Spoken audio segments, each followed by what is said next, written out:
Oh, okay. Get down. Okay.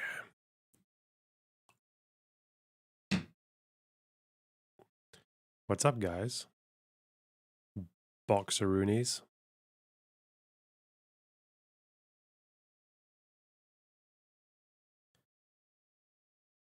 Apparently, we've had a few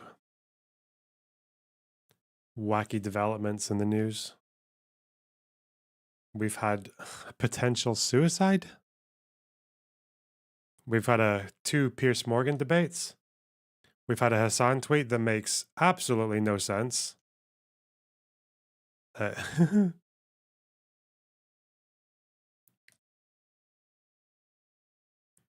um, yeah, watch the Mustafa one. Yeah, I want to watch the Mustafa one because him and Dershowitz, eh? Yeah, I've got that on my list. Don't worry. And we've got the Putin revelations. We're about to find out whether or not it was actually Boris Johnson's fault that Ukraine didn't want a peace deal in 2022. Ooh, we're about to find out. Just voted no preference in my Dem primary about 2 minutes ago. Oh, good for you. If you honestly have no preference, you expressed your opinion, why not?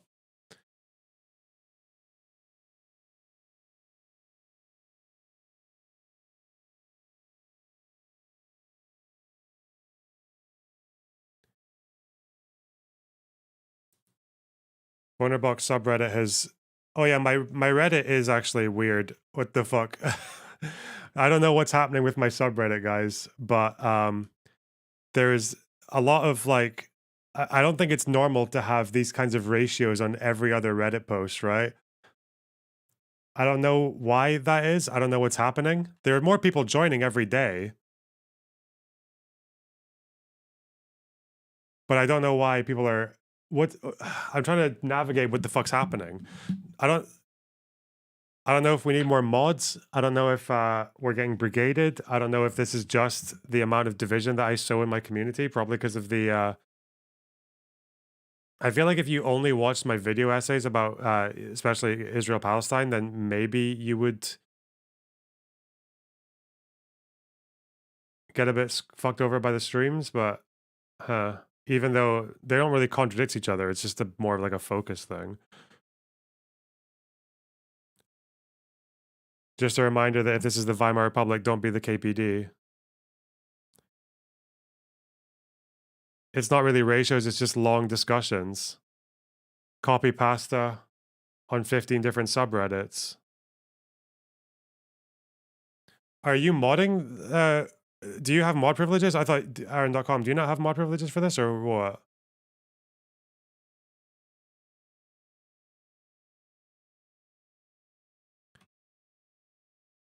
Are you banning people or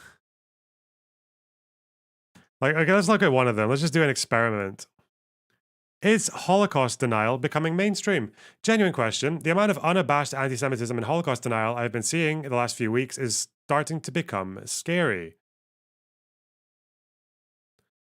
It reminds me of the fringe conspiracy theories bubbling out of the surface political discourse during Trump's early administration that later turned into widespread beliefs among conservatives. I'm not usually an alarmist, but I just get the sense that in a few years we'll be seeing anti Semitic hate crimes skyrocket, and people who fan the flames of it will be pointing fingers or saying that it's actually based. It's obviously going to go up. The problem with this is the problem with propaganda. If you tell someone a grandiose lie, like the one with the gutted pregnant woman, then they'll start thinking everything you said might be a lie. And this is how we end up with people questioning the validity of the Holocaust and going, "Are they talking about October 7th?" See, this person, who's this? Red Scare Pod. Lots of r/learnerbox.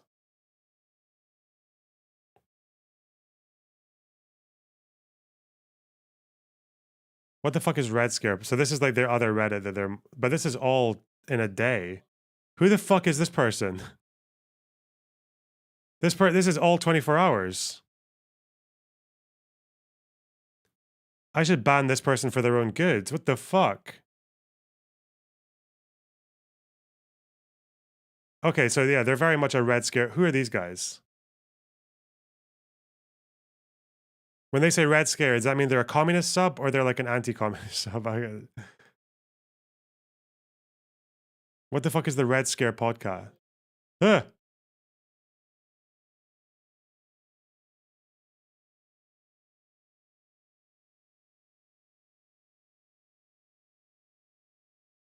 Chinese have discovered Wojaks. Zionists in Canada were selling illegal settlements in the West Bank. Rental apartment built in 1982. Who- Okay. Can't. Instagram is down. Beautiful theater kid. Eh? Ghost of Kiev?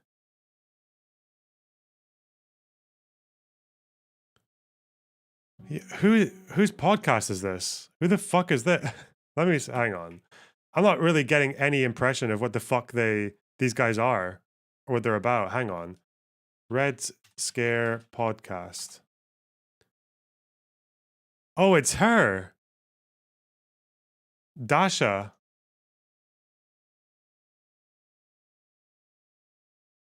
She's in Succession and Chapo. Oh, this is like in other words, this is probably cringe. Okay. See, this person, I don't think we need this person in the subreddit, right? What's this button do?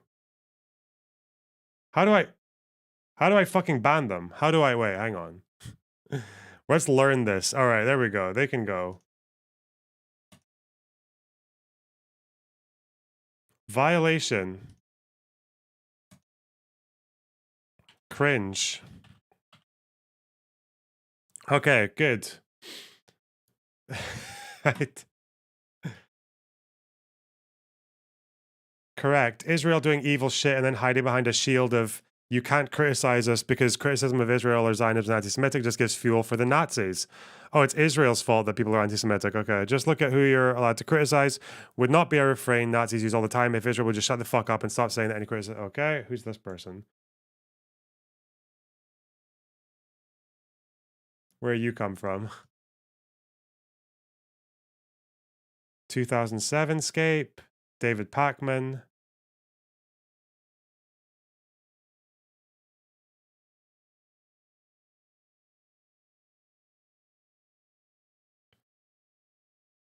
War crimes. This is all. Who these people are so busy. Do people actually post on Reddit this often? Bro, Redditors. Redditors are a fucking weapon. People paid to do Hasbara. Oh, he's one of these. Yeah, whatever. They can stay, maybe. Well, for now. Diversity of opinion. You know, let's see what else.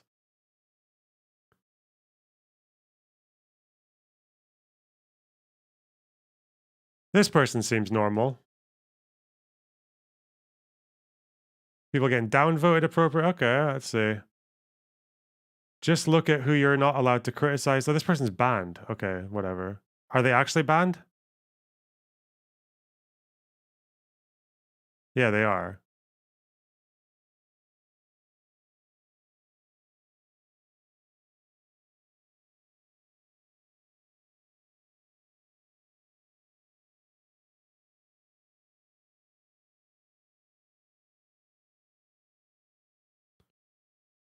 Uh, God, you guys, I expected my Reddit to be insanely quiet for the first few months. You guys are fucking all over the shop. Is this really all? This isn't all you guys though, right? What the Jews killed Christ equals? What the fuck?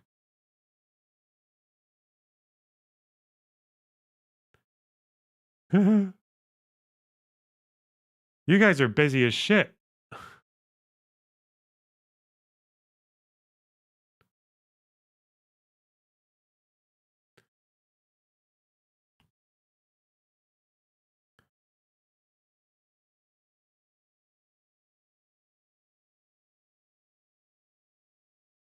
I know some of these people here sound like they're from here.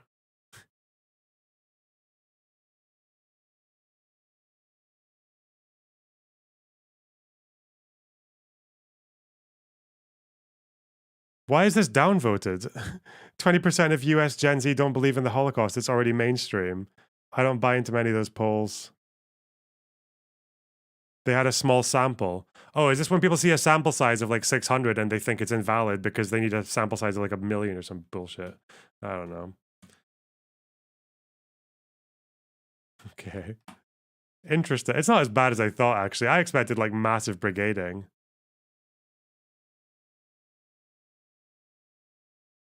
Wait. If anti-Zionism has nothing to do with anti-Semitism, why is this happening? Oh, mobs in Canada. Yeah, I heard about this. Fucking Canada's insane right now with all the news you hear from there. All right, what's going on here? Harassing random Jews at a synagogue is anti-Semitic, not anti-Zionist.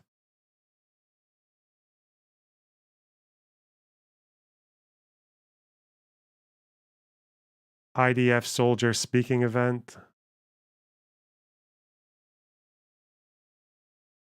What the fuck? 1.6K apparently. What? Yeah, there's a lot of people in there. Honestly, I expected this Reddit to be really quiet for a long time. But we've got attention from someone. I don't. But I want to hang on. Sexual violence. This one seems to have a lot of. This will be a good litmus test, I think, for how crazy people are.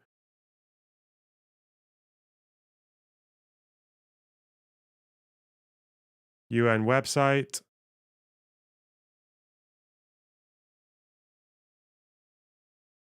Tell us what was confirmed then. Nothing you said was confirmed.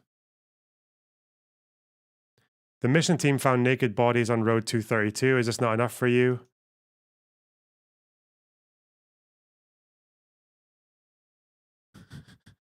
Hamas systematically exploiting sexual violence as a weapon is very different from a few angry people who just escaped an open air prison and committed sexual violence. Zero evidence of the former. Okay. I feel like if it's happening in 3 different locations, that might suggest systematic, but again, you can debate that. I don't know why you'd write it off completely. It literally was a jailbreak.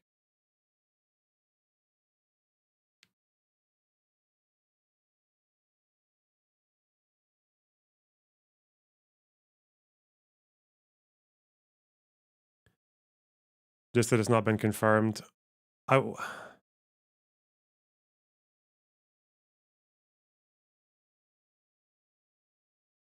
You personally saw it, or you personally saw it, or read a witness testimony. How do these people think historic sexual assaults are fucking documented? Where does this person come from? God, they've been busy. r/facepalm, white people Twitter. r/socialism 101. Helldivers, Lonerbox, Helldivers movies, white people Twitter. US authoritarianism, League of Legends. Oh no. Not League of Legends, bro. Socialist gaming. I guess it's just a lot of socialist Redditors.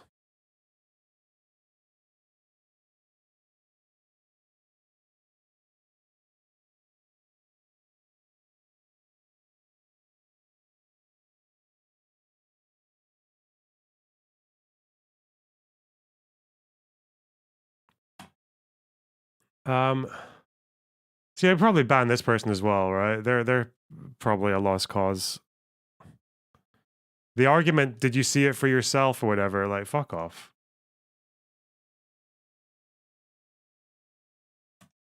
Okay.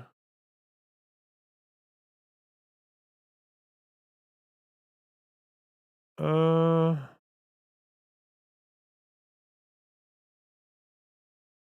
do you think Israel is currently engaging in mass rapes in Gaza? Most likely, yeah. Find it hard to believe people who have spent their entire life dehumanizing those who are they literally colonizing are above rape somehow. American soldiers committed plenty of mass rapes and they're the premier military on the planet. My Lai massacre, for example.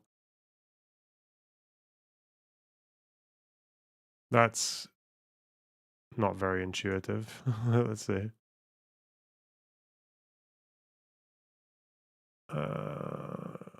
Chomsky, credible defense. Is credible defense the shadow version of non-credible defense? I don't think the West would care, but starving Africans won't be a good look for the multipolar socialist projects people tell me keep Russia is building. They're not pro-Russia, okay.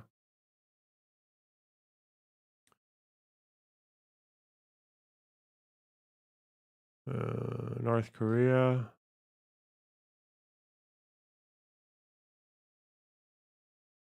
Yeah, whatever. Finkelstein.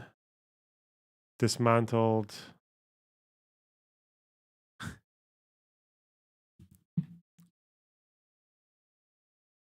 It's the good, highly moderated subreddit. Is it? Oh.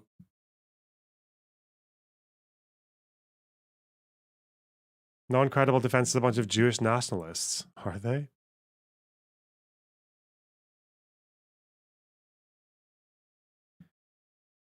I've always been of the opinion the left denying Hamas rapes happen is a losing game from an optical and moral standpoint, even if they've been exaggerated for propaganda purposes. This report doesn't actually provide any new info, but seems to confirm what we already knew. Tell me more about what a Vosh fan already knows. I just like the community. I have issues with the streamer personally. Check page 15 of Z Squirrel. Oh no. Wait, did I already ban this person? Yeah, okay. Fucking Z Squirrel. Oh god, I'm so happy that person banned me. No way am I paying any attention to that bullshit.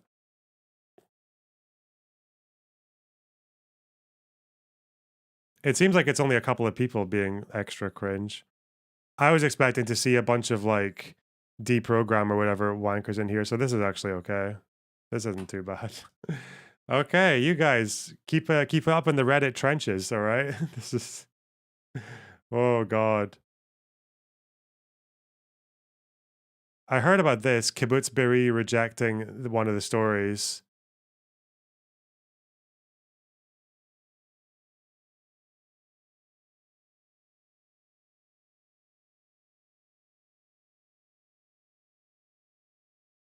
Israel and their supporters are grasping at straws, trying to find anything to make their genocidal behavior seem righteous. Even concerning the topic of rape, while there is a chance that they could have held on October 7th, it is 100% certain that Israel has done the same, if not worse, since then.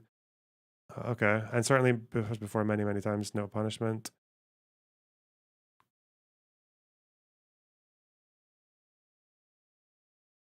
Where are you from? r/change my view. It's gonna take me a good while to get my head around fucking Reddit, you guys. David Pacman, Nigeria, r/Africa, r/Destiny. Huh. It's funny, I wouldn't expect to see so many radical left people posting in r/Destiny, Coil, and r/Pacman. I guess we'll just keep them there?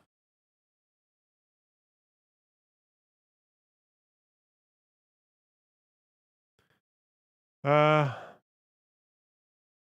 Truanon. I thought they were the native residents. Because people are leaving Israel? After October. Oh my god. Huh.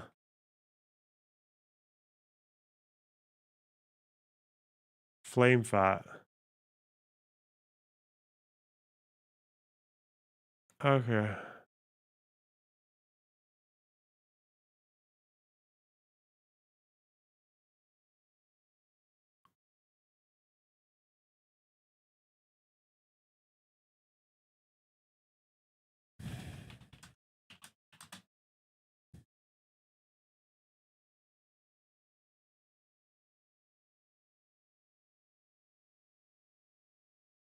I don't know.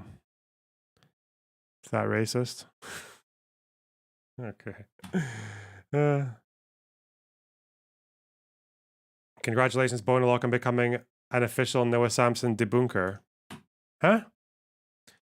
Have I put something out about Noah Samson? Oh, wait, did I? Did Olive grab it? I didn't I didn't give all of a segment for the Noah Samson thing, did I? No. You just get that from the stream segment.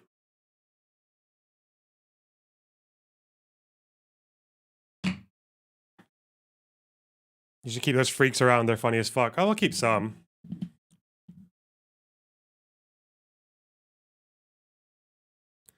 Banning people for having an opinion doesn't look good, man. Framing it in that way is so it's like, oh, you're just banning me because I disagree with you. It depends on what the opinion is. Obviously, some opinions are bannable. Like, what? Or just being annoying. Ugh, did I miss the... No, you didn't miss the peace deal, okay? I'm waiting for wankers to come in, okay? Shit. Meatballs Sorsa, thanks for the sub. You should think about if having a Reddit is a good idea. It turns into an unproductive mob mentality and devolves into drama BS so quick. Good. That's what I want, okay? I like having an active subreddit, okay? It makes me really happy, okay? Because so far, the Reddit has been up for what, like 2 weeks, 3 weeks?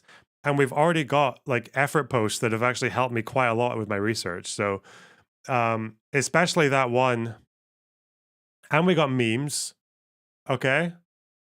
Look, we got memes. Look at this meme. Wow, really funny meme. It's so funny. I love this sense of humor. It's the good clip chimp, you know. It's really good clip chopping. Wow. Okay, hang on.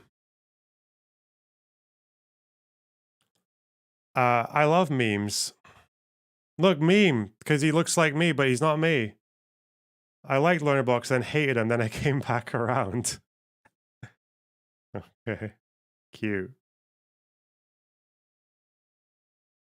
What else?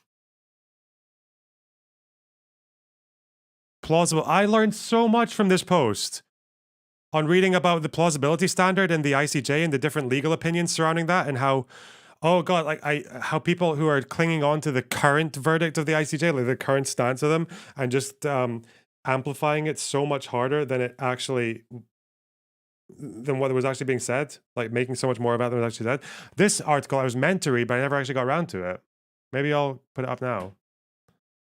This, I learned so much from this about the plausibility standard, about the opinions of different judges, about what the interim measures actually meant, how it compared to previous cases, especially Gambia and Myanmar. Yeah, fuck.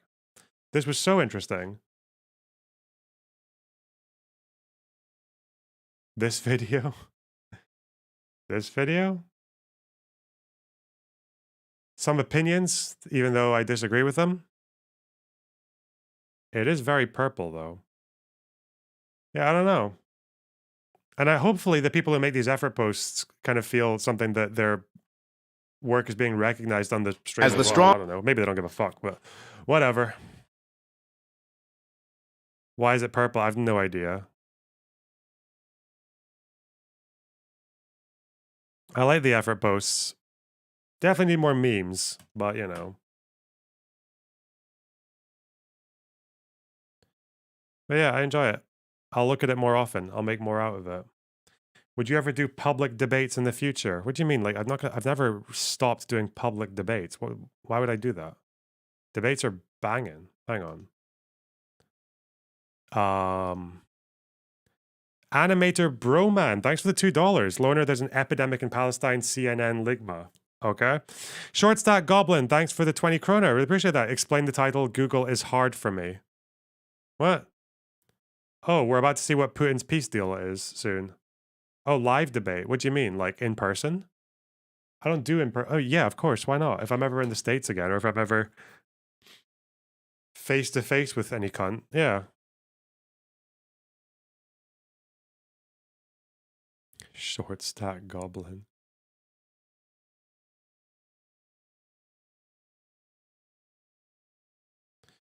Oh. Well, we're about to read the Putin peace deal and find out that it was actually really generous, but Boris fucking mind controlled Ukraine into rejecting it. That's what we're going to find out now. Thoughts on Galloway? Got a segment coming out soon. Don't worry. Don't worry about that one. Absolute fraud. Absolute piece of shit. Fuck him.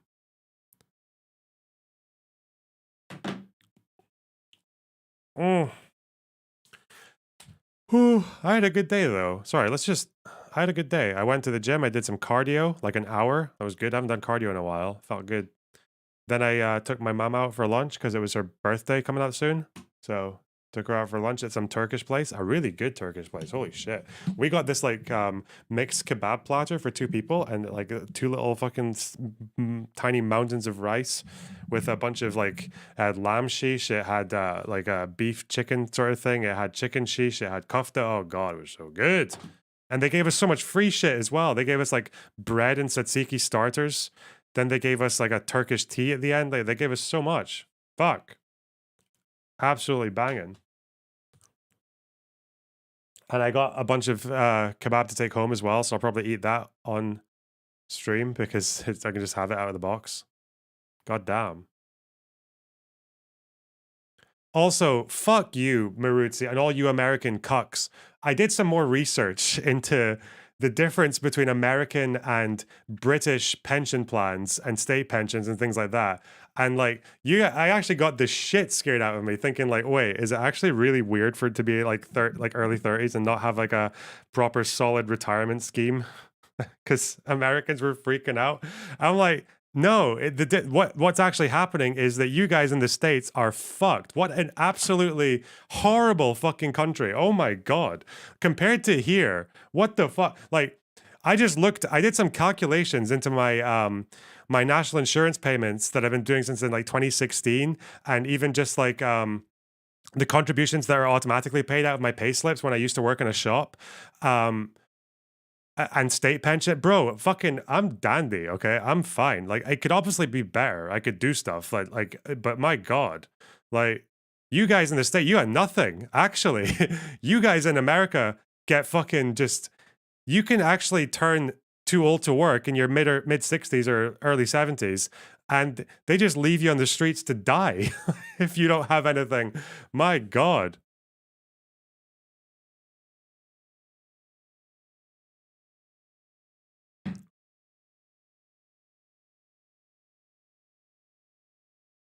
I know you get Social Security, but it's fucking shit, isn't it? Like compared to here, compared to state pension and all the safety nets you get here, like you guys are fucked, man. God, cringe.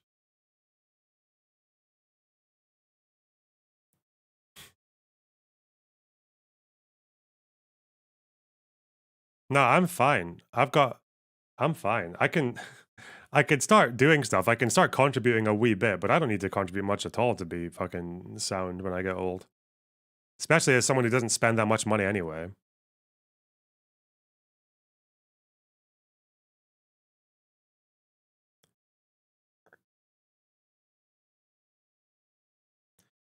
Blank, thanks for the $4.99. Hassan's quote, fascist cries have eroded our ability to truly discuss the fascist radicalization of Putin. Okay. Yeah. Investor box arc. Yeah, we'll do some of that. I'm very much loaner box. You smarmy. I'm very much considering the S&P 500, or I might even just pick some stocks. Like,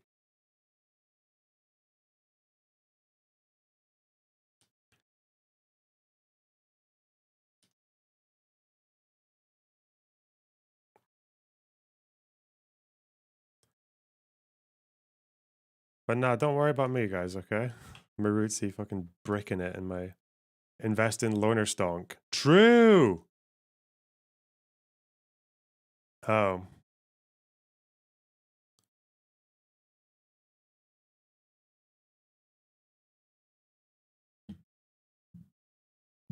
Now's a good time we're at all-time highs. Shut up. Did you see Vosh's take on the Galloway stuff? Nope. Quite. Thanks for the sub. Really appreciate that. Vosh was not positive on Galloway. Okay. Look up 3 fund portfolio. Stop giving me financial advice, okay? The best financial advice you guys can give me is give me a dono and tell me where to put it, okay? Give me all your money and tell me where to invest it. That's the only way I'll listen to your fucking bullshit. Put your money where your mouth is, dickheads. Show me how good your financial decisions are by flexing the amount of spare change you're able to give me. That's how I'm gonna. Your financial opinions are nothing to me unless you have unless you have money to burn on donos. Okay, that's how I see it. I don't need none of these white name fucking no super chat retards being like, I really think you should take my advice, and I think you should add to your portfolio XYZ, even though I have nothing to show for my decisions and my advice. Look at there we go. What the fuck is Robux? Soyatl, thanks for the $100, the 100 bits. Buy silver.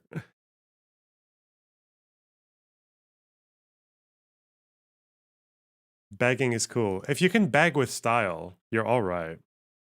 What the fuck is Robux? What the fuck is this? What?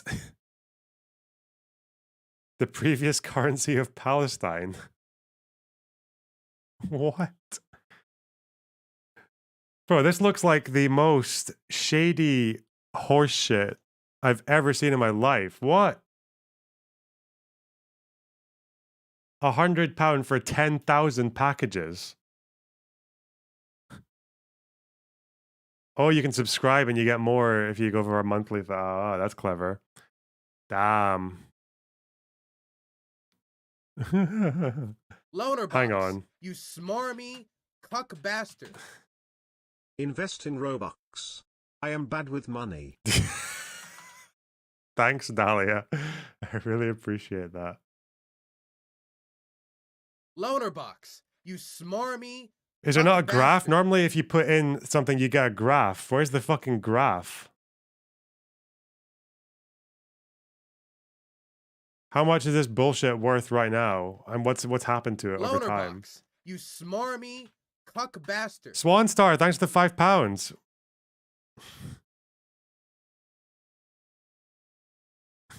Is there not a chart to show me how Robux is doing?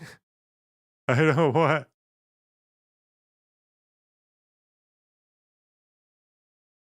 It's a game currency. Oh, okay.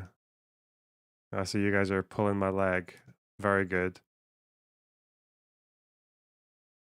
Maruti, thanks for the $5. Start a goddamn retirement plan. I think about it, Maruti.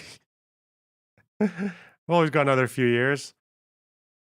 Sacramentos, thanks for the 10 Brazilian dollars, is it? TLDR of the peace deal. No NATO or other security arrangements.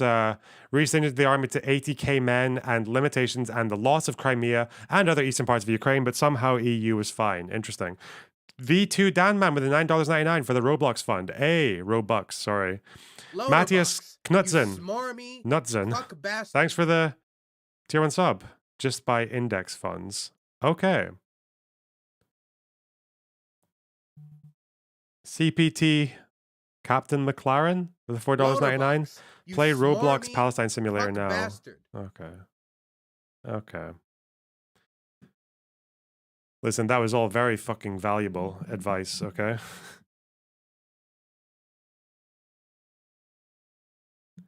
I'll think incredibly hard about all the opinions that have come my way just now.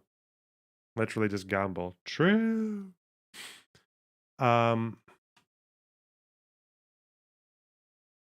People Loner always box. complain You about smarmy cuck bastard. NYT being fucking pro-Israel propaganda. Is that really just because they're from New York and they're Jewish, or is because somehow the more Israeli sympathetic people have issues with New York Times as well. Benny Morris wrote an article in Quillette, of all places, fucking Quillette, about how the New York Times misrepresents the history of the Israel-Palestine conflict. Are they Jewish? I don't know. They might not even be. Just that they're fucking New York, right? I don't know.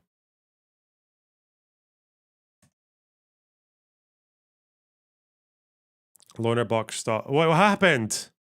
What did I do in fucking December, bro? Is this real?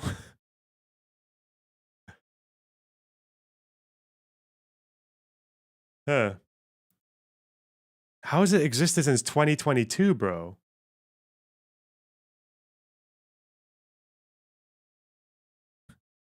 This is crazy, chat.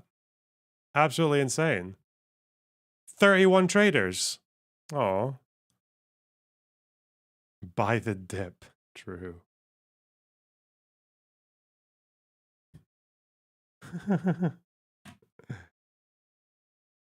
Wow.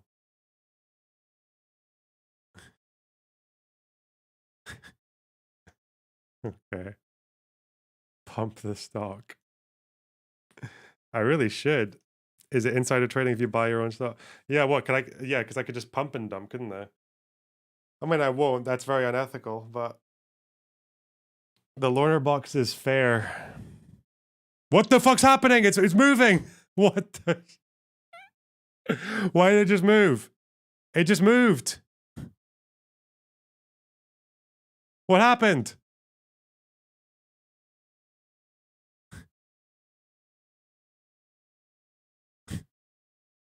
Oh shit. We're going to the moon. Oh my god, it moved again. The fuck? Oh no. Oh! What's happening? Huh?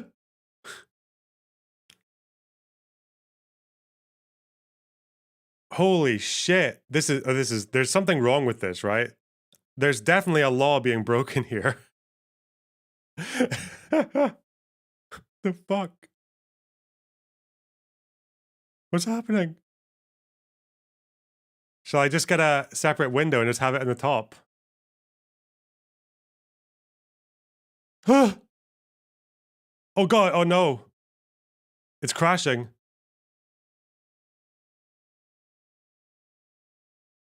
My stock ticker. Someone did a dump. Okay, I don't give a fuck. Jesus Christ.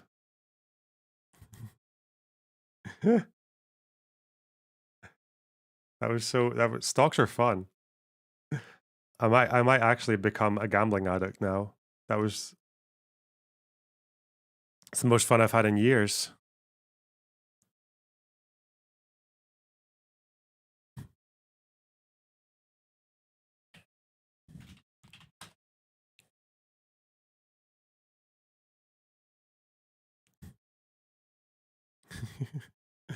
Gambling is haram. I'm Christian, bro. We're the Paris of the Middle East.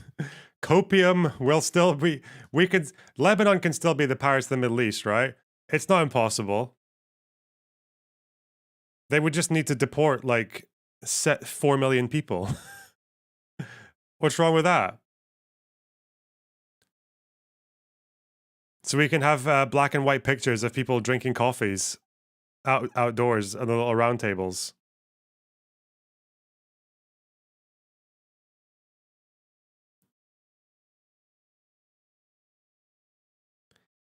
The Paris in 1789. Hey, good one. Yes, that's more like it. Yes.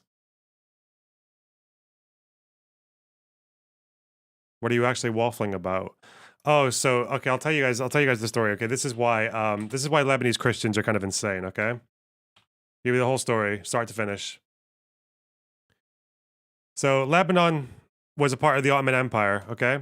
They were Christians, mostly around this area here. Mostly around here. And they were dhimmis as well. They paid separate tax. They were second-class citizens, all that shit. They were actually taken a bit more seriously as a threat by the Ottoman Empire than the Jews were because they were a bigger group. So there was often cases of like torturing political opponents or like killing people or punitive measures against any kind of like unrest. In the fucking First World War, the Ottomans actually diverted so many fucking goods out of this area that about 100,000 people, mostly Christians, starved to death. There was a famine here. It was pretty bad. So, as the Ottoman Empire ended and the British and the French, mostly the French, came around here, the Christians were very much like, we want a Christian state, okay? We don't like Muslims. They're bad to us. We want to have our own thing. So they're like, okay, we'll have this little area here, roughly, where all the Christians are. And then they were like, wait a minute. We had a famine, okay? We don't want a famine again. We need more farmland so we can feed people. So they had to bring in all this area as well, which is full of Sunnis. But they were like, okay, well, we're going to have slightly smaller Christian majority, but we'll definitely not starve. Okay, we've got more farmland. Cool. And then, so that was going to be Lebanon roughly, like around here and here. But then, this place down here was originally going to go to Palestine, to the British. But then the French were like, whoa, hang on, dude. That would make our land smaller. We don't like that. Give us this. So this became part of Lebanon basically because of France. And this place here is mostly populated by Shia Muslims.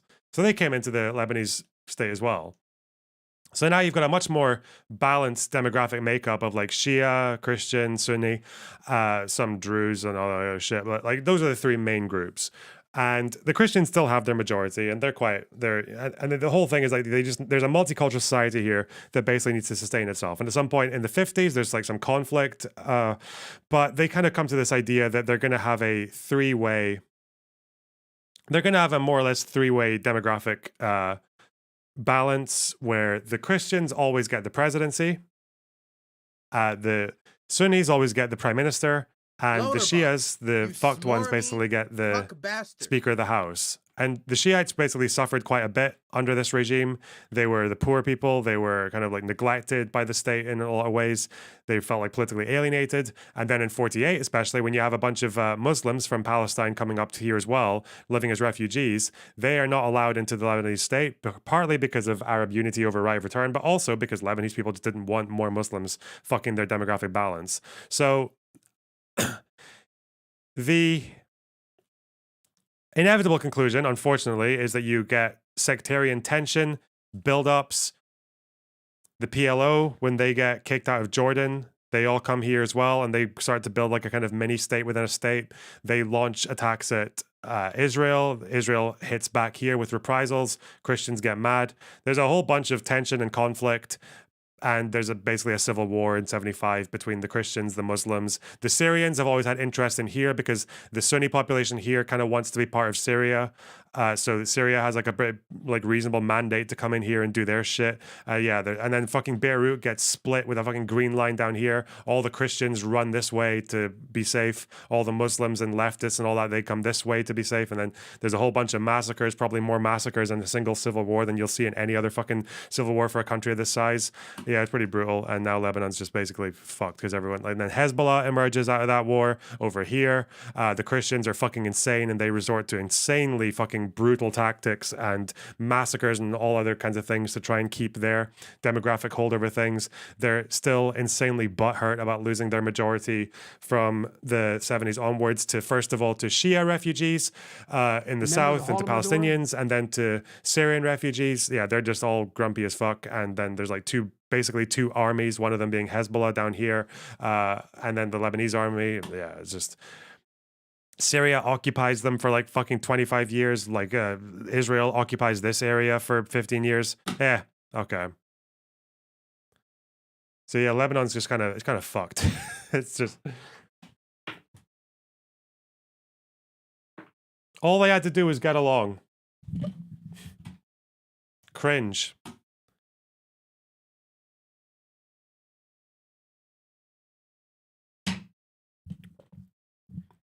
And everyone basically blames each other, right? People blame the French for putting this part into Lebanon and not Palestine where it belonged. People blame the Syrians for basically seeing Lebanon as a potential fucking extension of itself. People blame the Sunnis for having more loyalty to Syria than they had to Lebanon. People blame the Christians for basically obsessing over having a demographic majority to the point that they were willing to sacrifice every other ethical human principle. Ugh. People blame the PLO for basically treating Lebanon as a military base to destroy Israel with and failing, and Lebanese people paying the price when Israel retaliated. Yeah, I don't know. People blame the Shias for just being like fucking proxies of Iran. It's just Not good. Not good being Lebanon. Poor little country. Anyway, there we go. Jesus Christ, I should not have looked at my stonks. What's happening?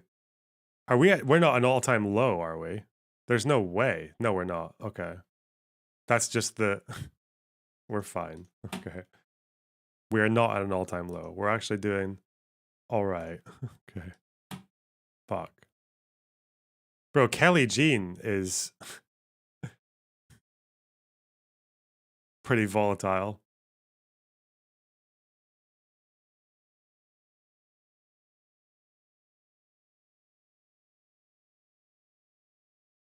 Anyway. Ooh.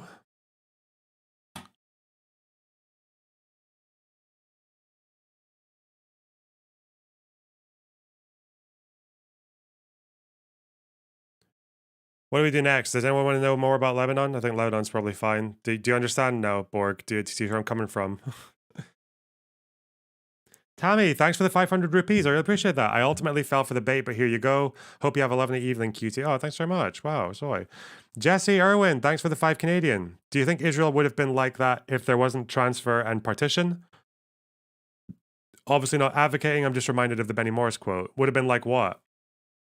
Oh, if it had been 55 Jewish, 45 Muslim, it probably would have been a pretty unstable state. Yeah. It probably would have been pretty unstable. Yeah. I don't know. Do you think Lebanon will ever be chill? I don't know. I don't know. The question is, how would you resolve it, right? Like, how?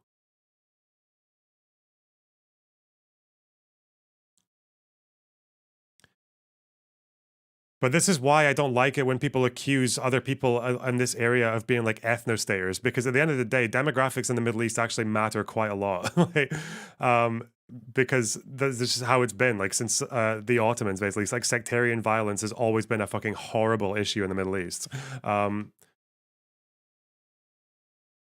It's not like the United States where people are worrying, or it's not like the UK where people are worrying that, oh, we're 5% Muslim. If it becomes 6 or 7, like there'll be some parts of some towns that have too many Arabic names on the walls and nothing happens. Like, it's not like that at all. It's actually like kind of insane. Like, demographic shifts in this area means fucking civil wars and shit breaking Loner out. Like, box. yeah, You I don't know. smarmy cuck bastard. No-go zones. Yeah. Bro, when we talk about no-go zones, literally Beirut became a fucking half and half no-go zone for each group. Like, there was literally a green line where all the Christians who lived here ran up here, and all the Muslims lived, and fucking Palestinians and shit who lived here had to run over here. It was horrible. There was literally a fucking hotel somewhere, I can't remember where it is, but there was a hotel somewhere in the middle where people fought over for like fucking weeks to get control of this hotel because it was like the perfect vantage point between the east and the west. Like, ugh. Literally, people just in this hotel, like in their little hotel rooms, shooting out fucking windows and shit.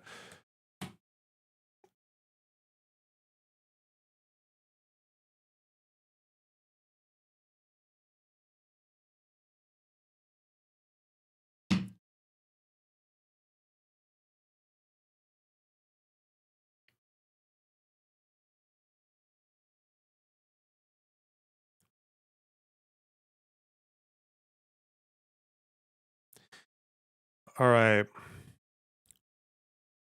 Did you give your hot take on James Somerton yet? Listen, too many people are dying. I don't know.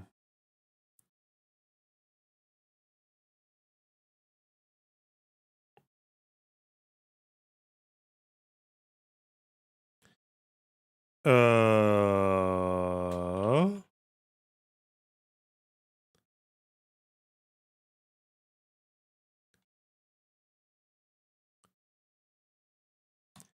Not 100% on this, but feeling exploratory on it. I've had a ton of right-wing Zionist types offer to give me tours/visits to places in Israel.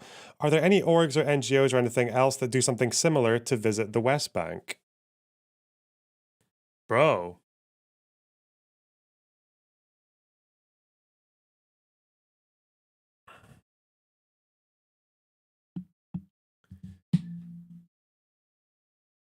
There, I don't want to go to Israel with fucking right-wing Zionist types, but I wonder if I should actually tell him about the offer from Severalizer and see if there's actually any possibility of making something out of that.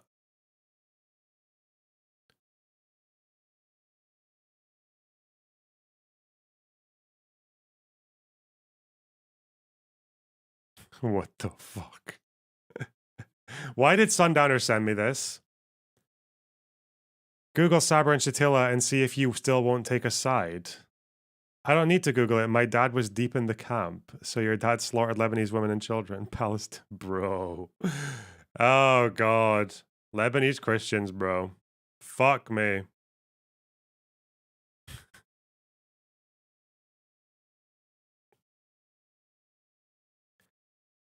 Ugh.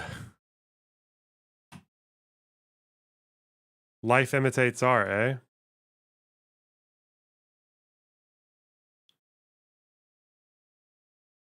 Jesus. It is kind of annoying when people act as if Sabra Shatila was the only atrocity that happened in the Lebanese civil war. Sabra Shatila, I don't even think was even the worst massacre committed by the Christians. I think, wasn't the fucking Tel al Zatar massacre more dead? Not to mention Karantina and you like fucking. smarmy cuck bastard. And then the one with the Druze. And then the ones done by the PLO, and then the ones done by the fucking jihadi groups that became Hezbollah. Like the Lebanese civil war was insane. Okay, people talk about Sabra Shatila the most because it involved Israel. Like that's it.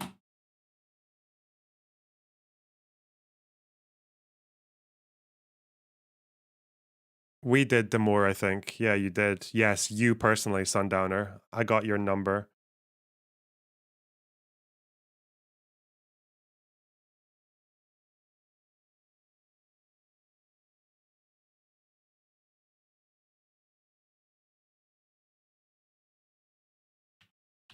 Is Learnerbox Lebanese Christian? Yeah, I am. I'm descended from it. I'm not really like a avowed Christian myself. You can go through the list if you want. Like, what have we got here? I think the first one was committed by Phalangists, wasn't it? Yeah. It was Phalangists killing PLO gunmen in a speeding car fired on a church in the Christian East suburb, killing 4 people, including 2 Maronite Phalangists. Hours later, 27 Palestinians in a bus. Yeah. This was a reprisal.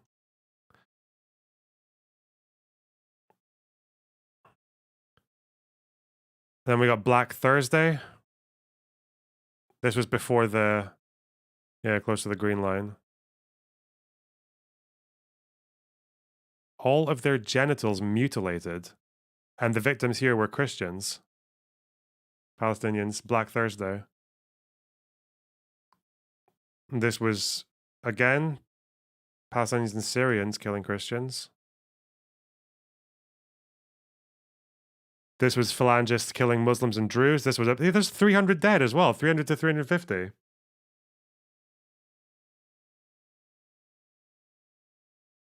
Karantina, this was a really big one by the Phalangists.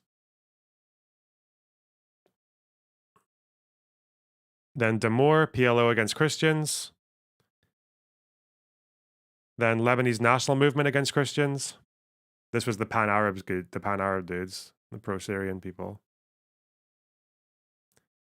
Tel al-Zatar, 1,500 to 5,000. Christians killing Palestinians. This was Fatah killing Christians. Christians killing Druze. Socialists killing Christians. Druze killing Christians. Who are these guys? No idea who the fuck these guys are.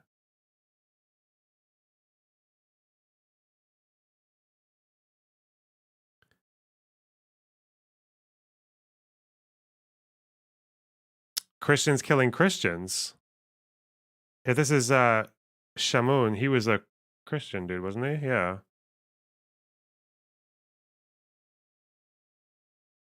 Huh.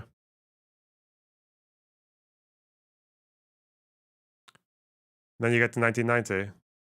Oh, why did they squeeze in 1990 here? What the fuck?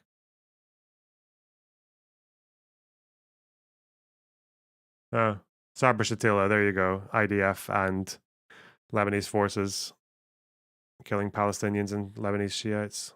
I think, was there not some Syrians here as well? I don't know. Druze killing Christians in the mount. Yeah, I hate that fucking. This is this is the group that became Hezbollah, Islamic Jihad organization. They targeted Americans actually, mostly, like American troops. They were actually, as far as massacres go, because they were still quite small back then. These guys were some of the more well-behaved ones during this war.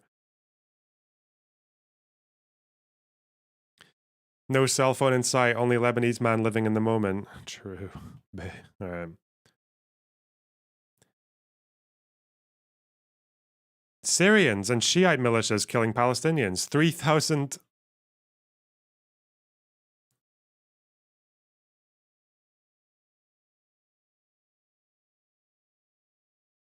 Maybe we'll talk about this. The fuck?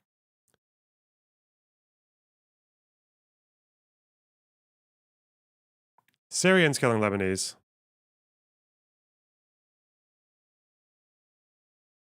IDF couple.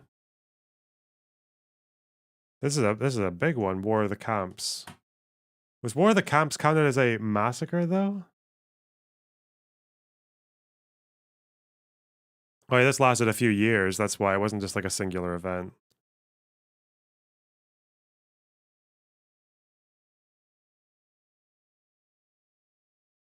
Yeah, War of the Camps isn't really the same kind of thing as the other ones though.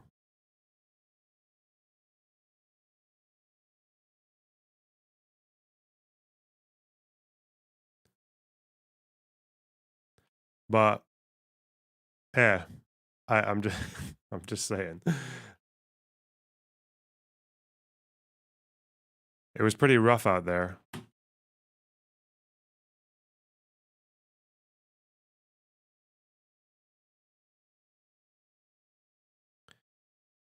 Make a video on this. No.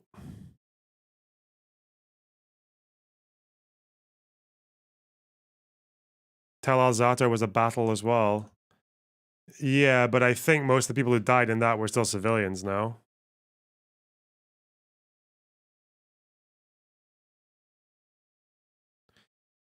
Right. The New York Times misrepresents the history of the Israeli-Palestinian conflict. Traveling Israel said Kfar Qasim was a battle. No, he did. What the There's no way. Shut up.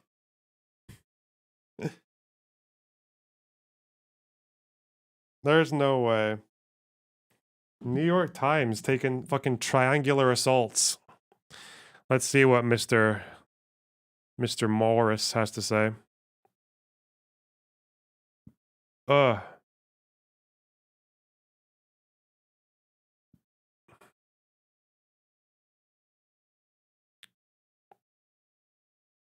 Okay. People should be nicer to each other. True. Someone sent me a PayPal donation for £3.78. If you're going to invest in S&P 500, buy VOO instead of SPY. They're essentially the same, but VOO has a lower management fee. Also, if your rules are the same as ours in the US, then this is not my financial advice, I'm just reading something. Then one of the best things you can do is buy dividend stocks in a Roth IRA and set it to reinvest the dividends into these stocks each quarter. Your investment will compound via those dividends over time, and it will be tax-free in a Roth IRA. Love you, bro. Those are definitely words that exist. Some of them are actually real words. Not many of them, but.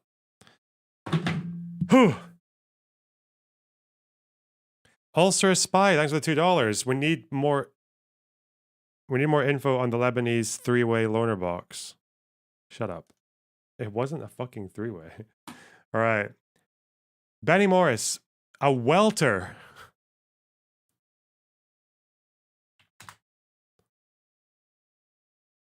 A lie soaked in blood. Jesus Christ. A welter of factual errors and misleading judgments has produced a distorted description of the 48 war. As we saw from the savage Hamas assault on southern Israel on October 7th, the Palestinians have certainly been active propagandists in their more than century-long battle against Zionism and Israel.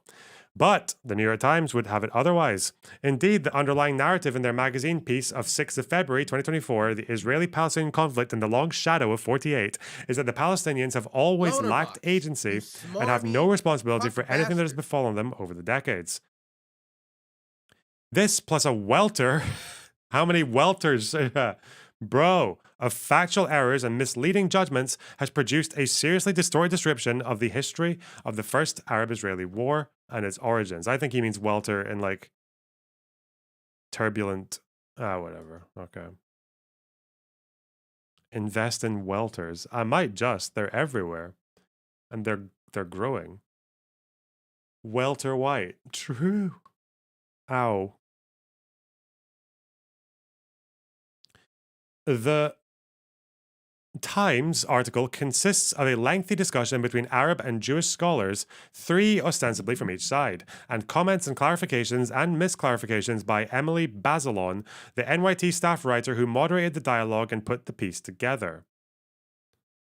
Is Benny Morris reputable or is he Zionist Finkelstein? He's not Zionist Finkelstein. He's actually quite honest, and he will very openly walk back on his own shit if he's made mistakes or got things wrong. Yeah.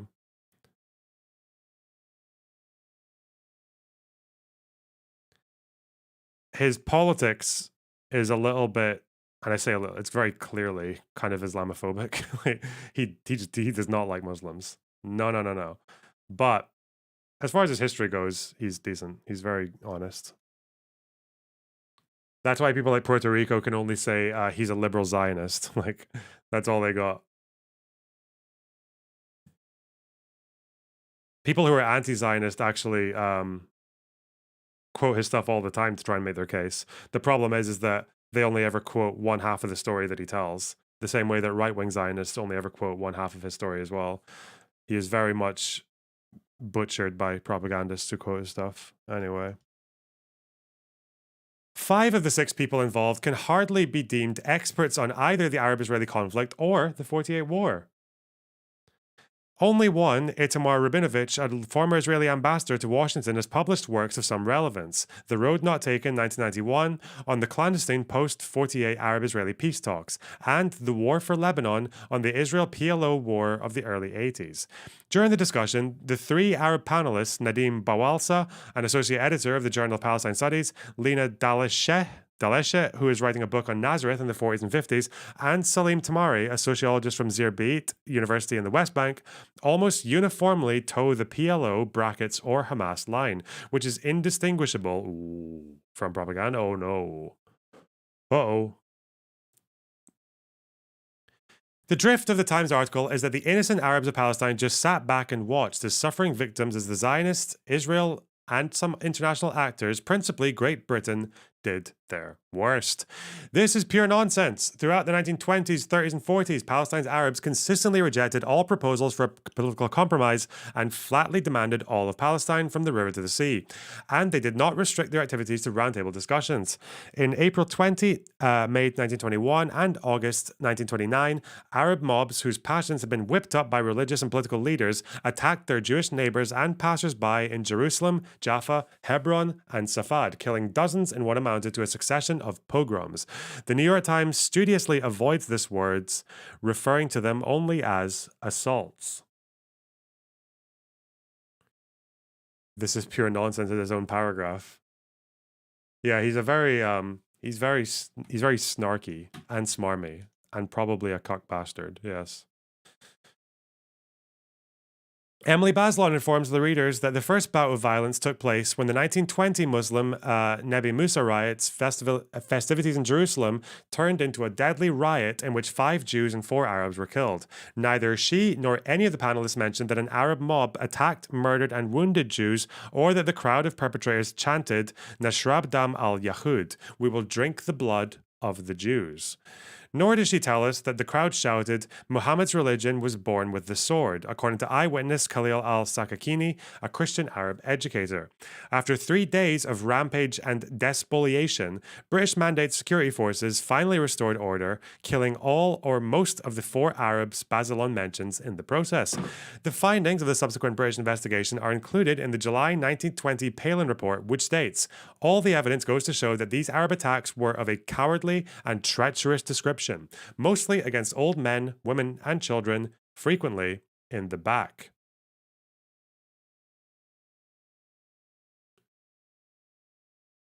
Ooh.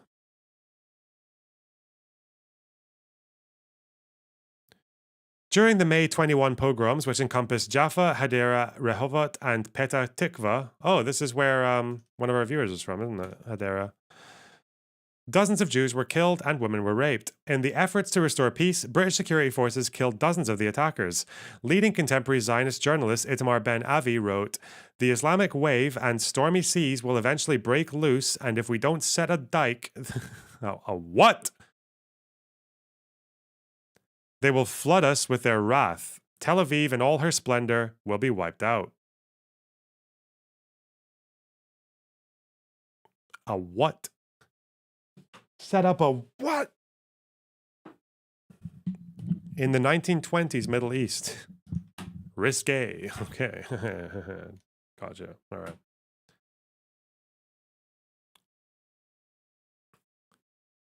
This is when British Mandate law in that region was like homophobic as fuck as well. I'm pretty sure it's actually still British Mandate laws that are used by Hamas to enforce their laws against gay marriage. Yeah.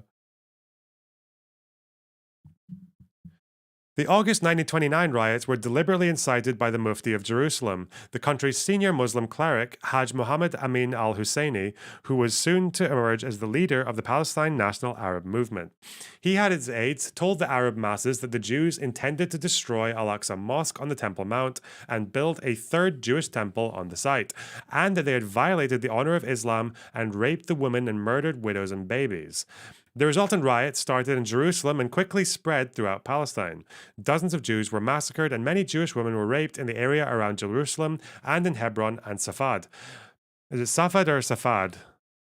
Safad. Safad would be like, if it was Arabic, I feel like I would say Safad. But Safad probably sounds like,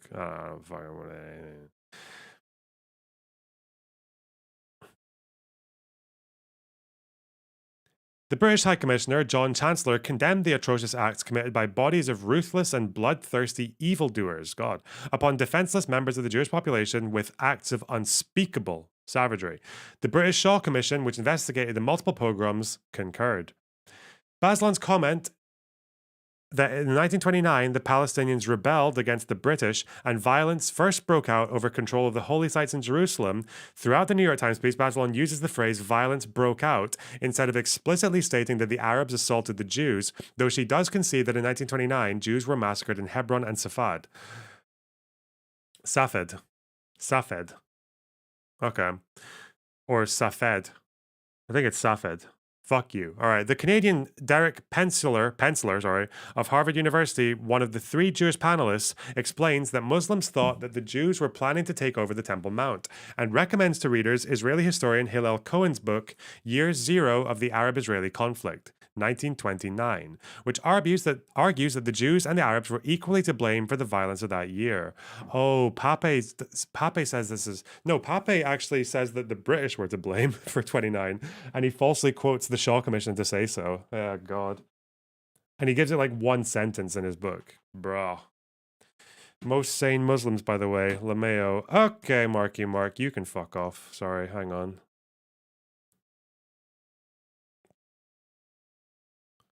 I'm just trying to fucking hold back on the Islamophobia, okay? Like, God.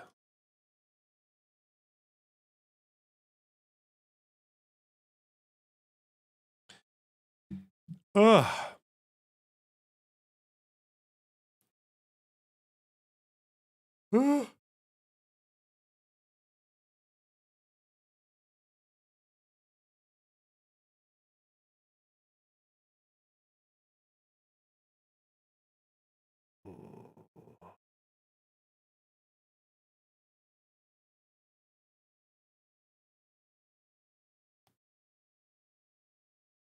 All right.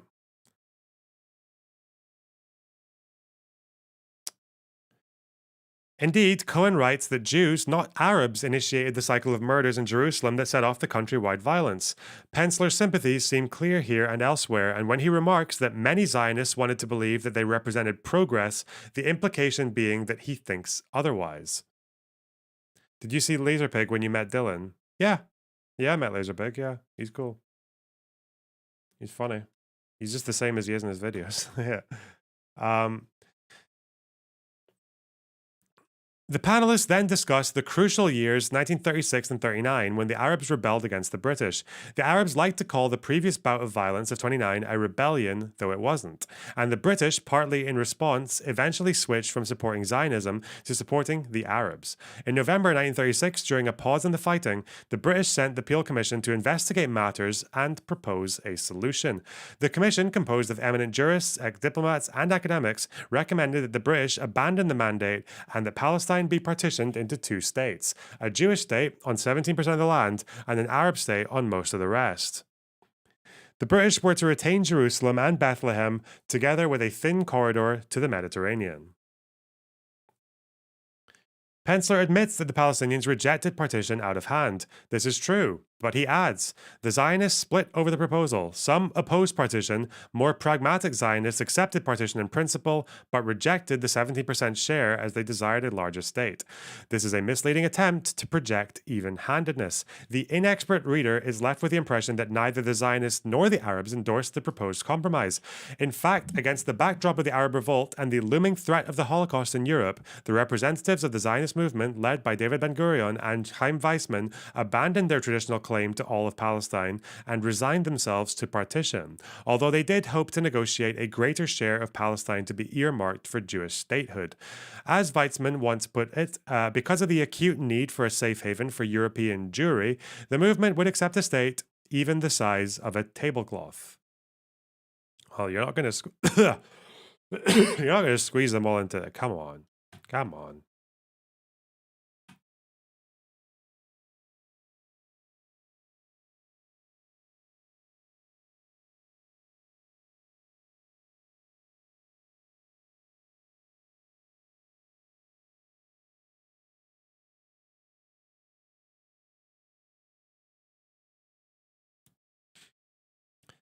They got a majority of the land with a minority of the population. Half the land they got was a desert, so I don't know. And their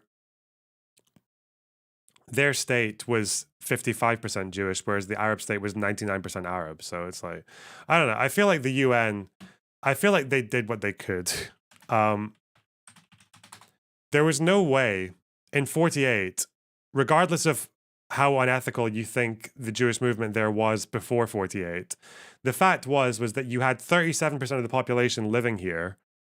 They were never going to live, just after the Holocaust, they were never going to live in a single Arab state under fucking Al Husseini. They were never going to accept that. Even surrounding Arab countries didn't really want that. The King Abdullah didn't want to live next to Al Husseini as a leader. So that was never going to happen. But yeah, I don't know. Like, I think with the fact that you had people living there by that point, like they had to try something that wasn't just a war. I don't know. Would this have held? Probably not, even if both sides agreed to it. But fuck it, what are you gonna do?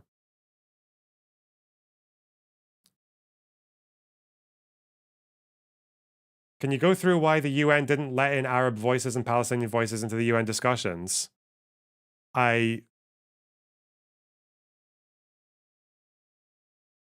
What, UNSCOP? I can read the chapter on that. I don't think that's what happened. I thought the Arabs were at UNSCOP, but we'll see. Ow. All right. Maybe I'll just look it up now. Fuck. Yeah, if they boycotted it, but I don't think they were rejected from going there. This was just like UNSCOP is actually a really good example of just how the difference between like a meritocratic like modern system for electing your leaders or choosing your leaders had so much of an advantage over like the hereditary claims to leadership that the Arabs had, and also the fact that the British appointed Al Husseini, not the Arabs. But let me see. Where is that section on Unscop? It's quite short.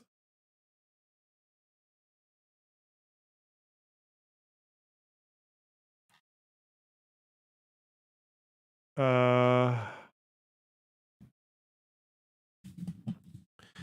On February 14th, 1947, the British cabinet decided, in effect, to wash its hands of Palestine and dump the problem in the lap of the United Nations. We are unable to accept the scheme put forward either by the Arabs or by the Jews, or to impose ourselves a solution of our own, Bevan told the Commons on February 18th. The Arabs were not averse to the matter going before the UN, where they anticipated a favourable outcome. The Zionists were wary of a UN solution. These attitudes may well have affected Bevan's decision. Some historians have suggested by threatening the sides with unknown and unpredictable, Britain may have been aiming to force them to accept its latest proposals or to accede in a prolongation of the mandate. Others believe Britain was simply too weak and poor to soldier on. Etzel and Leahy adherents claim it was their constant attacks that persuaded the British to cast off the burden. The Haganah operations of 45 to 46 have also been seen as portending a clash with the main Zionist militia that Whitehall was unwilling to contemplate, while the struggle against illegal immigration was a headache of major proportions. Most historians agree that given the Cold War context in which the need for Anglo-American amity was seen as paramount and Britain's insolvency, Whitehall could ill afford to alienate Washington over a highly emotional issue that, when all is said and done, was not a vital British interest. The political developments of 47 were played out against a background of Jewish violence and reprisals spiraling almost out of control. Efforts to block and punish illegal immigration took on new, bloody dimensions, though by and large the British displayed restraint and humanity in face of terrorism. With evacuation only months away, Britain appeared no longer capable of properly governing Palestine and to have lost its will to continue. I'll skip over a bit. Hang on. Etzel gunmen, Haifa oil refinery massacre. British interest.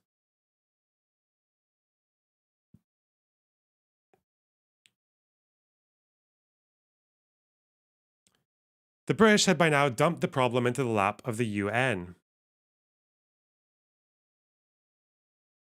Responding in April to May 47, the General Assembly met in a special session in New York and established yet another committee to examine the problem. Over Arab objections, the UN Special Committee on Palestine was empowered to probe the DP problem and to also determine guidelines for a settlement. The Netherlands, Sweden, Czechoslovakia, Yugoslavia, Canada, Australia, India, Iran, Peru, Guatemala, and Uruguay were asked to send representatives. The Arab states were not dismayed, expecting an easy victory at the UN. With a Swedish judge, Emil Sandstrom, and its chairman, Unskop spent 5 weeks in Palestine that summer, hearing Jewish and British officials. Ben Gurion at first spoke of a Jewish state in all of Palestine, then agreed to partition. Weizmann spoke of partition from the start. The Jews enjoyed a clandestine advantage. They had bugged the committee's rooms and knew what every committee member and witness was saying. I said this on Destiny Stream and someone thought I was making it up. Like, fuck off. Yeah, it's true. Yeah. The committee toured the country again and again. The face-to-face encounter with the two sides in the settlements and villages was to prove persuasive. The committee members were warmly welcomed by their Jewish hosts, and the Jewish Agency made sure they met with settlers who spoke their languages: Swedish, Spanish, Serbo-Croat, and so on.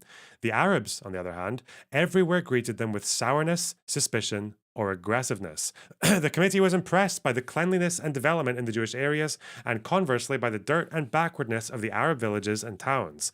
The Jewish community appeared to be European, modern, dynamic, a state in making. Though officially the AHC boycotted UNSCOP. AHC is the Arab Higher Committee. That's Al Husseini's people, yeah. They boycotted UNSCOP, that's what I thought. The Arab position did not go completely unrepresented. Acting independently, Musa al-Alami and Cecil Hourani, Secretary of the Arab Office in Washington, submitted a memorandum setting out the Arab viewpoint. UNSCOP also heard representatives of the Arab states who rejected partition and advocated a unitary democratic state from which the illegal immigrants would be expelled and where the remaining Jews would have no political rights. A single factor that dramatically increased influence UNSCOP was the Exodus affair. Oh, this is the British detention camps in Cyprus. So yeah, that was the Arab response to UNSCOP. I always feel so bad for people like Musa al-Alami and like people like this, like people who actually tried to, it's like sensible people who like really tried to make things work or tried to get something. Same as like Hanan Ashrawi and those delegates at Washington who got sidelined by fucking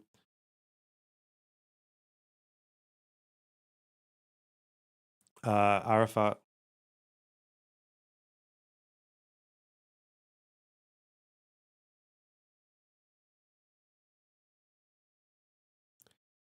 Your great great grandfather was brought to speak to this committee in Jerusalem where he was a rabbi.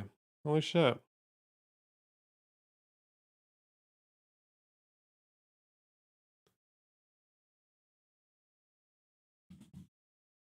Yeah. Okay. What percentage of your viewers are Swedish? Couldn't tell you. Anyway.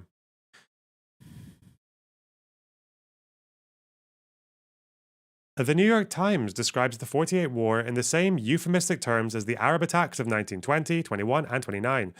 The 48 War, Bazelon explains, simply broke out.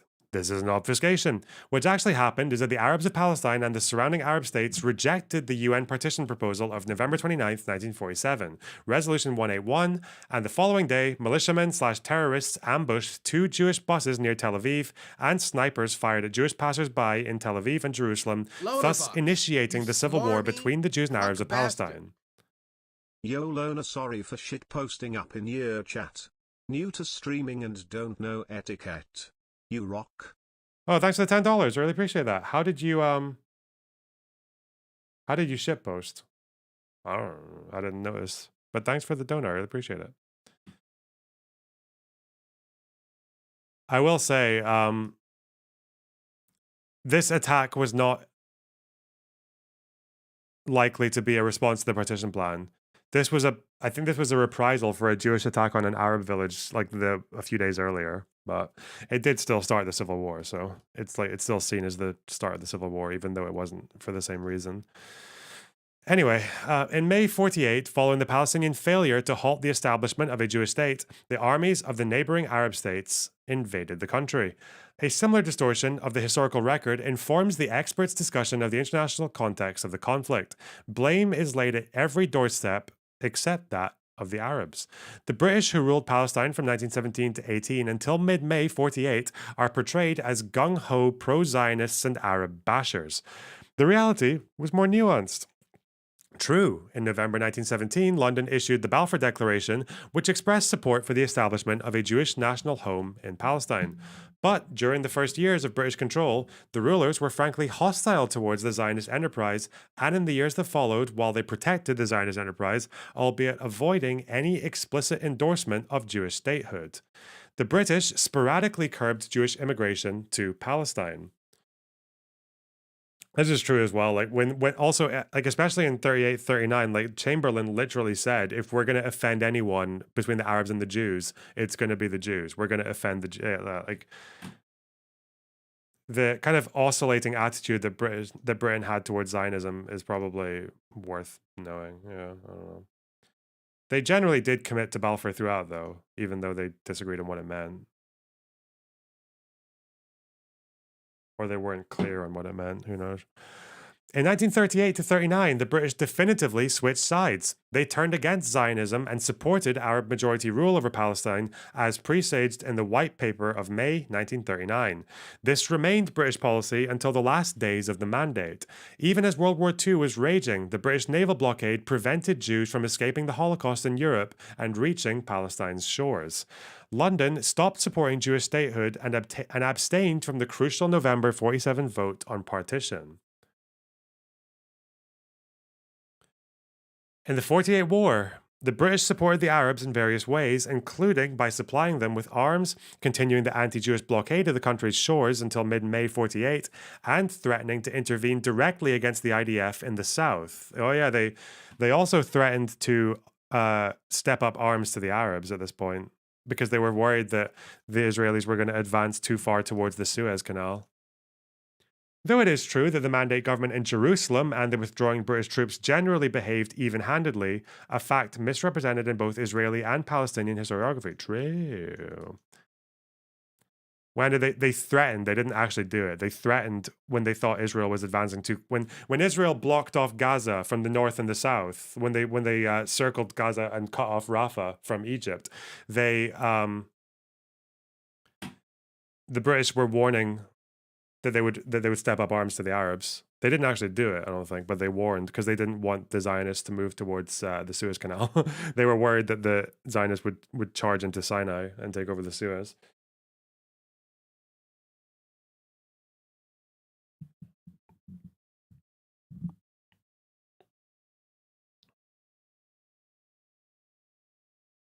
They also didn't intervene.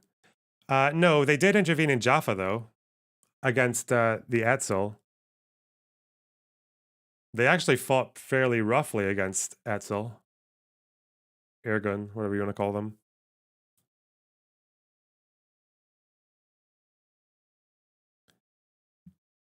Panelist Tamari is therefore quite mistaken when he concludes the British were largely complicit in the 48 Arab defeat.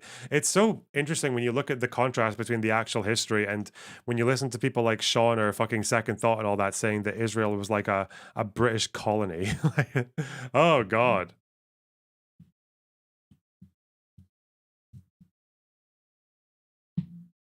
Did Loner Box get replaced by Muslim Box? What? What are you talking about?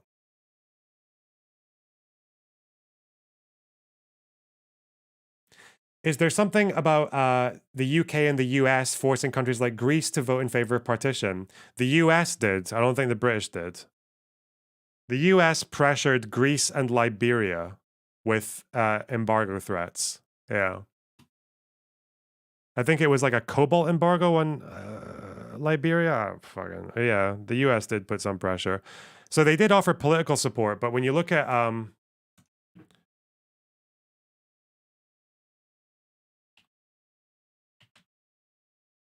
you look at Khalidi's book, this is where he's partially right, but also partially wrong. Crucial. This is something that Benny Morris had a big go about. I looked at the context of this quote. It's not actually as bad as Benny Morris makes it out to be fair. But he says here, with the Soviets, despite their already tense post-war rivalry, both had supported the partition of Palestine and the creation of a Jewish state, albeit for different reasons. Once the State of Israel was established, they both recognized it and offered crucial military support, which was instrumental in its victory. But yeah, I don't think the US offered crucial military support, which was instrumental in his victory. As far as with the Soviets, the Czechoslovak stuff, that was true, yeah. But I think they bought those arms. I don't think they was like, yeah. But yeah, the Soviets were the first ones to give de jure recognition to Israel. The US were the first ones with de facto.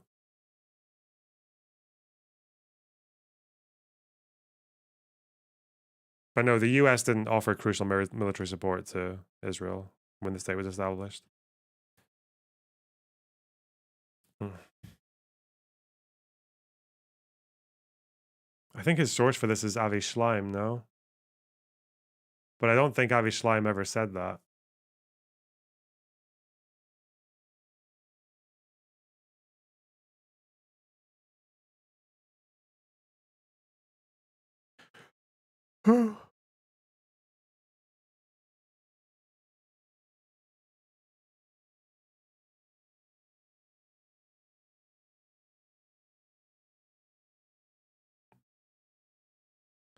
What is this de jure thing you keep saying? De jure is like actual, whereas de facto is like might as well be. It's more or less what it means.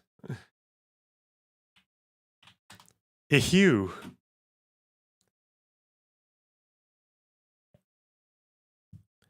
It's like formal, whereas dessert. Shut up. All right.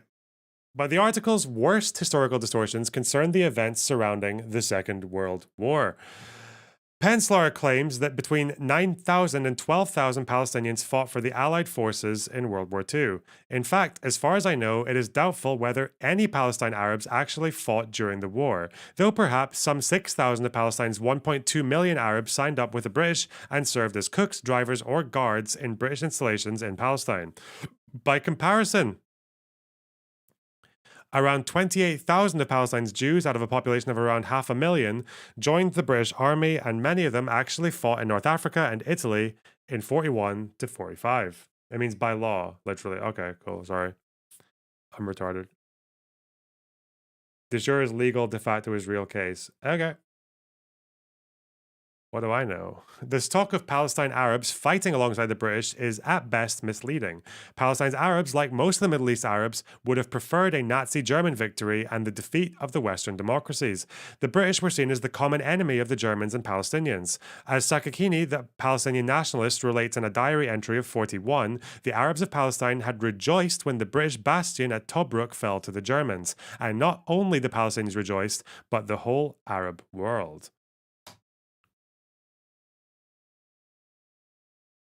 This support for Hitler wasn't merely a matter of the old adage that my enemy's enemy is my friend. Muhammad Amin al Husseini, the leader of the Palestine National Movement, was an outspoken anti Semite.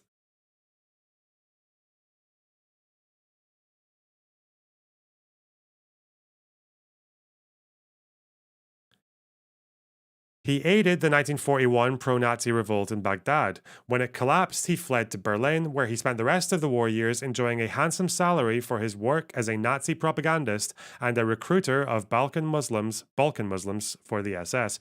I don't think attributing Husseini's motivations to the rest of the Arab world is necessarily fair, no? I feel like have I not seen it from Morris himself when he says that Arab support for the Germans was more to do with the enemy of my enemy? I don't know.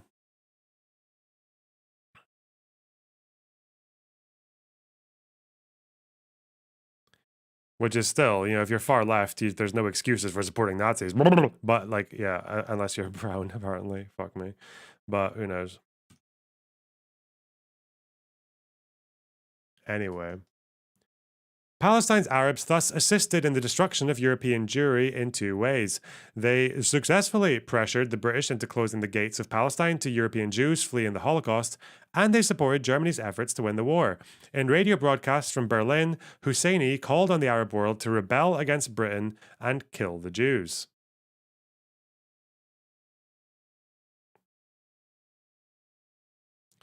All these inconvenient facts are shoved under the carpet in the New York Times piece. Lena Dalashe does briefly mention that the Mufti made visit to Hitler, which is often used against the Palestinians. But she quickly adds that in siding with Hitler, the Mufti was not representative of the Palestinian community. Many people rejected Nazism. Bazelon backs her up. In a footnote, she cites Lebanese scholar Gilbert Ashkar's book, The Arabs and the Holocaust, The Arab-Israeli War of Narratives, which she says notes articles in the Arab press that denounced Nazi brutality and fascism. Ashkar teaches at SOAS, the London School of Oriental and African Studies. Tamari slightly offsets this whitewashing by noting that by allying with Hitler, the Mufti completely undermined himself with the British and with the European states. Towards the end of the panel discussion, Bazelon asks, why did the Palestinians reject partition in 1947?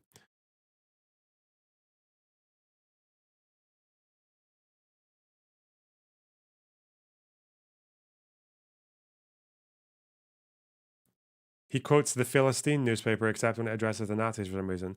Wasn't the Philistine newspaper actually quite openly anti-Semitic, though? I don't know if they were pro-Nazi, but they were not a Jew-friendly fucking paper. Yeah. This is the crux of the issue.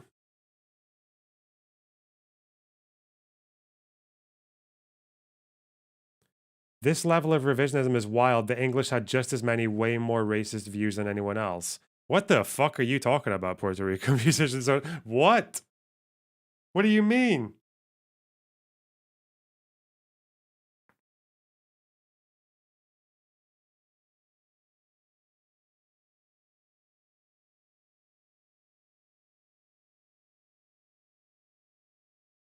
Just as much, way more.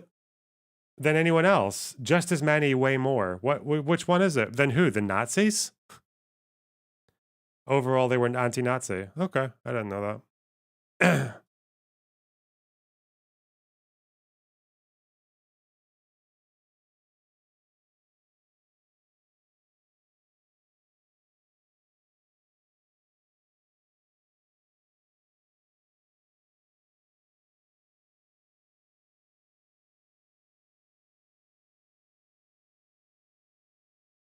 Hmm.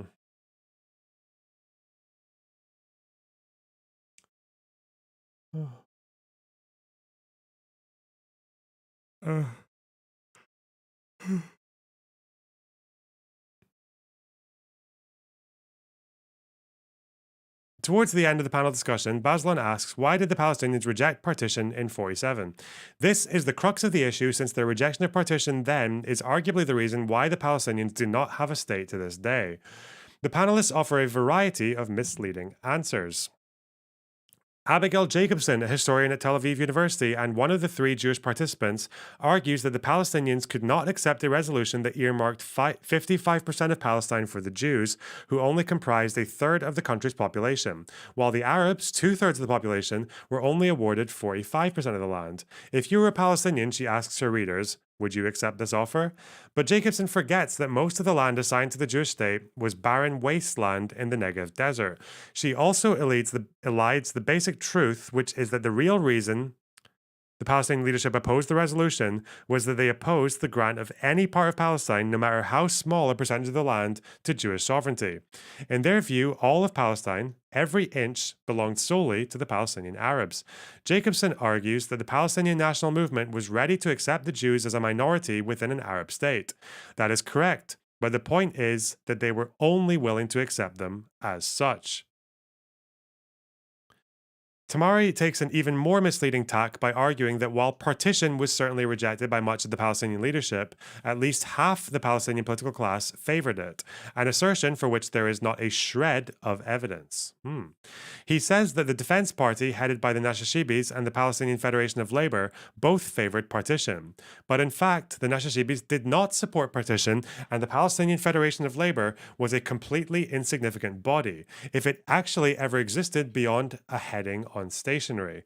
In any case, the Palestinian national movement was led and dominated by the popular Haj Amin and the Husseinis, and no one in November to December 47 stood up to oppose them over partition.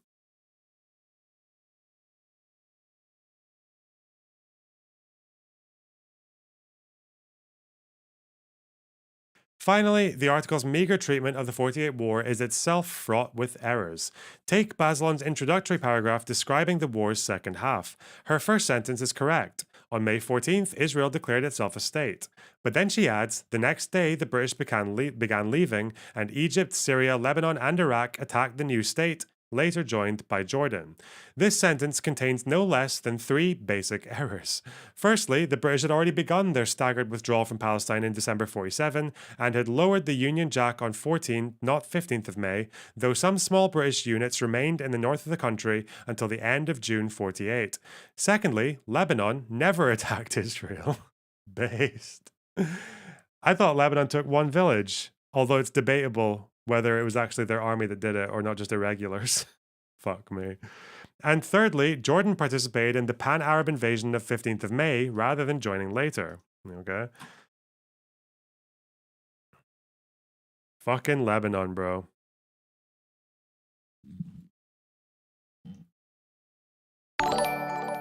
Glitterbell, thanks for the raid. I hope you had a good stream.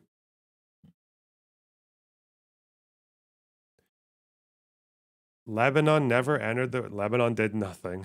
That'll be the epitaph. Tamari blithely dismisses the war by saying that the Palestinians and the Arab states were weak and that the Arab defeat was almost a foregone conclusion.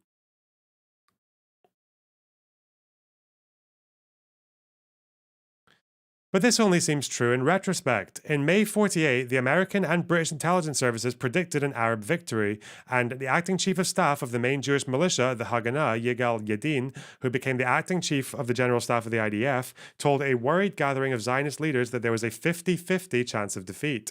In truth, at the outset of the war, no one knew how well or poorly the Arab forces would perform. All in all, it is unfortunate that the readers of the New York Times have been given a biased, distorted view of the 48 War and its origins, at a time when truth and accuracy about the history of the conflict should be a premium. Okay. Okay, Mr. Morris. I think he's maybe overestimating his conviction for how much the Palestinians supported the Nazis for Nazi reasons rather than enemy of my enemy. I'm pretty sure it's safe to say that the majority of the Palestinians who were involved in politics, because again, like most of the population was illiterate, so I don't even know how you would count them, but most of them did prefer the Nazis over the British or the Allies. But that seems to be very, very much like the strongest case. But whether the most of them did that because they supported the fucking Holocaust and shit is pretty difficult to say. I don't know how you would prove that. How do you differentiate that? Does it matter with any other collaborators? It matters. Again, accuracy matters. It matters if you're trying to like smear the population or not. Because if it turned out that they did only support Nazis as a kind of like, this is our way of relieving ourselves of British rule or whatever the fuck that we don't like that would be very different from the reasons that Benny Morris is giving. And I feel like, again, it's good to be accurate. Like, I'm not making a moral judgment. It's about just being accurate. Of course, they're different, right?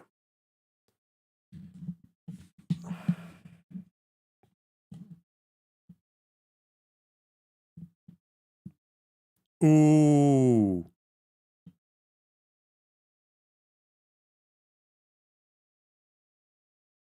Oh. Crazy Night Sky is actually right here, but if you're denying rapes occurred on October 7th, you are a burden to the pro-Palestinian cause and should remove yourself from public awareness. Not disagreeing, but now the contention among the left seems to be whether it happened systemically or not. Oh, for fuck's sake. I'm not disagreeing.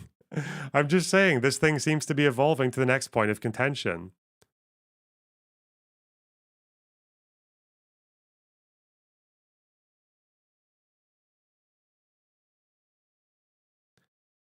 Is Puerto Rico trying to say that the British were just as racist because in 1290 they expelled the Jews? Under fucking good King Edward I, Hammer of the Scots and the Jews. What? Shut the fuck up. I'm sorry, right? Fascism had a pop in the UK. They got slightly popular amongst the elites. The king liked it. Fucking the BUF liked it. The Daily Mail liked it, but they lost. They got absolutely fucking ruined before they could even get a chance to gain like large prominence in the UK. Shut the fuck up.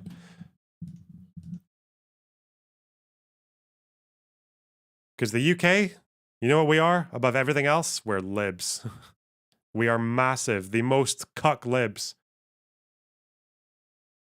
That talking point that the UK was like as fascist or as racist as everyone else, that is a Soviet talking point, okay? That's basically what the Soviets said to justify Molotov-Ribbentrop, so they could just say, oh, the Nazis and the British and the French and all that, that's just a bunch of imperialist fascists fighting with each other. That's what that's from, okay? It's so stupid. Fuck.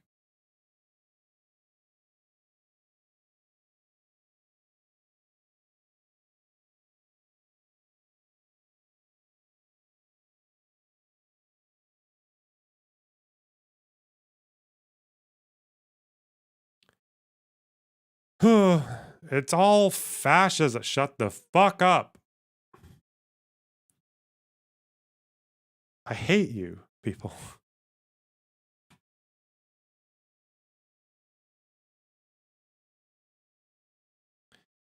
What is happening at Super Tuesday? Did you go over the peace deal already? Nope. Maybe I will. And then we'll do Super Tuesday. Who knows? Everyone's fascist except for me. True. Circa communists who support Hamas 2024. Oh, God. What a fucking state, man.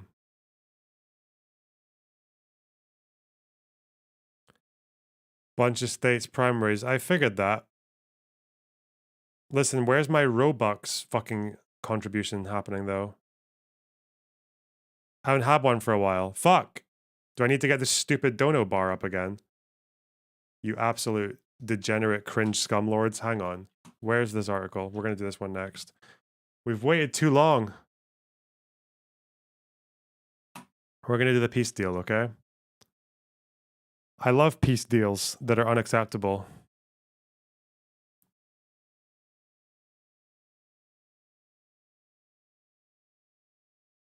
To all the weirdos in chat, a pogrom in 1290 still shows intent, and there were objective laws limiting immigration of Jewish folk recent in Britain. The limits to Jewish immigration after 1290 were lifted by Cromwell in the fucking Roundhead Revolution. Like, what's that, 1600s? The fucking cavalry? Oh, God. Puerto Rico, people have memories, okay? They can see what you're doing, okay? They can see how easily you fucking flail around when you say something stupid because you just can't say, okay, maybe this was a bit of an exaggeration, okay? You started with Britain just as racist as everyone else fucking circa World War II. I don't even know if I'm using that word properly, but I like it, okay? And then people were like, what the fuck are you talking about, bro? And now you've moved on to, oh no, actually, they deported all the Jews in 1290. And they're like, that's a pretty different thing. And they're like, but they banned Jewish immigration. Like,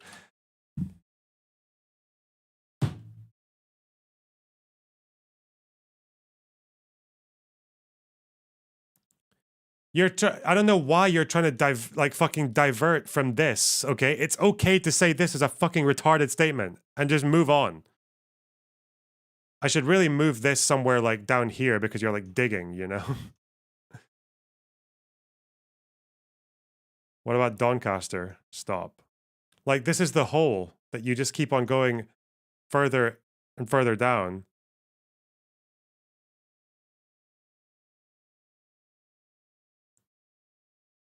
If you supported the Nazis over the British in World War II, smarmy cuck it's bastard. probably reasonable to assume that you either didn't care about anti-Semitism, you were okay with it, or you were actively anti-Semitic yourself, okay? That's not a difficult fucking stretch to make.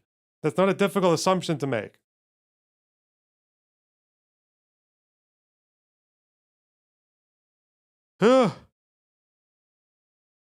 Why are we going back to 1290? Because that's how far Puerto Rico will dig the hole rather than admit that this was a silly thing to say. They will actually dig all the way down to 1290. Bro, all the Google Docs of my old server admin are being posted in my Discord about people who got banned. I thought that one of them is a tale of two creeps. I thought it was the tale of two nonces. That our old admin used to write Google Docs about why they were banning people. Oh God. I don't know why they left. I think they might just not like me anymore, but I respected the effort.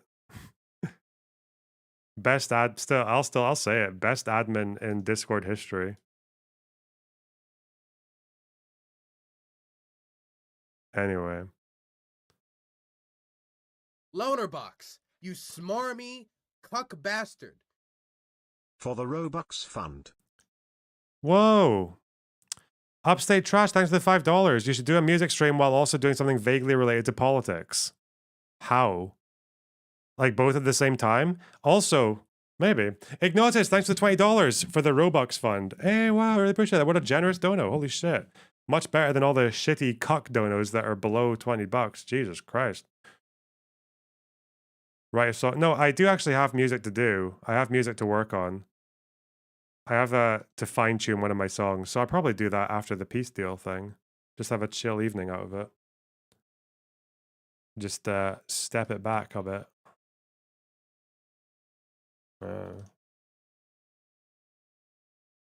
I'll donate $100 if you do. 20. Shut the fuck up. What if I do music stuff? You guys will give me money if I do music stuff. Wow. I mean, I do it for. I don't need money for it. I'll just do it for fun. Yeah. Ableton Live 12 released today. I don't care about Ableton. I'm a Pro Tools wanker. Right. I'm gonna get some water and then I'm gonna read about this peace plan, okay? This peace proposal. From Vladimir himself. Oh god. Oh, my legs are so sore. It's been day 5 now since I did legs and they're still sore.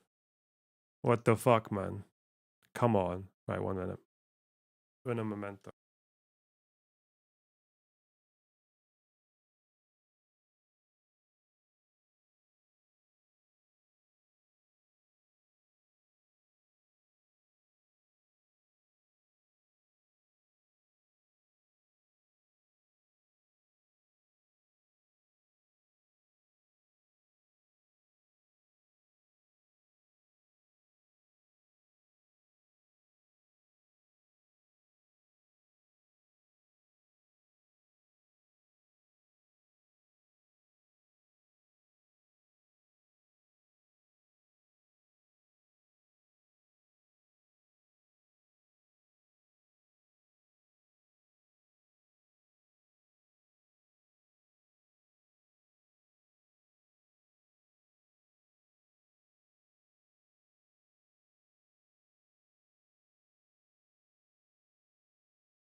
Okay.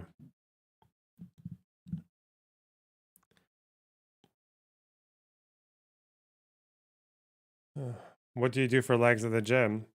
I did hack squats. I did RDLs. Leg extensions.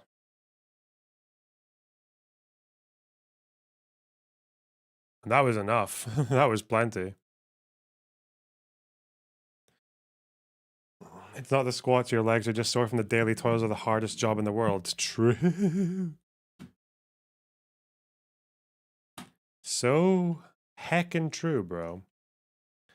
The Wall Street Journal. Let's go. So do you guys remember that peace deal that was supposedly going to end the war in 2022?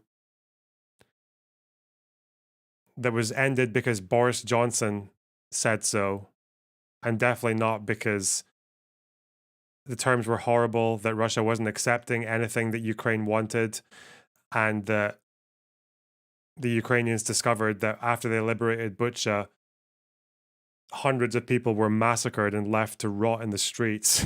And they realized, oh, these guys are probably not going to be negotiating in very good faith. Maybe that's what happened. Who knows?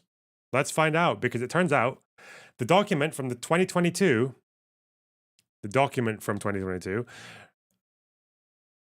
has been released, and it reveals Putin's terms for peace. What were they? Let's find out. Draft peace deal drawn up shortly after Russia's invasion shows Ukraine was confronted with becoming a neutered state. Russian President Vladimir Putin has in recent weeks publicly hinted that he would be open to discussions to end the war in Ukraine on Moscow's terms, as Kyiv's military momentum stalls. A draft peace treaty drawn up by Russian and Ukrainian negotiators in April 2022, about 6 weeks after the start of the war, lays bare the sort of deal Putin was after at the time.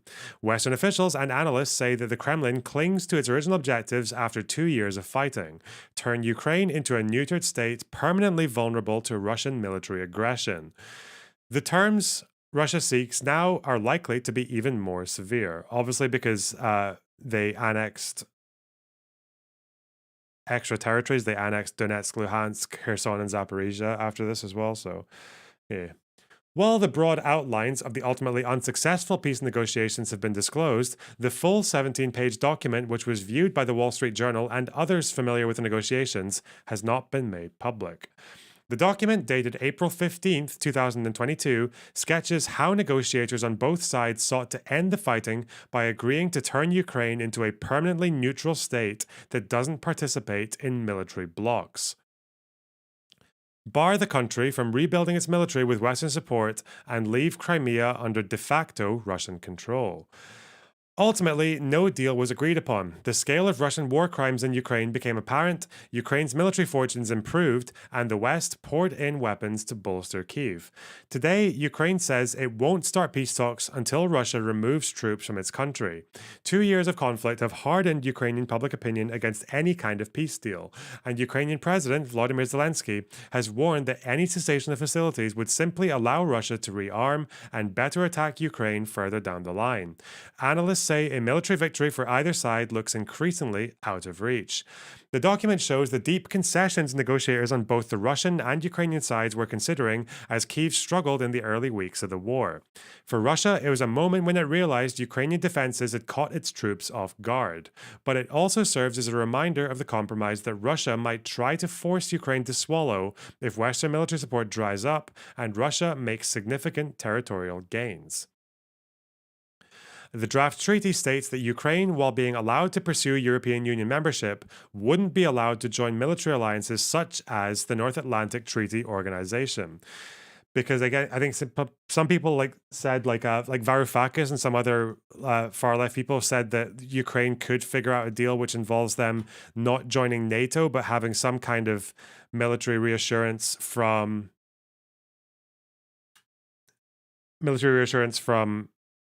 the EU instead. The people who actually believed the idea that it was just NATO specifically and not the idea of Ukraine having any guarantee of safety and protection. Because it seems to be the case that Russia was not upset with NATO because NATO is an originally anti-Russian entity that threatens Russian security. No, Russia doesn't like it that Ukraine has any security guarantees from other countries, not just NATO. Anyway. No foreign weapons would be allowed on Ukrainian soil. Ukraine's military would be pared down to a specific size. Russia sought to limit everything from the number of troops and tanks to the maximum firing range of Ukrainian missiles. The Crimean Peninsula, already occupied by Russia, would remain under Moscow's influence and not be considered neutral. Moscow also pushed for the Russian language to operate on an equal basis with Ukrainian in government and courts, a clause Kyiv hadn't signed off on, according to the draft document. The future of the area of eastern Ukraine, covertly invaded and occupied by Russia in 2014, was not included in the draft, leading it up to Putin and Zelensky to complete in face-to-face talks. That meeting never took place. The treaty was to be guaranteed by foreign powers, which are listed on the document as including the US, UK, China, France, and Russia. Those countries would be given the responsibility to defend Ukraine's neutrality if the treaty were violated. But while the treaty held, guarantors would be required to terminate international treaties and agreements incompatible with the permanent neutrality of Ukraine, including any promises of bilateral military aid. The international security guarantees would not apply to Crimea and Sevastopol. Okay. The document reflects deeply held Russian phobias that the West, led by the US, was for years developing Ukraine as an anti Russia to undermine, contain, and attempt to seize control of Russia. After Putin's initial attempt to take control of Kyiv and topple the government failed, the document appears to offer the next best thing, a way to cut off Western support for Kyiv. While Turkish President Recep, what I don't know how you say that name. Whilst Turkish President Erdogan offered earlier this week to host talks anew, any renewed attempt at peace looks unlikely in the immediate future. While the front line has hardly budged for a year, pessimism is growing about the outlook for Ukraine, with Russia recently making its first significant advance in months and Kyiv's forces running low on ammunition and manpower. Oh, this was so frustrating, I think. It was the fact that Ukraine had everything they needed to defend these positions, but they lacked the ammunition. That was it. Because of shortage of supplies from the United States. And actually, a lot of it was American equipment they had as well. They had American equipment without the ammunition because the Republicans are holding up aid.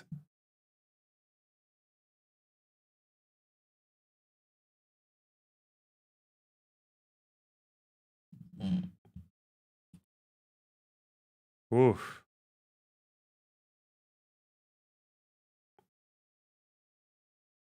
Billions of dollars of US funding for Ukraine is snarled in Congress. Western attention is shifted to the Middle East, and polling is favorable for Republican presidential candidate Donald Trump, who has said he would broker an immediate peace deal if elected.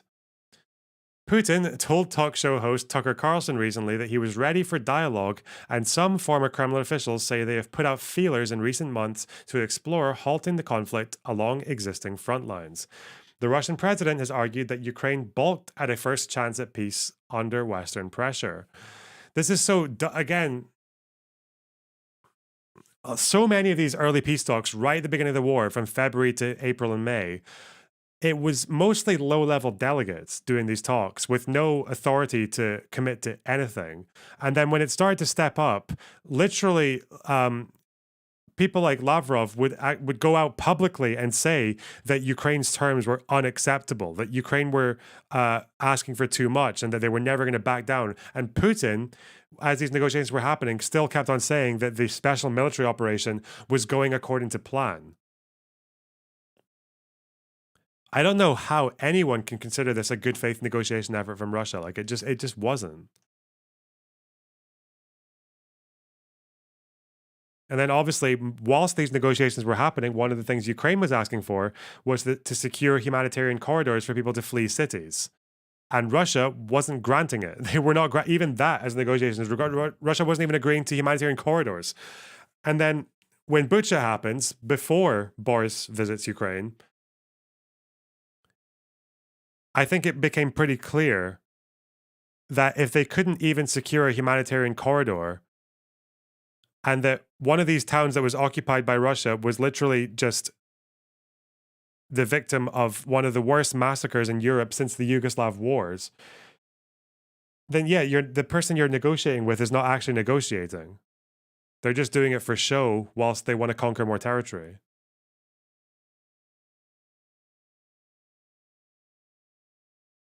Also, Ukrainians have agency. If Ukrainians wanted a peace deal and Boris Johnson came in and said don't do it, Ukrainians could say no.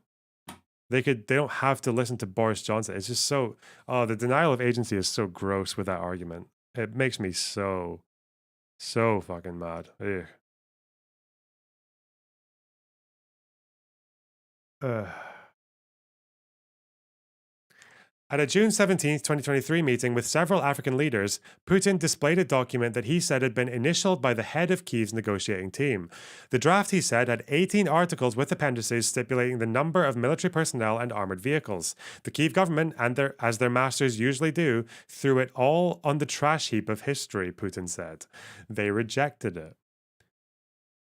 Samuel Charap, a Russia analyst at RAND, said Moscow's impulse to negotiate might wane as it sees Western aid held up and notches more advances on the battlefield.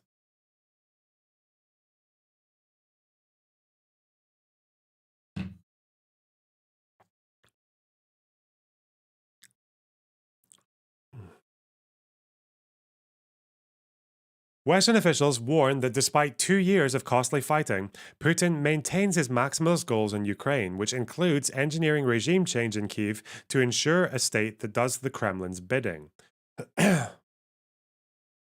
Any such peace agreement by Ukraine leaves it at the mercy of Russia for any future repeat of the invasion, says Keir Giles, a director at the Conflict Studies Research Centre, a UK think tank. Since its initial invasion of eastern Ukraine and annexation of Crimea in 2014, Russia has violated more than 400 international treaties and conventions, according to the think tank Chatham House. Past ceasefires or peace treaties involving Russia in Georgia, Syria, and Ukraine have all been subsequently exploited by the Kremlin for its own gain, Giles says. The first round of tentative peace talks began only days after the February 2022 invasion. Russian and Ukrainian negotiators initially met in Belarus before moving to Turkey and continuing talks on and off until April. The resulting document appears loosely based on the 1990 treaty that created a united Germany where Soviet Union troops quit East Germany on the condition that the country renounce nuclear weapons and cap the size of the army. The draft treaty with Ukraine included banning foreign weapons, including missile weapons of any type, armed forces, and formations. Moscow wanted Ukraine's armed forces capped at 85,000 troops, 342 tanks, and 519 artillery pieces. Ukrainian negotiators wanted 250,000 troops, 800 tanks, and 1,900 artillery pieces, according to the document. Again, even by Russia, like the only grounds Russia could possibly make a demand like this is if Ukraine was attacking Russia and trying to take over parts of Russia. But they weren't. They weren't doing that.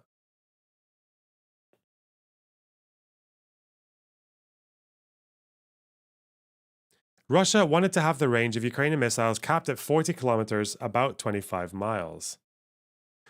Other issues remained outstanding, notably what would happen if Ukraine was attacked.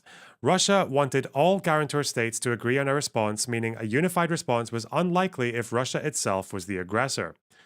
In case of an attack on Ukraine, Ukrainian negotiators wanted its airspace to then be closed, which would require guarantor states to enforce a no fly zone, and the provision of weapons by the guarantors, a clause not approved by Russia.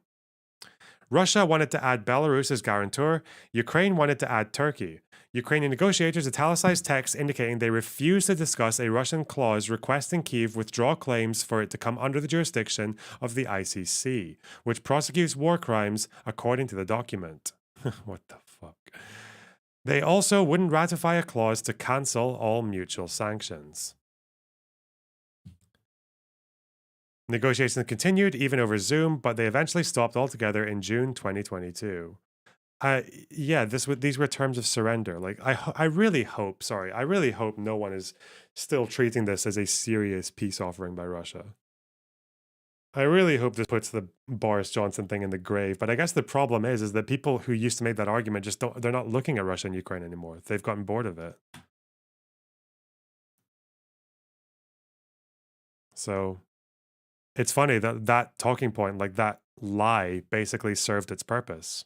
It served its purpose when it mattered, and now it doesn't matter. You can just don't bring it up again. Jesus.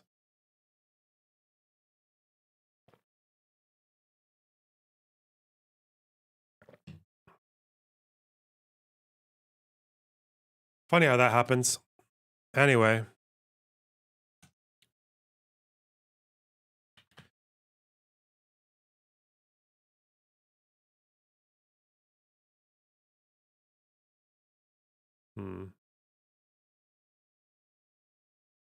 What is this?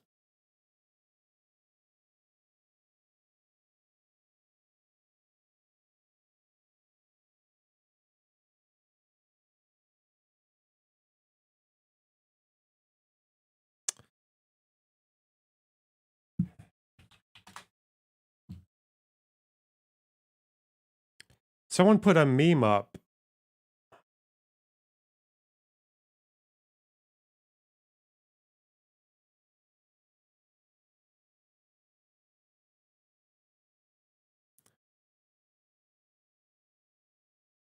Someone had a meme in the Discord of fucking Puerto Rico socialist. Where is it? I've lost it.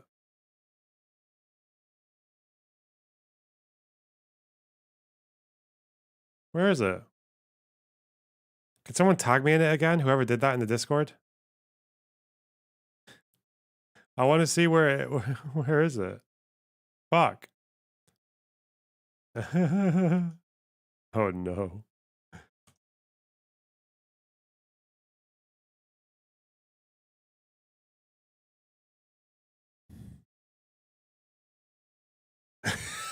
It's the fucking, it's the so Puerto Rico vegan musician socialist. You're saying that the UK in World War II was as racist against Jews as anyone. Well, you see, Boner Box, to answer that question, we must go back to the year 1290 when the English king Edward the First. Oh no. Oh no.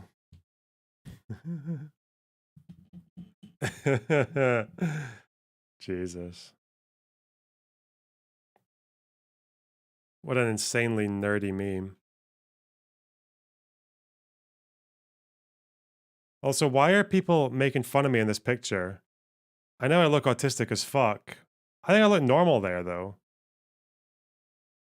That's actually one of my less shitty camera smiles. It's just that everyone else looks even better, I suppose. Fuck.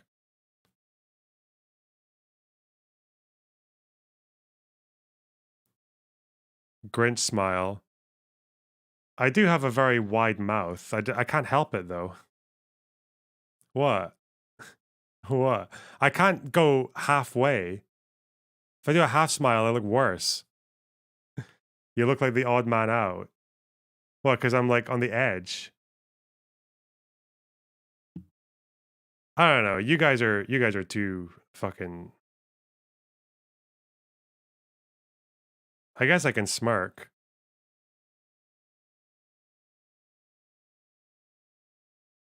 Hmm. Whatever, dude. Fuck you guys. It's because everyone's touching each other. I don't care for this American bullshit. Everyone putting their fucking arms around each other like a bunch of wankers. Fuck off. Who needs that? Why? Why is that so important?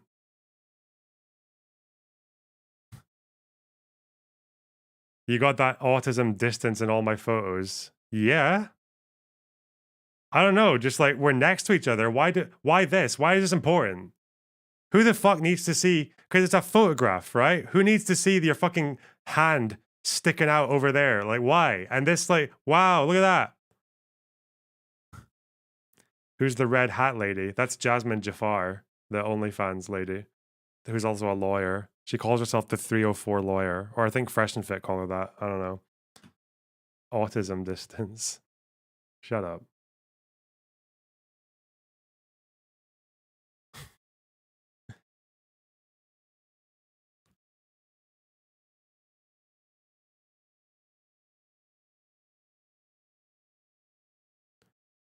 Oh yeah, literally everyone else is leaning as well. Cucks. Look at this. Look at this. These submissive tilts.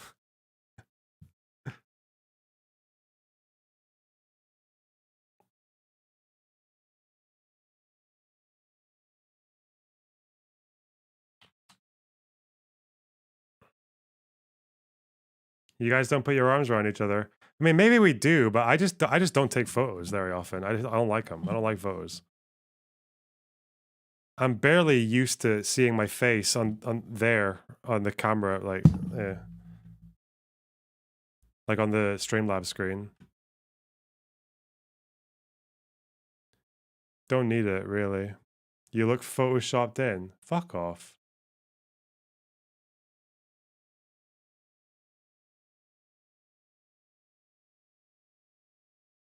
Apparently there are Hezbollah airstrikes in Hula.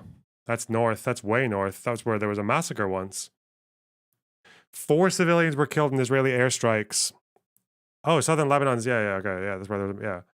4 civilians were killed in Israeli airstrikes in the southern Lebanon village of Hula earlier today, a Lebanese security source tells UK-based Qatari outlet Al Arabi Al Jaid. According to the unverified report, the 4 people were all members of the same family, and among them were a man, his wife, and their 25-year-old son. Their identities have not yet been made public. The IDF said it had carried out airstrikes on the buildings used by Hezbollah terror group in Hula earlier this evening. Uh-oh. Was this before or after Hezbollah was striking? Uh-oh. Not good. Are these the Hezbollah rockets popping off?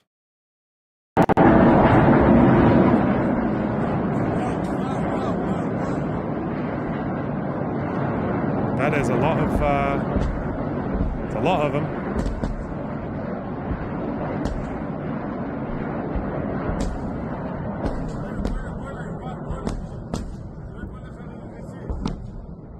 God, it looks like the Iron Dome is actually clapping every single one of them.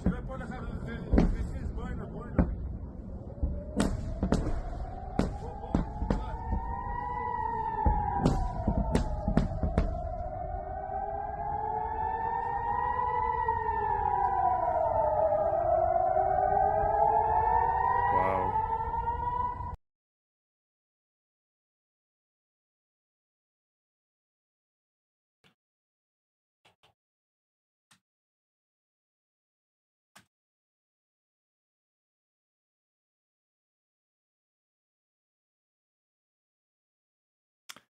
Oh, this is 23 hours ago. Gallant is saying that the Hezbollah rockets are bringing Israel closer to a breaking point. But then again, Gallant wanted war with Hezbollah on day one. Almost ran to the shelter now. Oh, fuck. What, because of the sound coming from my computer, or because the sirens are actually going off over there as well? You're not in the north, though, are you?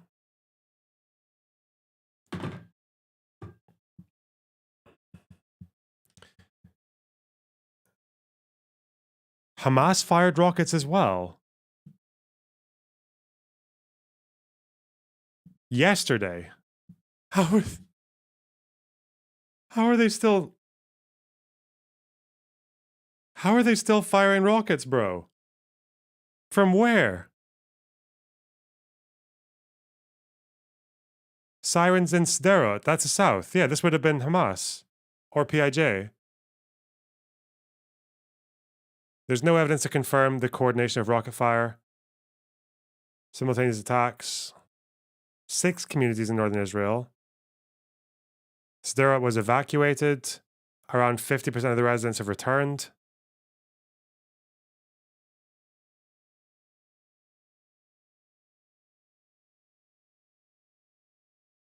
Do they have hidden underground launchers? Probably. I know Hezbollah does. Hezbollah's whole thing during the 2006 war was that they could just emerge from the ground, fire a fucking shot of artillery or whatever, and then go back underground within like 60 seconds. That was like a big Hezbollah thing that they were so difficult for the IDF to get a hold of.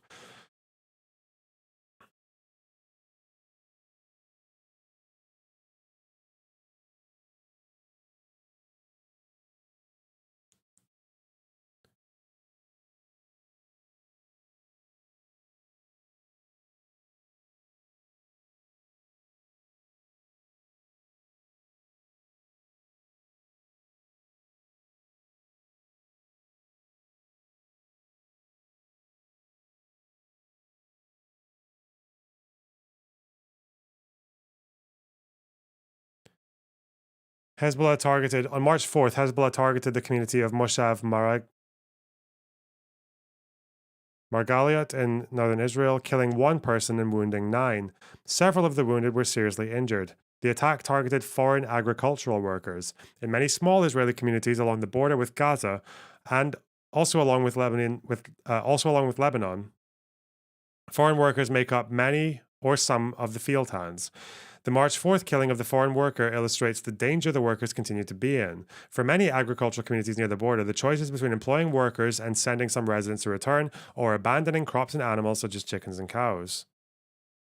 Sirens in northern Israel during the evening of March 4th due to a drone infiltration. Second round of sirens warning of a drone threat that day. Hmm.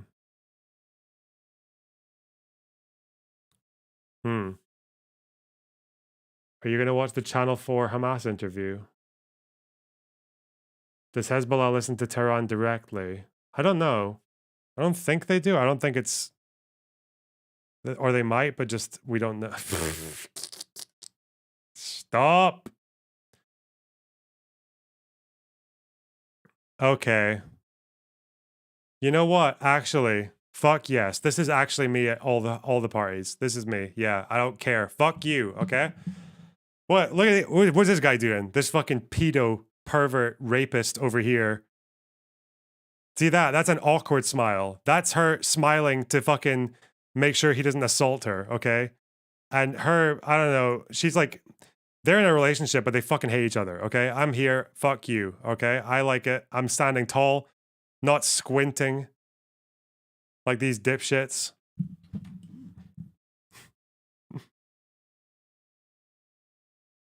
Look, that's why I'm so content.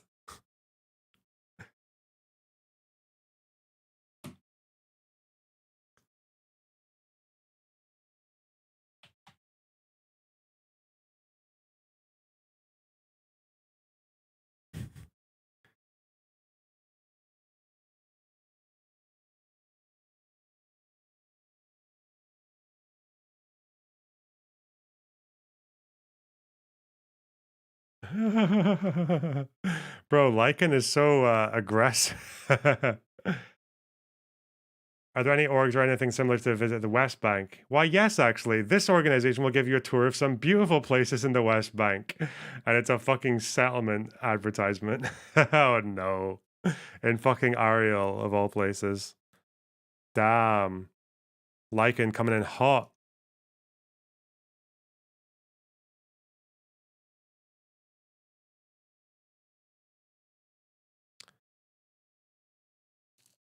Did you not see the claim that Hamas has no idea where the remaining hostages are?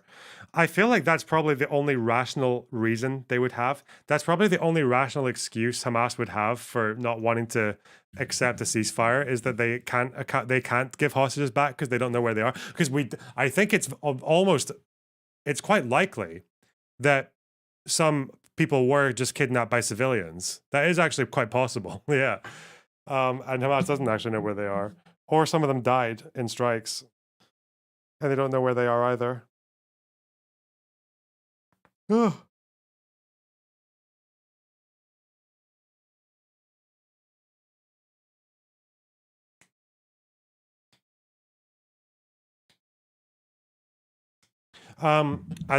Fucking Sev, do you want to now that oh for fuck, but yeah, now that fucking Dustin's getting offered to go to Israel, it's gonna make it sound like I got the idea from him. Fuck off. I've been talking about it for days.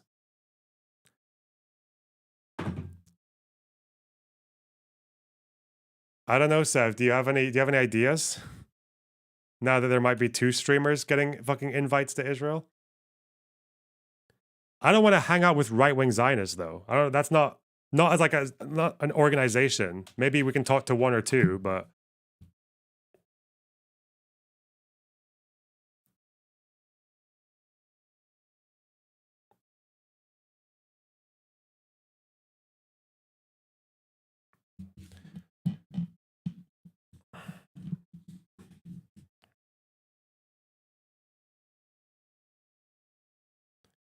free vacation with the worst blunt rotation. Want me to hop into VC? Sure. Wait, mine or Stevens? Probably mine, right? Vosh got an invite to Gaza from the PCR. Did he? Bit of a problem with Destiny tweeting that. Oh.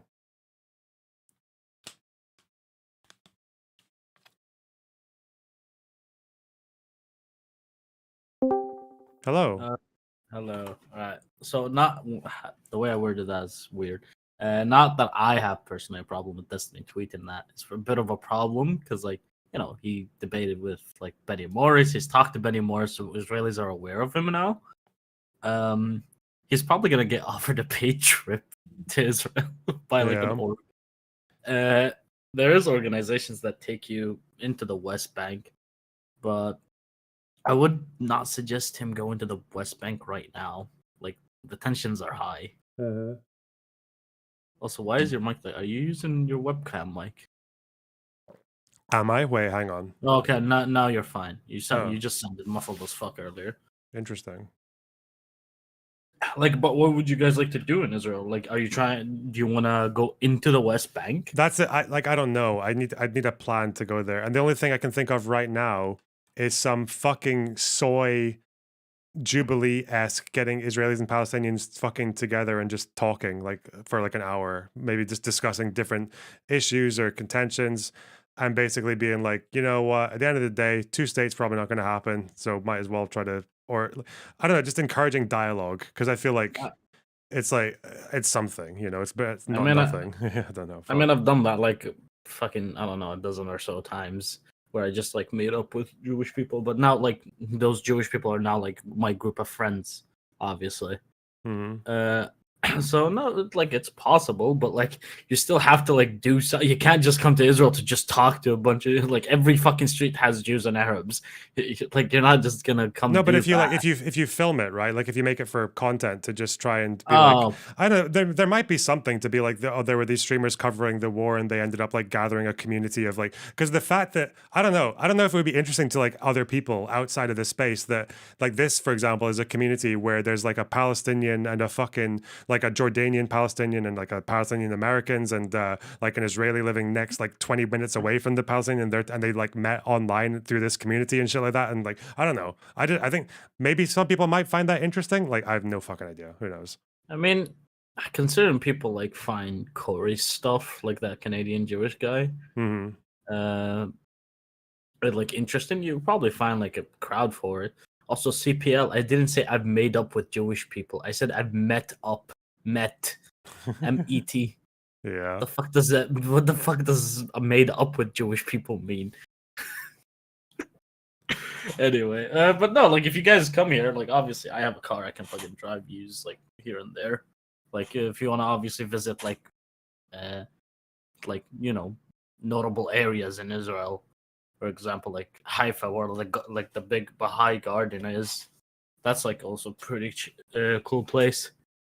Yeah. I So also, just out of fucking like a morbid curiosity, I want to visit like the fucking, if I was going, I'd want to visit like the sites of one of the villages that was like destroyed or abandoned, like, and just maybe even find like ooh, photographs of it and then just like have them fading into each other, that kind of thing, for like a, that's I don't gonna know. be that's gonna be a bit weird or tough. I mean, like I can take you to Haifa or the old city in Haifa, and you can see like buildings that were like pretty much not destroyed, but like you could tell they were taking fire or something. They Mhm. like there was a battle there or something, but like it's not as obvious as it is anymore because people repurpose those buildings in Haifa and Jaffa. But what's it called? Down south, like towards like the Gaza Strip or so, that's the road a bit more in like the middle, like around Jerusalem. You can see villages that were destroyed and stuff, but there's like cities built over them. So you're gonna have to actually go look for them, and it's not like there's a tourist attraction for them. Yeah, but there's like that's the thing. It's not a tourist thing. It's like it's the fact that people actually just don't know that much about them, and there's not that much written about them either. There's not that Yeah, much written about like these old village sites, or even just going there, like because like some of the ones that I've read about, say like Dimra or fucking the one that Yad Mordecai has built over, like I know there are still bits of rubble there, but there's just like they only got like a paragraph in maybe a book from the fucking 90s, like, but actually being able to see it and saying like, this is maybe like where. These people lived in like the 40s, and like what happened to them and what happened to each village. Like, I don't know. I feel like it might just be like an interesting do thing you want to to visit people to know Tantura? about. No. Tantura just looks like it's just like a parking Yeah, lot it's a car beach. park. Yeah. Yeah. What's it called? There is a remnant of a destroyed village in Rehovot. Uh, I've came across it by like accident while I was driving a friend there. Uh, it's like literally you can see like a few abandoned buildings. They look like they're made out of like sandstone or something. And there's like an abandoned mosque there as well. Like, and I know it's abandoned because there's like 3 Muslims in Rehovot. It's like, and it's like Mm. a big ass city, so clearly no one's using it. And it also looks like the old fashioned mosque. Like mosques in Israel now are like super decorated and whatnot. I mean, I can take you guys also to my town where you can see the monument. You can see Mm. like we have interesting roundabouts in my village. Yeah. We have mini Alexa on one of them.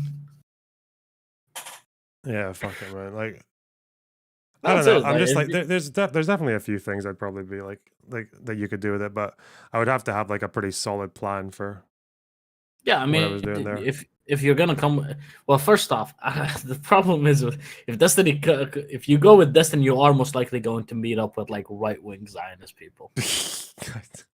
Oh god. I mean, If he I goes can out of just his snub way, them. You know, I don't need anything to do with that.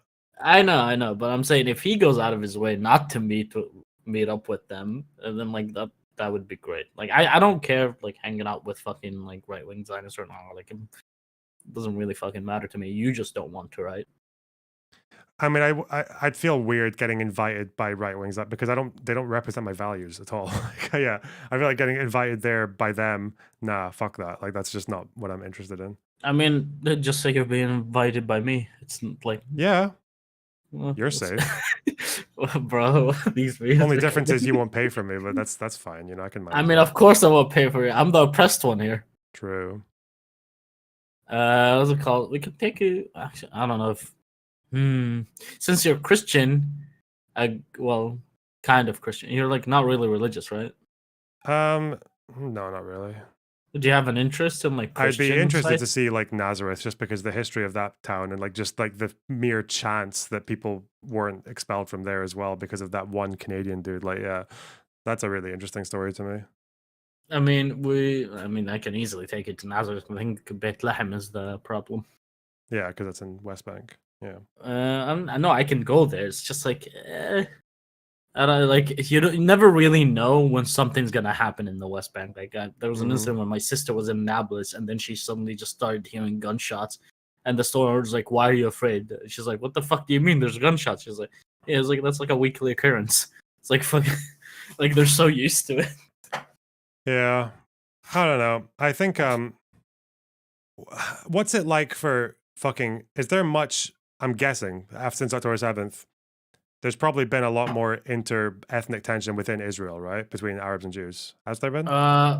Yeah, but usually like what's it called? Um, it's okay. So the first week is like, yeah, no, a lot of Arabs just stayed in their towns because they knew there was gonna be like hate crimes and shit. Mhm. Uh, but now, right now, there's not really. You might run into the occasional fucking racist or something, but like you like your curly hair just screams Jewish. So I think you'll be fine. Mhm. And also, I usually get mistaken for Jewish as well in Israel. So Obviously, yeah. yeah.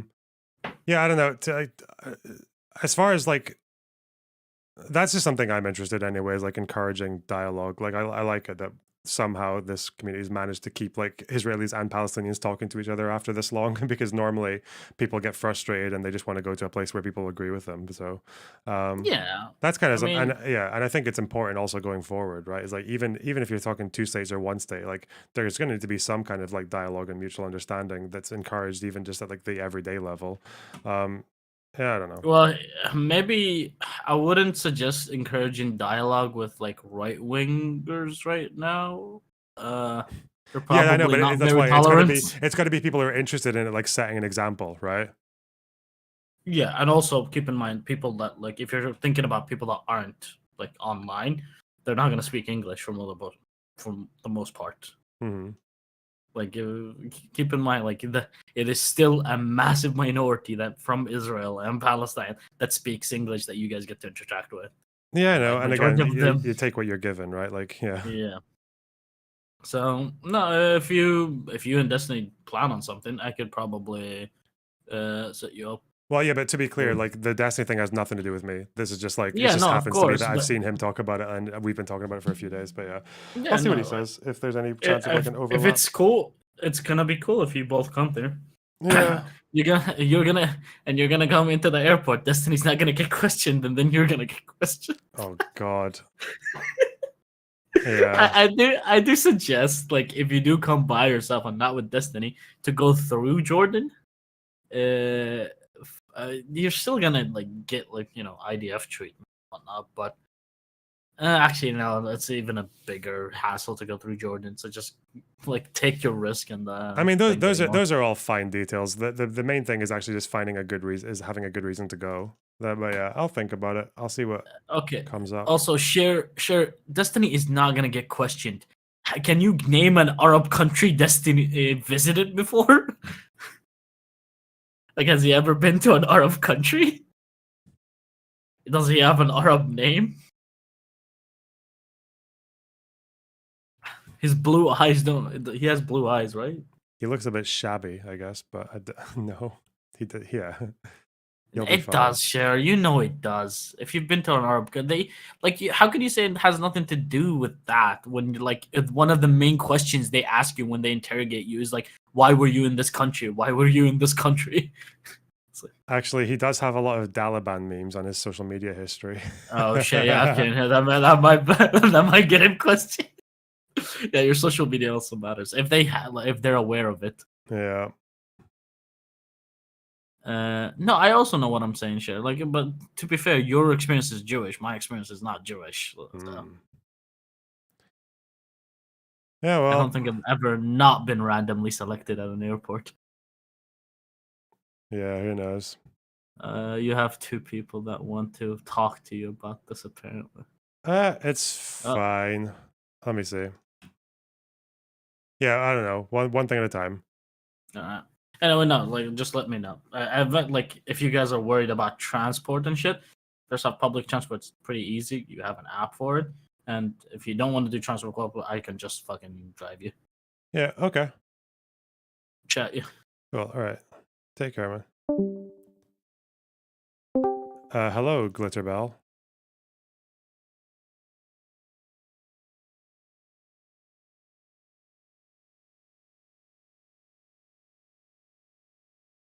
Hello, I'm sorry. I had myself muted and I had stream unmuted. I think I just fixed both. How are you? Well, I'm good. How are you?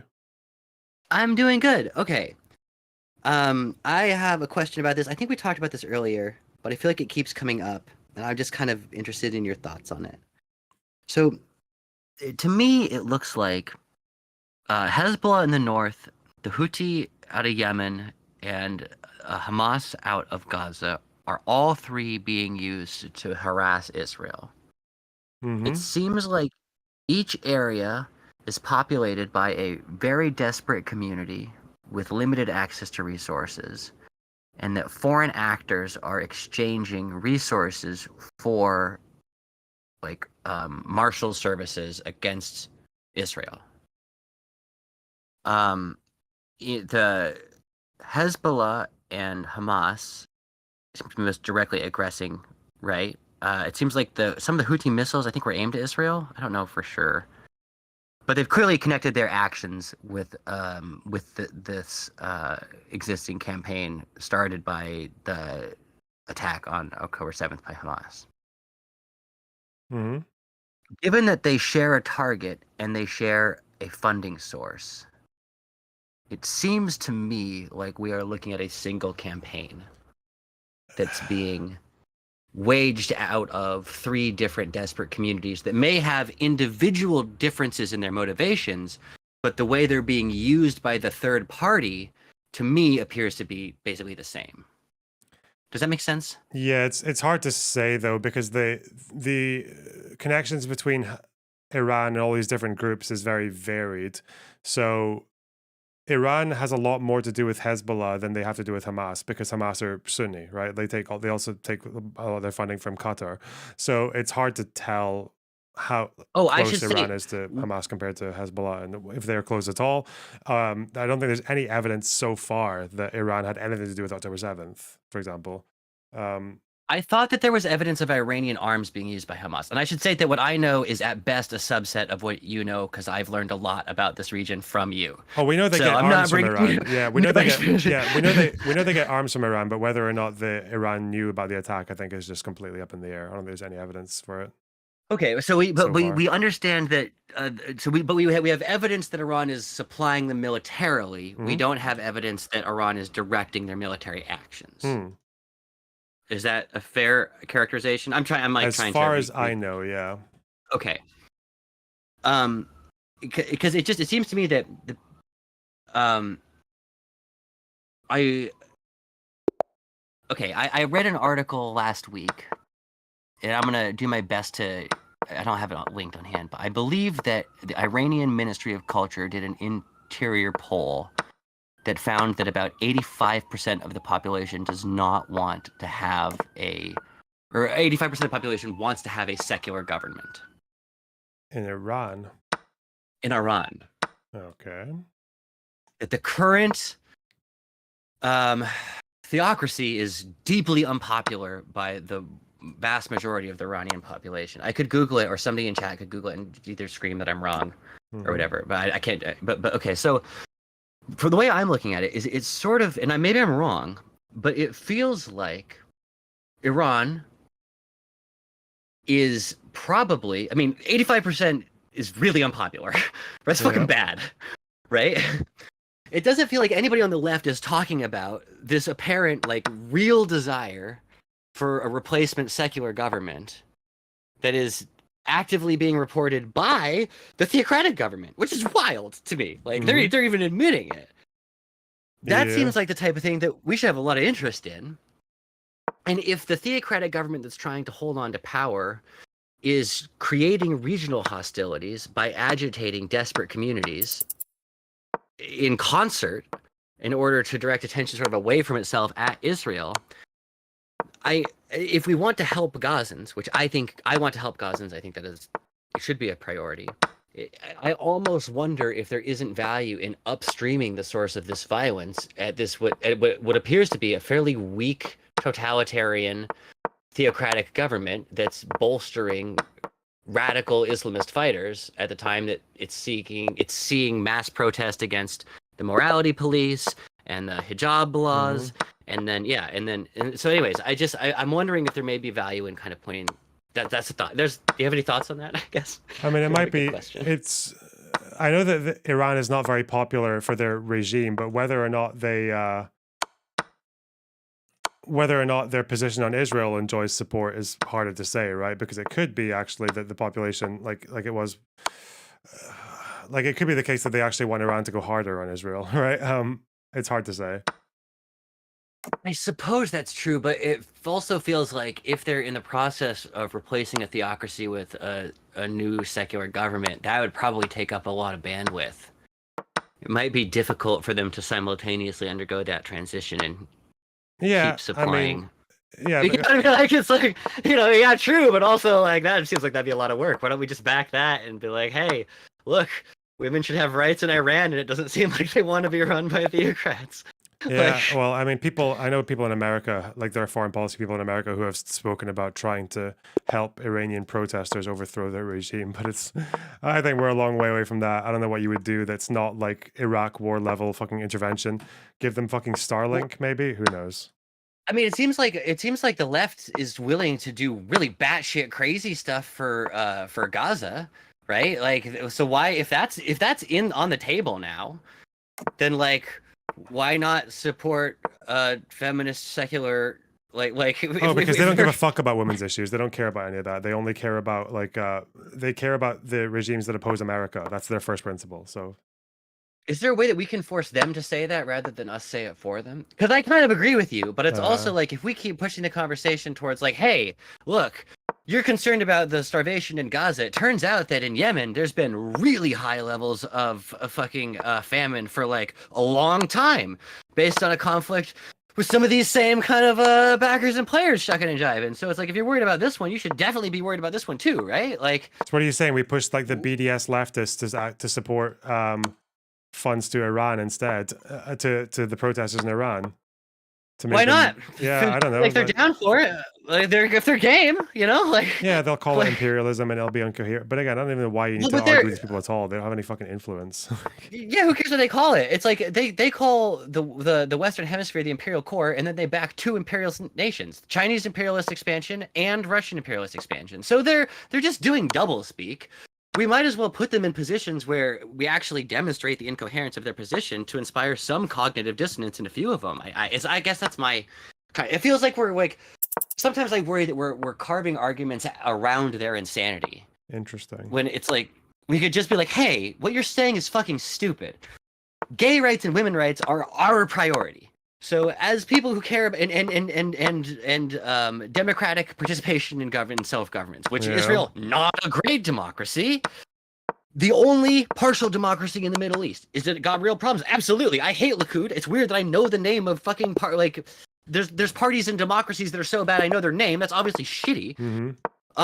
It's not a monarchy, so it's got some flexibility. And there were massive protests like a year ago about the Supreme Court because it actually has an engaged left that was actively working against its right-wing government, just like we're seeing in Iran. Hey, almost looks like in the Middle East, there could be some sort of shared consensus that like crazy governments are bad and one's kind of a little bit further along. Like, let's build that shit out and make, if the left wants to fight it, make them say, actually, I support Russian imperialism. I want North Korean weapons to be shipped into Hamas so that that Islamist militant group can continue to aggress. Like, force them to say that. I don't care about, this like don't vote stuff Yeah. that we keep hearing. What they're actively saying, like the Republican policy, right, is they want Russia to take more Ukrainian land and probably part of Poland in order to prove to the Democrats that they have power, right? It's not a well-considered position. It's mean-spirited, it's short-sighted, but it's reactionary. So whenever anybody talks about like, do we, how bad is Biden, genocide, Joe Biden? What you're saying that you support further invasions in Europe if you're ambivalent, and we know that Donald Trump presidency would result in more dead Palestinians. Absolutely. Yeah, but the problem with making that argument, even though I agree with it, is that the way that they see it is like, have you ever heard the meme that like Himmler was worse than Hitler? Oh, is that a meme? That's sad. I don't actually know if it's true. No. Like, it might be true. Okay. Maybe it's just something that Sure. fucking hipsters say. I don't even know. But like, imagine if like Himmler was challenging Hitler, and people in Germany said, "No, what? Imagine like supporting genocide 99% over genocide 100% or whatever." That's the problem. Is that's what they hear when you say support Biden over Trump, which is ridiculous. But that's what they hear, right? They're still saying that they would rather have 1% more dead Palestinians. Even if they frame it that way, it's the reality of what they're saying. So it's just like, yeah, maybe there's no path on this, but I do think that like, I think opening up doors to people who are willing, I definitely like just being straight up combative isn't super valuable. Opening doors to people who are willing to engage matters a lot. But I've seen conservatives in my communities become more responsive to the idea of being engaged in this election cycle through familiarity with chatters in Eastern Europe who are concerned about facing invasions and who are talking about things like seeing NATO refueling planes circling overhead. I've seen that move conservatives who like are, I think, pretty black-pilled generally about the state of American politics because they start to like empathize with the reality of the broader picture. Yeah. So even though it's scary, I think that there could be. Am I boring people? I'm rambling here. You haven't interrupted me, so I'm going. So I'm Just not keep feel going. awkward. That's fine. Okay, word. Okay, yeah. So I think that like painting a picture of like if you care about, especially because the internet, and this community is a pretty international community. I'm sure that there are a lot of people on the rewatch who follow in other time zones. The discourse of the left is not an American discourse. Even though it's got a lot of American actors, it's also got a ton of Canadian actors, and increasingly we're seeing European commentators like Chris Speaks, even smaller commentators like Lucy Hayes, both Polish commentators that you can. I encourage you to follow. I'm blanking on names right now because I'm online, but like all even Demon Mom, I don't remember where she's from originally, but like all of this, I don't agree with a lot of her policies, but I do think that she really Keffels. I have back and forth with Keffels, but I think that these people really influence the American discourse in a way that it's really difficult to appreciate. So I think that as we start to talk about in the election cycle, when we talk about Biden or Trump, we really are talking about European security. It sounds like a lot. It is a lot. We shouldn't have to talk about it, but Tucker Carlson actively said that he's rooting for Russia, and then he went to Russia and started doing field pieces for Russian propaganda, and we know how strictly controlled their media apparatus is, so we understand that that was curated material, right? As did Jackson Hinkle. These are real signs of real movers in the Republican Party's like higher, like higher media echelon? Who's above Tucker Carlson for influence? Like you're in Hannity territory, definitely would be around there. Is there? So top players are actively participating with the Russian government to build domestic support to cut off funds for Ukraine in order to gain territory in Ukraine.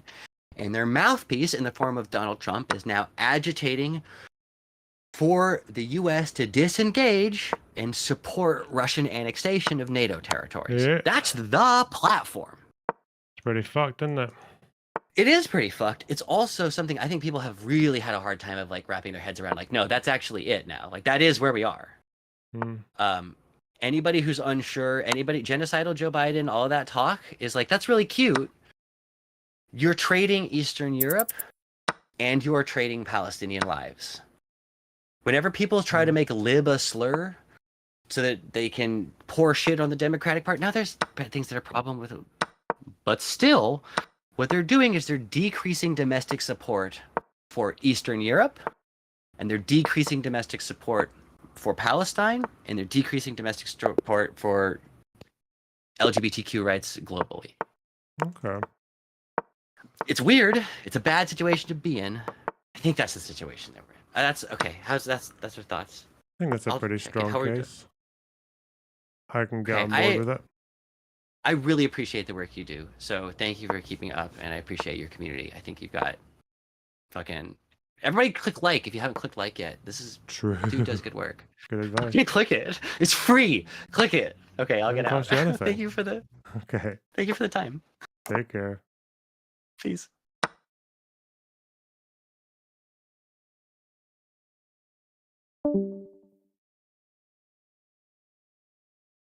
Not a good community. Yeah, fuck you guys. Oh, are you giving up already, dickhead? Fuck. Who are all these people? What?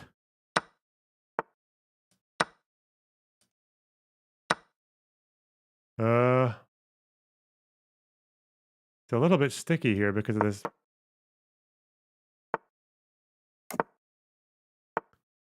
Precarious positioning. Oh,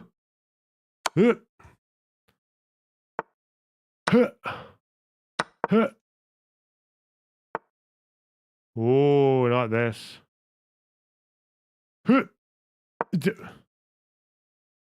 Oh, it's disconnected. Look at that, fucker. Cock. I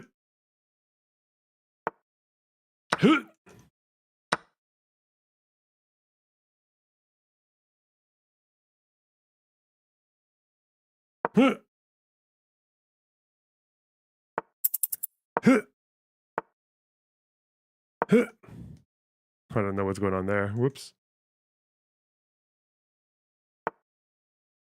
I feel like this is a slightly dangerous position. Oh god, wait, I got this move here. Could have just done that. Okay, be fine. Alright. Alright.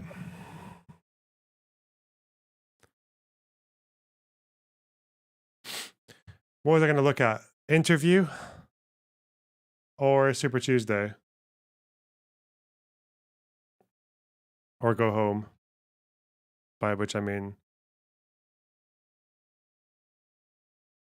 what is happening Super Tuesday? How do I look at that?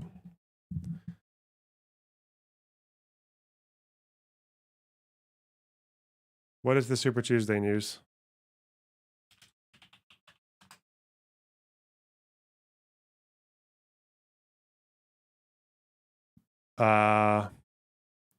Times and Sunday Times. What do I look at? Maybe this. Held in 15 Fox, Super tell me Tuesday Fox. elections I being love held Fox. in 15 states, 1 U.S. territory. MSNBC. Let's go straight to the big board on this Super Tuesday. NBC News national political correspondent Steve Kornacki. Steve, your latest article for NBCNews.com explains why the delegate math shows. Check stream suggestions. Oh my god. This meme. Destiny should debate this soy leftist on Israel-Palestine. yeah, you could find people saying civilian deaths are okay if we're killing a But what large about if we ISIS talk about command. America supporting Israel that bombs hospitals and bombs schools, dog? It Oh, doesn't matter if you it's know they suicide. bomb you know they bomb hospitals and schools because terrorist organizations in Palestine put their freaking weapons there. No one. Do you think everyone knows Palestinian that. sick people and children care about that? Do you think that a Palestinian people who child are or the getting family of a bombed Palestinian every day in child? Israel care about that. But dude, bombs don't make, the little shitty fucking RPGs don't even make it over the walls because Israel is one of the most sophisticated anti-missile dome systems in the fucking world. You're really comparing the military power of these two states? Come on, dude. No. Okay, I'm not. I'm saying the reason they're not just sitting there bombing hospitals and schools. You can't honestly believe they're just sitting there like, you know what? Let's fucking bomb a hospital. Israel today. has literally been on record manufacturing reasons in the past to march into the West Bank and fucking exterminate people, dog. What do you mean? Okay. Listen up. I am not a huge. I barely talk about the Israel-Palestine conflict. I am not one to run around and be like, oh, I love Israel. But I certainly am not also going to sit around here and pretend that they are bombing hospitals and schools for shits and giggles. At least admit that you have terrorist organizations that specifically set up their weapons places and their attack places in hospitals and schools simply to get Western media's attention. At least admit that. Yeah, sure, they probably do. Okay, there you go. Thanks. So you're That doesn't mean I'm okay with bombing hospitals and fucking schools, though. Damn. Whoa. To be fair, they shouldn't, just because Hamas used the hospitals doesn't mean you should bomb the hospital. Like fucking, I guess that's why they don't do it, right? They don't direct hit and fucking destroy the entire hospital. They just kind of attack around it and then go on the ground. Yeah, well. He ain't getting a paid vacation to Israel. Oh no. That was old content, obviously. Haley has little room to stop Trump. So I'm curious, given all that and what we're looking at tonight, what you'll be looking for digging into the numbers tonight. Yeah, a couple things. I mean, first of all, the big picture thing to keep in mind here is you look in yellow, all the states on the Republican side with contests today. The rules on the Republican side for this primary season are designed to produce a quick and decisive winner, a quick and decisive nominee. So keep that in mind when you look at the rules inside of some of these states. That's Haley's first challenge. I'll give you the most dramatic example on the map. It's the biggest state on the map, California. 169 delegates up for grabs today. That's the biggest of any state. And in California, there are two major things working against Haley. Number one, it is a closed primary. There are no independents, no Democrats who are allowed to participate. We have seen that is the backbone of her strength in a lot of these contests we've had so far. And secondly, in California, the rules are a simple majority of the statewide vote, 50% plus one, and you get all 169 delegates. So the combination of that threshold and a closed primary makes Donald Trump the overwhelming favorite to collect all 169 in California. The second biggest prize today is Texas, 161 delegates. Rules are a little bit different than California, but again, this is a very conservative Republican electorate in Texas. Demographically, it is very much Trump friendly. I'm sorry, what's Super Tuesday supposed to reveal here? Is it not definitely the case? Is it not definitely the case that Biden's going to win the Democrats and Trump's going to win the Republicans? It doesn't fit the profile of some of these Why do we care about this? Areas in states that Nikki Haley has fared the best. And again, it's winner take all for a statewide pool of at-large delegates, and then it's winner take all in each one of the congressional districts. Do you just look at the demographics of Texas, you compare it to what we've seen so far, and Trump is heavily favored to take the overwhelming share of these 161. Basically, with those two states right away, you can expect probably Trump to be north of 300 delegates just there. And then you add in Oklahoma, in Arkansas, in Alabama. These are essentially winner take all states. Huge favorable demographics for Donald Trump there. Tennessee, it's a little quirky with some fine print in the rules, but that could be another target for Trump to get all of the delegates here. So where could Haley make any kind of noise tonight, maybe make a splash? Probably her best chance to win a state is right here. It is Vermont. Donald Trump in the 2016 primaries, the first time he ran, only got 32% of the vote in Vermont. There's no party registration in Vermont. Independents, Democrats, people who think of themselves that way, free to participate in this. And obviously, it's a deeply blue state. states. You might have a lot of voters who don't really consider themselves Republicans, but who like the chance to vote against Donald Trump. So you could see that in Vermont. Virginia is interesting, too, especially congressional districts in the northern part of the state here, just outside Washington, D.C. Demographically, they absolutely fit the profile of where Haley's been doing well in these primaries. In fact, they're even better demographically for her than a lot of the areas that have voted so far. In Virginia, you can collect delegates by congressional districts, so there are opportunities for Haley to pick off some there. Minnesota and Colorado, again, complicated rules, but she could get a chunk of the delegates there. But the bottom line here is she's been talking, 43% in New Hampshire is her high water mark.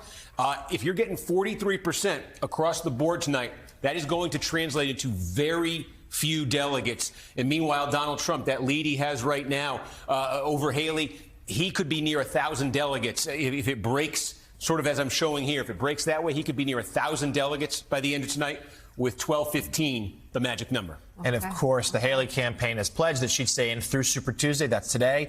Beyond that, we're not quite sure what the future holds. Steve, though, Trump has racked up win after win after win during this process outside of the District of Columbia. But there have been warning signs, too, like whether it's a turnout or percentage of votes that he's received, that point to some vulnerabilities for the fall. What are you going to be looking at tonight that could be more flashing warning signs for Trump, even if he wins? I believe in Vivek. Look at him go. But could have concern level for the general election. Yeah, I tell you, it's interesting. I mean, we know we've known since 2016 where Trump's problems are and where his vulnerabilities are in a general election. They're in the suburbs. They're with typically college-educated voters in the suburbs, that's you guys. a little bit more on the higher income side of things. And so that is where he has had his worst showing so far in these primaries. Haley was able to win a congressional district in South Carolina, down by Charleston, had by far the highest concentration of college-educated voters in the state of any congressional district. So there, as I say, there are districts in Virginia that fit that. There's some districts in Minnesota that fit that. There's some places in Colorado that fit that. So you're looking there, for Trump's weakness tonight. But in terms of how applicable it is to the general election, I would just caution on that, because we've seen this in the polling now consistently. And we had 4 new polls come out over the weekend, 4 new major national polls on top of our own NBC poll from a few weeks ago that all put Donald Trump ahead by a slight margin. And when you look inside those polls and you look at what looks like potential slippage with Republican voters in these primaries, you do not see it in general election polls. You look at Republican voters in general election polling, Trump is getting more than 90% and losing only 2 or 3% of them. And I think one of the things you're seeing in these primaries is that there is evidence in states that have open primaries or semi-open primaries that there's a large segment of voters who are going to vote for Biden in the fall, who voted for Biden in 2020, who absolutely can't stand Donald Trump, and they tend to be in these suburban areas, who are participating in the Republican primary. The rules allow them to. They want to vote against Trump. They take the opportunity to do it. And I think that's added in these states to some of that non-Trump total, because the polling is also suggesting here a lot of that Haley vote will indeed, the general election polling we saw over the weekend, a lot of that Haley vote is prepared to go and back Donald Trump. So, we'll take a look at those suburbs as they come in tonight. But I also think, as we were saying last week with Biden in Michigan and that uncommitted vote, there's some reason to take it with a pretty big grain of salt. All right, NBC's Steve Kornacki. I know you'll be watching every moment of this. Thank you so much. We'll see you tomorrow morning at 6 a.m. to break down today's results. And Okay. I don't know why I have to care about Super Tuesday, but it seems like it's interesting. We're probably going to see. Seems like there could be some good memes.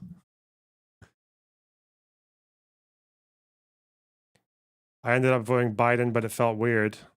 Hang on.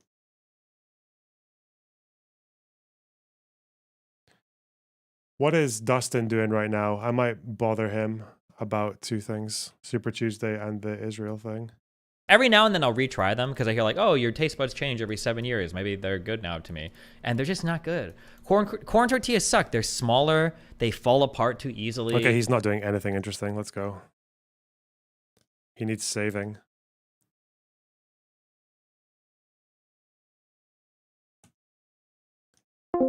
Better. Hey, what's up? You're talking about food. Yeah, you agree. Flour tortillas are better than corn tortillas, right? Don't care. Loser. I don't eat world food.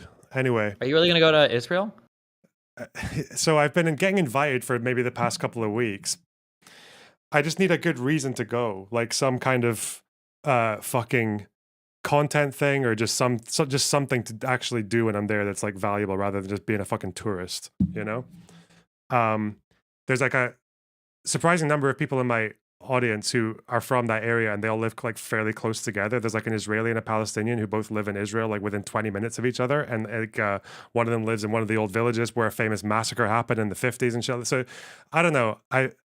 I feel like if I was going to go there, it would be to get a bunch of fucking willing Israeli Palestinian wankers together and just discuss shit, like, I don't know, dialogue. Because at the end of the day, like, maybe that plays a part in it, is like getting the actual two groups to talk to each other. I don't know. Why are you I getting think it would invited? be. Well, I get invited by all these Zionists. I've had families. There's one kid's it's actually funny. I talked to that Israeli legal scholar guy. The reason why is because there was a fan's mom who emailed me because she started watching my stuff over the Israel stuff, and then she offered to host me, her and her family. And I've gotten a lot of other people that have said like, oh, like I'm friends with this group. These guys do tours, but it's always like Zionist people. I don't think it's been any Palestinian people. So I feel like it'd be interesting to go, but if I did go, I think doing like street interviews and talking to people would be super interesting. But I would want to do it in like doing it in Tel Aviv and talking to Jewish people. Going to Lod is that's an Arab majority town, right? City? Pretty sure, yeah. Going to like Lod is southeast of is Lod? I don't know how to pronounce it, but there's like Arab majority cities in Israel. Would be like interesting to go and like interview people to talk to like Arab Israelis. Then going to the West Bank, Area C would be really interesting to talk to people. I don't know if we could ever go to Area A and B, or how risky that would be. Pronunciation is Lod. Is it? That's kind of fun. Sorry. No way. Lod is 30% Arab, but yeah, that's relatively large for Israel. Yeah. Wait, what are the big Arab population centers? Israel. Nazareth is probably the biggest one. Haifa is mixed. Some of the smaller villages like Kfar Qasim, Tira. Mostly in the north, though, right? Galilee is where you got most of the big Arab populations. Interesting. Okay. Oh, sorry, I'm going to go off Twitch. Whoops. Don't mind that. It's okay. But, like, bro, if I got killed by anybody, it would be so bad. It would be pretty cringe, wouldn't it? Dying would obviously be so dog shit. Like, do you know what I think is actually becoming a legitimate concern now, given how shameless these fucking retards are? Is that, like, if I actually go anywhere in the Middle East, it wouldn't surprise me if, like, fucking Bad Empanada tried to find one of his fans, like, from one of those areas to actually try and do something. Like, I would not put that past people like that at all anymore. Like, 100%. Because it's so, yeah. There's no repercussions for behaving like that. Yeah. He has tried to tag me in like pro Hamas accounts in the past and give them my real name and shit. Seriously? Yeah. Wait. Oh shit! If you could send me an example of that, that would be interesting. I don't. Fuck. This is one of the deleted Twitter accounts, but that's okay. He should be on the blacklist. Bad Empanada. March 5th, 2024. Indefinite. Doxing, death threats, general unhinged behavior. Being a Down syndrome Che Guevara lookalike. Anyway, yeah, I'm just thinking like that's the kind of reason I would go, is just to get like conversations, because I don't know, I feel like I've done all like the broad macro stuff, and I feel like just encouraging some kind of more micro interaction, I feel like there's some value in that. Especially when I watch like the Jubilee panels of the Israelis and Palestinians like talking to each other, I feel like it definitely gives you some insight, and it gives you some hope as well, that they can, the fact that like it's not that difficult to find Israelis and Palestinians who are more willing to talk and listen to each other than like fucking white leftists are willing to talk to like center left Israelis, you know? Like the fact that people who have literally been in and out of fucking Israeli jails can still sometimes be more humane and have more willingness to reach across than like a fucking white leftist college student from the United States. You know what I mean? Well, I think that like, I keep going back to this. Wait, oh no, I was gonna say it's a Joker quote, but no, it's not. Thank God. Way better. Have you ever seen the movie Men in Black? The Will Smith one from way back. Yeah, there must be like a philosopher or somebody that's encapsulated this in simpler words. But Jay and Kay are talking to each other, and Jay brings up like, well, why don't you just tell people that like aliens are real? It's okay. You don't have to freak out. And I think Kay is like, that'd be horrible. And Jay's like, well, people are smart.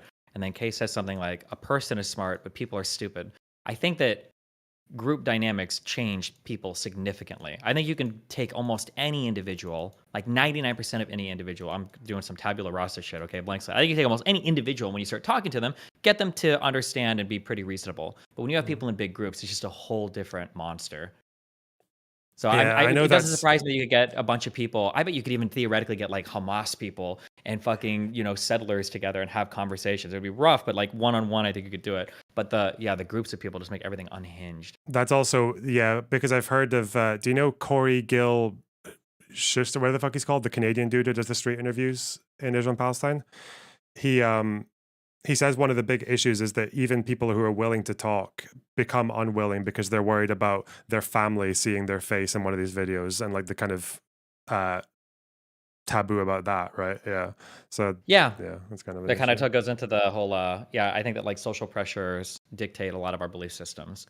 Yeah. Yeah, there is there's someone from a Palestinian who lives in Israel in your stream disagreements thing who wants to get dragged into this because I think he's got suggestions for us. Severalizer. Hold on. What do you want?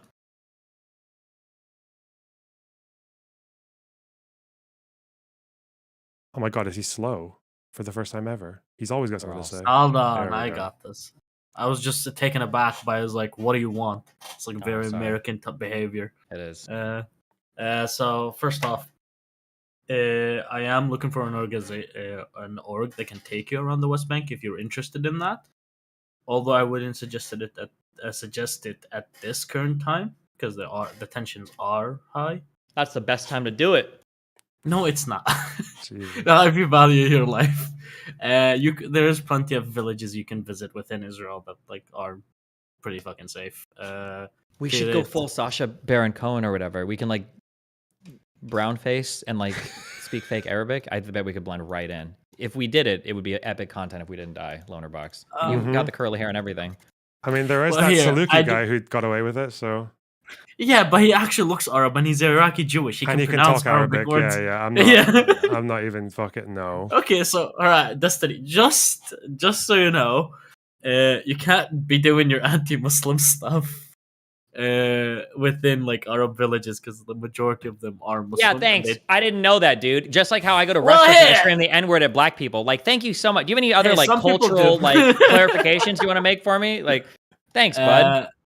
Well, but even asking questions sometimes, like you don't even have to say insults or anything. Even asking questions like about the religion can offend people, right? Like I mean, you're old enough. Well, like, what do you mean? I feel like it depends on the question. I think Well, I'm socially intelligent. I'm not going to be like, so do you think that it was okay that Aisha got railed by Muhammad when she was 9 years old? And do you want to see this drawing I made of it? Like, I'm not fucking retarded. I mean, it's But I feel even like they're genuinely even like simple things. Like I feel like, do you remember when Hassan asked the dude if he was Sunni or Shia, and the guy looked at him funny? Like that kind of, I don't know, just like. Yeah, no. If you bring up Shias, that's like the only group of people within Israel, at least Palestinians within Israel, would hate more than the Jews. Is that because Druze are like a spinoff of Shia? Not necessarily. No, they just I don't know. The view of the Druze is weird because like everyone knows the Druze are like super patriotic because of their religion, so no one holds it against them. But they're also kind of quite a bit racist. So it's I also feel like I don't know. Fuck, I need like an actual. Wait, are you a Muslim or what? What are you? I am Muslim. Yeah. Oh, like. Isn't asking somebody if they're Sunni or Shia kind of weird? Like, if you're a Sunni Muslim, do you consider yourself a Sunni Muslim? Don't you just consider yourself a Muslim? You just consider yourself Muslim, yeah. Yeah, and if you're like a Shia, wouldn't you more identify like if you're the like a Haiti or the Houthi family or whatever? I think is it Haitiism or whatever, or with the Ayatollah or some shit? Do you call yourself Shia Muslim, or do you identify more with like the particular Shia sect? Well, I mean, what I know about Shias is usually online. So because there's no Shias here, there's like 300, and I never went to their village before. Oh, okay. So like I don't know how they would normally identify each other as like in real in person, but online they usually do just say they're Shia Muslim, or like have like 313. I don't know what that means, but they always have 313 in their fucking bios. Based. Okay. But yeah, no, I can take you. Like, first off, like transport is pretty simple in Israel, except if you want to go to the Arab villages. If you need to go to the Arab villages, you're gonna need a car, because because the buses are not that easy. But the trains for usually the major cities is pretty fucking simple. So I don't know if you're gonna. Wait, I'm not sure about this, and it might seem like a dumb question, Destiny. So don't get offended. Is American? Are you allowed to drive in other countries with an American like driving license? The the answer is unbelievably fucking stupid, and I think it's I legitimately think the law is written as such that in most countries, as long as your driver's license is printed in the English language, they let you drive there. Let me check my license. That it's like I'm pretty sure because I've rented cars in New Zealand, in the United Kingdom, in I think Poland and Germany, and I think the rule is I think in New Zealand and the UK, I think it was literally like if the driver's license is printed in English, they'll let you rent a car. It's the weirdest and dumbest thing I've ever heard of in my entire life. But just, I mean, my driving license is in Hebrew and English, so I don't know if that works or doesn't. Regardless, if you actually guys need a drive and shit, I would drive you. I would have to like be notified in advance though, and I'm pretty sure you've gotten offers to be like taken around the place, obviously. But if you want to go to the Arab towns, it's probably best to have an Arab take, you know. maybe yeah. Yeah. Well, I am from Kfar Qasim, so I can probably take you there to see the memorial and all that shit. I can also just take you to like really good like food spots. If you guys want to do interviews, Kfar Qasim is pretty like very fucking safe. I wouldn't suggest which place wouldn't I wouldn't suggest certain villages. Julia and Kalansoe maybe for interviews. You should probably not know there. They'll fucking approach you and ask you why are you asking questions with a gun in their hand. So, yeah. It's Any not other too different to the questions you United have, Abba? States.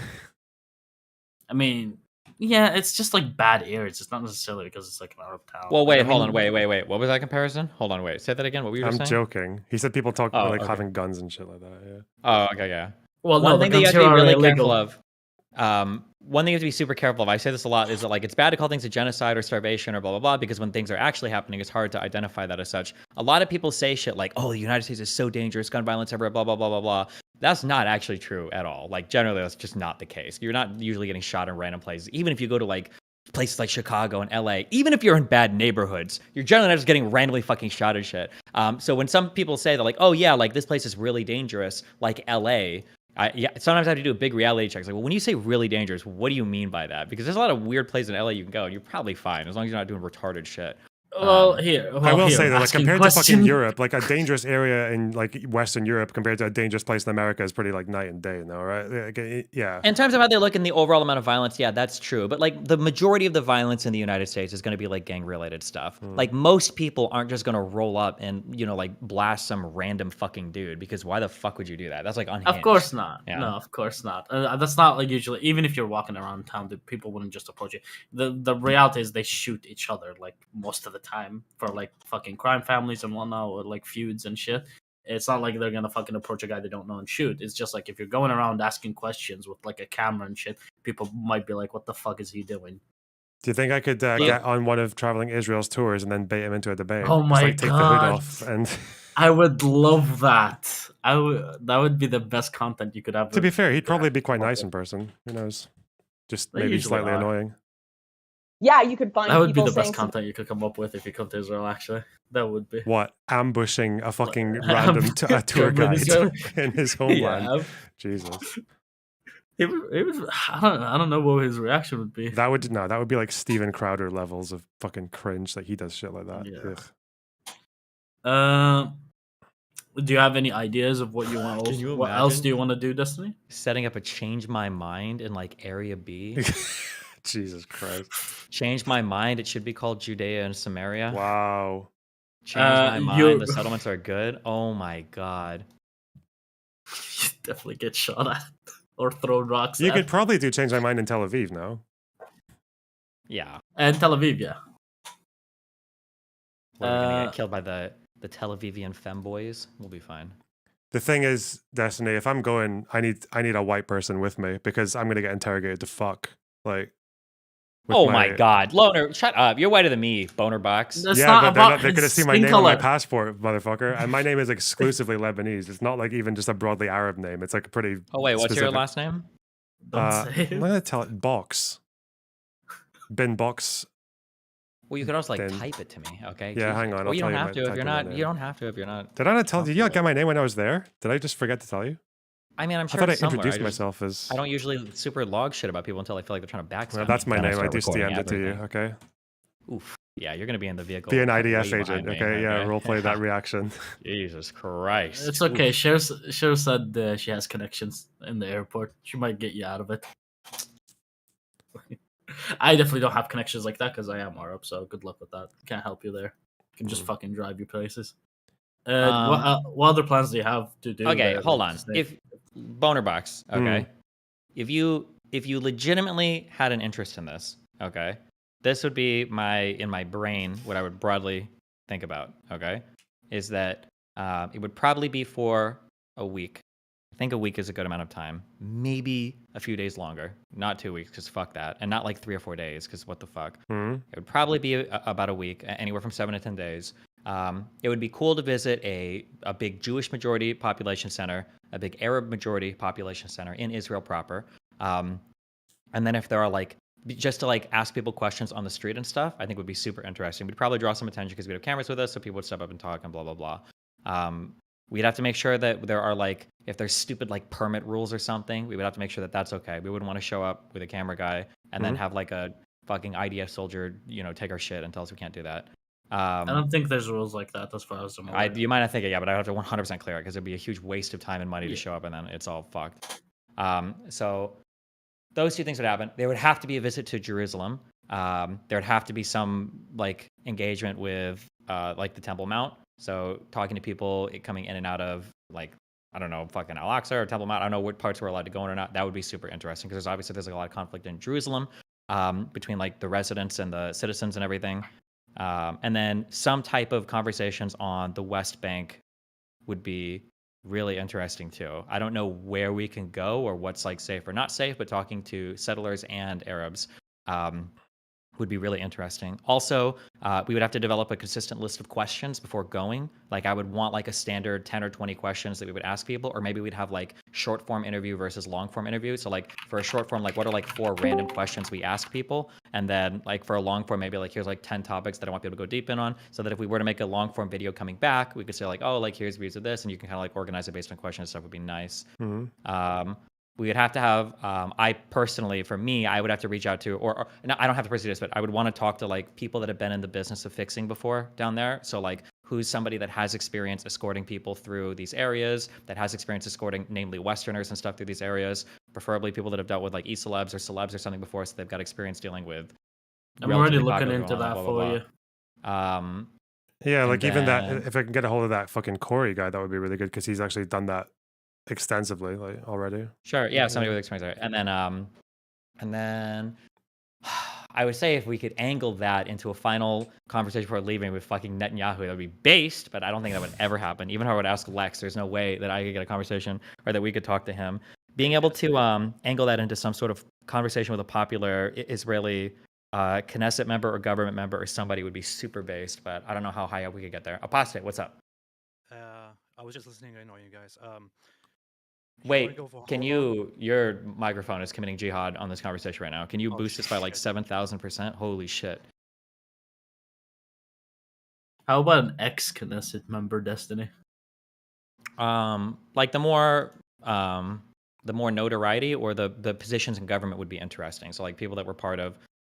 What is the position? It's not. Is it Minister of Defense? What do you call like the defense Ben minister? Gvir or what? No, like what? Like Moshe Dayan, like all these other people in the past. What positions? defense minister. Yeah, defense minister. Yeah, Minister of Yeah. Defense. Speaking to like ex-defense ministers, like prime ministers, obviously. I don't know what Olmert's up to these days. Like even people that have only been prime minister for a year or two. That would be ultra crazy interesting. Yeah. Obviously, we can like meet. We could probably meet and chat with Benny Morris. He would absolutely meet with us because we're really cool after our last convo. Ooh, I'd like to meet Benny Morris. Yeah. Yeah, he would go for it 1,000,000%. He's a super funny, cool dude. Does Avi Schleim, does he live in Israel? I actually don't Not know. sure. Okay, I don't know. But anyway, I do want to tell you, I can hook you up with probably a settler from Ariel that speaks English like fluently. Uh-oh. okay. And like I'm in close contact with them.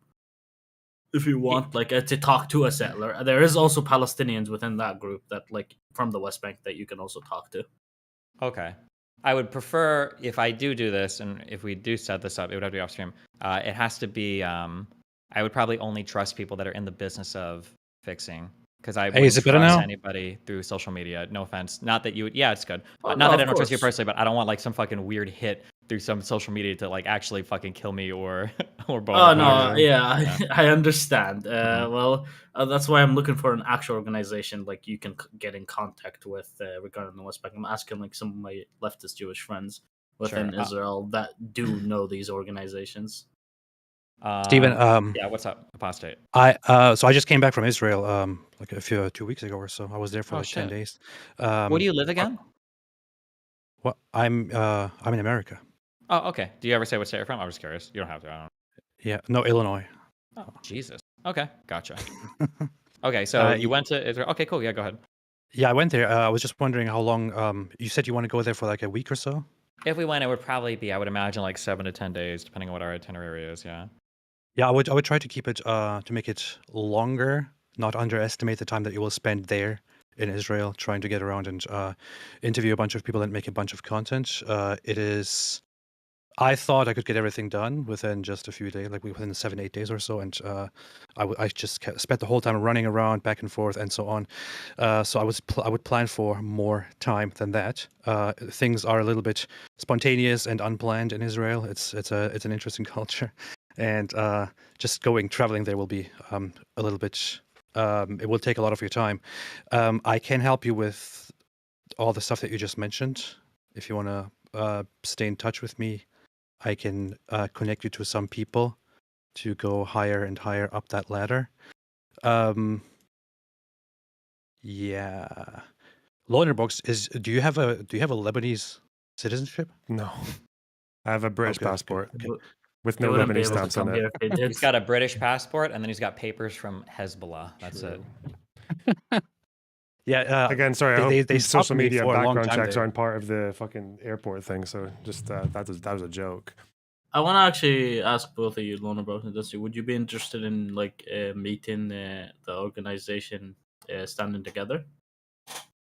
So the one reason why I'd want to, if I can, and I'd have to look into this a little bit. I'm not a big fan of, I don't want any fucking guided tours where people are showing you like what they want you to see. That would fucking bother me. Or talking to people that have had like media training. I'm way more interested in talking to more authentic people.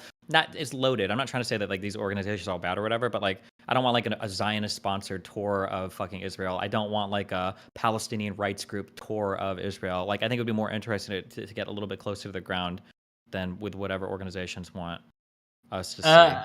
Although I understand that maybe it's loading it a bit. Go ahead, yeah. No, the thing is because this organization is centered around like like pushing towards peace because you were curious about that, like that type of conversation. Mhm. Like the thing is like standing together is not Zionist or like Palestinian rights. It's more so living together. It's pushing that idea. And like it like started up from the ground. It used to be like a few guys, and now it's like an actual big organization that is going for local elections now. Well, they're quite So- grassroots, right? Because you could just get like a Yeah. member. That would be Yeah. interesting. Because I imagine they're probably quite a minority in the country. I mean, Yeah. there's also the Roots Foundation, which is like where the settler and the Palestinians I told you about that are from the West Bank are in one group. That's So interesting. That's like if you're interested in that type of conversation, I would definitely hook you up with that.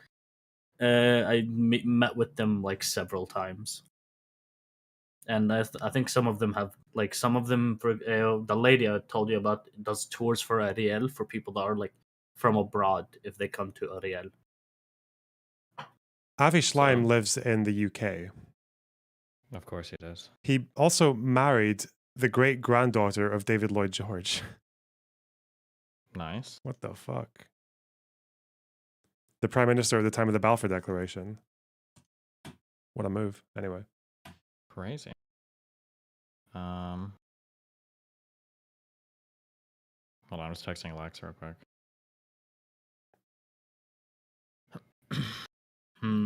Hold on. Lonerbox, I'm gonna message you something, okay? Okay. Even do you have a time frame for when you are planning on going there? Theoretically, if we were to do this,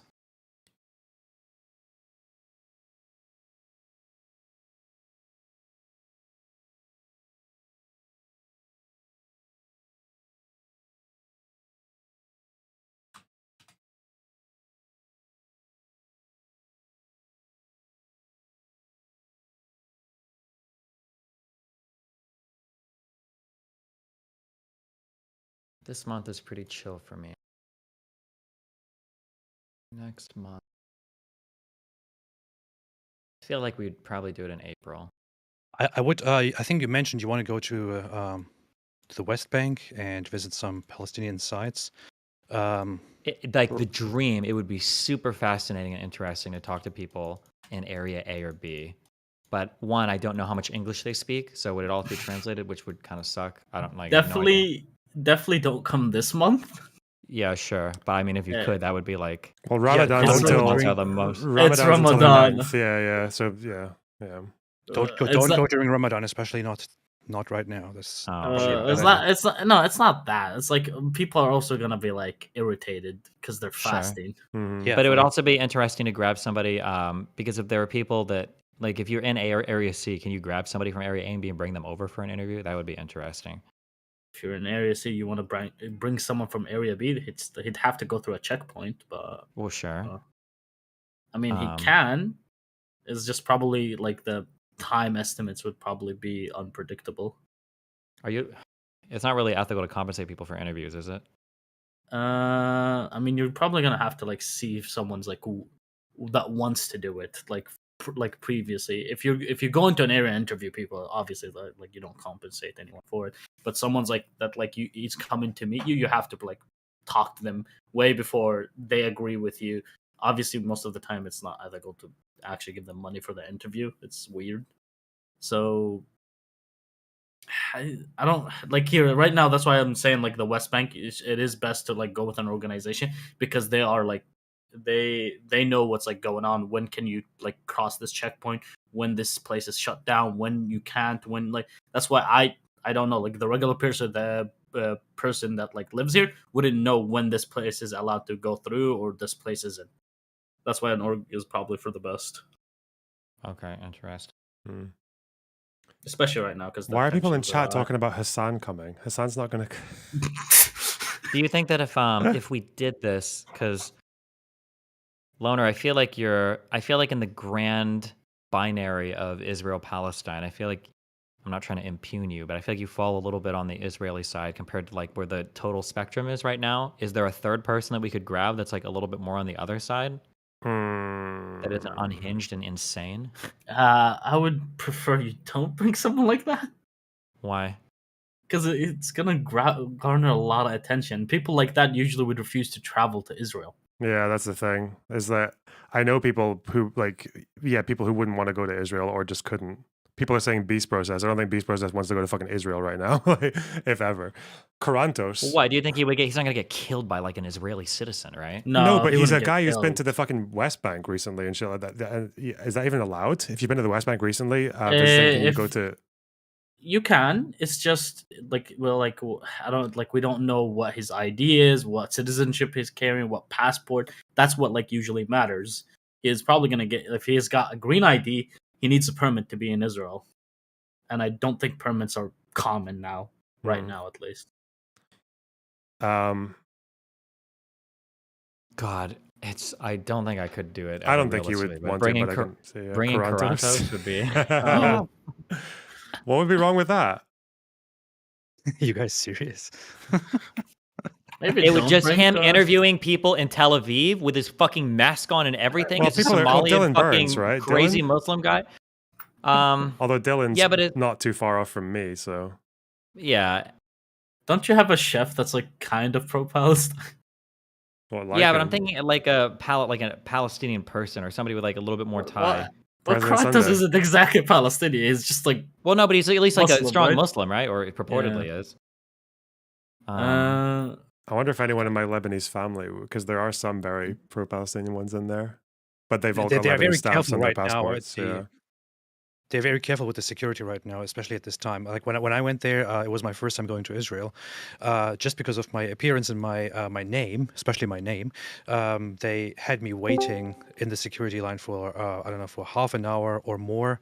Only when I showed them my YouTube channel and the things that I do, did they go back and research my social media stuff. Then they became very friendly and gave me priority through security. But but if you're going to go there and you are kind of shady from such a background and you say some really messed up shit, then it might be difficult. Wait, you talking about me or Loner Box? No, Probably I'm longer. thinking for well, loner box, and if you want to take anyone with you who is like, I don't think. I Loner feel Box like will. I could be wrong, but I feel like if they're doing social media checks, they're not doing social media checks to see if we're edgy or not. They're probably doing social media checks to see if we're gonna fucking blow shit up or not. That'd be Yeah, my no, they're guess. looking or if if we're you gonna have like provoke incitement like or violent something. events or something. No, what they told us was basically, so if we check your social media profiles, will we find anything like I don't know, Free Palestine, this and that, and we're like, no, go ahead, check. So and they actually went back there and checked. Yeah. It's a little weird. A country wouldn't let someone in if they've just said Free Palestine. You know, I mean, unless everyone says that the only people who support freeing Palestine are terrorists. That's a little weird, no? Well, or it's a country at war right now, and they're probably a little bit, or a lot of people that use Free Palestine also use it synonymously with other terrorist activities. Yeah, I bet. I wonder if the U.S., didn't give visas to people who said, "Yeah, the war in Iraq shouldn't be happening." Maybe don't bring Lycan. I don't know if the war in Iraq should be happening is even remotely comparable. Yeah. I don't think the war in Iraq should be happening implies that some countries shouldn't exist, which Free Palestine can unfortunately imply to a lot of people. Yeah. Free Palestine generally means that that Israel shouldn't exist or Israel. That's a little should be shrunk. reductive. That's a little very, very much. reductive. Well, no, that's what it means. And No, the it's occupation, not. It's also a and country the that's had a occupation history of Free like, Palestine. plane hijackings and shit like that. I don't know, whatever these security measures are, they seem to work, right? Like it's fairly safe to go through. And that, I don't know. You can say it's overreacting, but fuck, at the end of the day, no, it's like totally justified. they'd rather be safe than sorry, I'd imagine. No, like it's like very justified for them to act like this. Like I'm telling you this as a Palestinian. Like I understand why they fucking do this because there is people that like have posts. For example, when this whole thing started, there was a bunch of people that are Israeli citizens that were known to post on social media prior to October 7th. Israel didn't really give a shit about them, but when October 7th happened and they like sent posted shit that is indirectly connected to October 7th, like they went and arrested. But people that posted for the first time, "Oh, don't bomb Gaza," for example, they weren't arrested or anything. It's just people that have a history of it, and it might have a chance of being a violent event through them. Yeah, no, they'll be careful with that. So if you have we're good, Steven. Let's go. Let's do it. Yeah. I'll brush up on my Hebrew and we'll fucking do this. Kyle Alone, Kalinske? baby. Loner's content should be fine. I don't think they will be like treated like negatively or at all. The Destiny, Steven, I'm leaving. Let's keep in touch and see you guys later. Okay. That means you should get clips ready, Destiny, from your content. Or pictures with Benny Morris.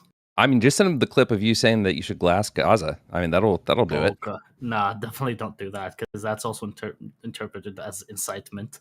Like I know some like politicians or Israeli Jews say it, but if you're as like a terrorist coming in and into Israel, they don't know if you're going to go to an Arab town and say that and then get yourself in trouble. Like only the IDF are sanctioned to stir shit up. Pretty much.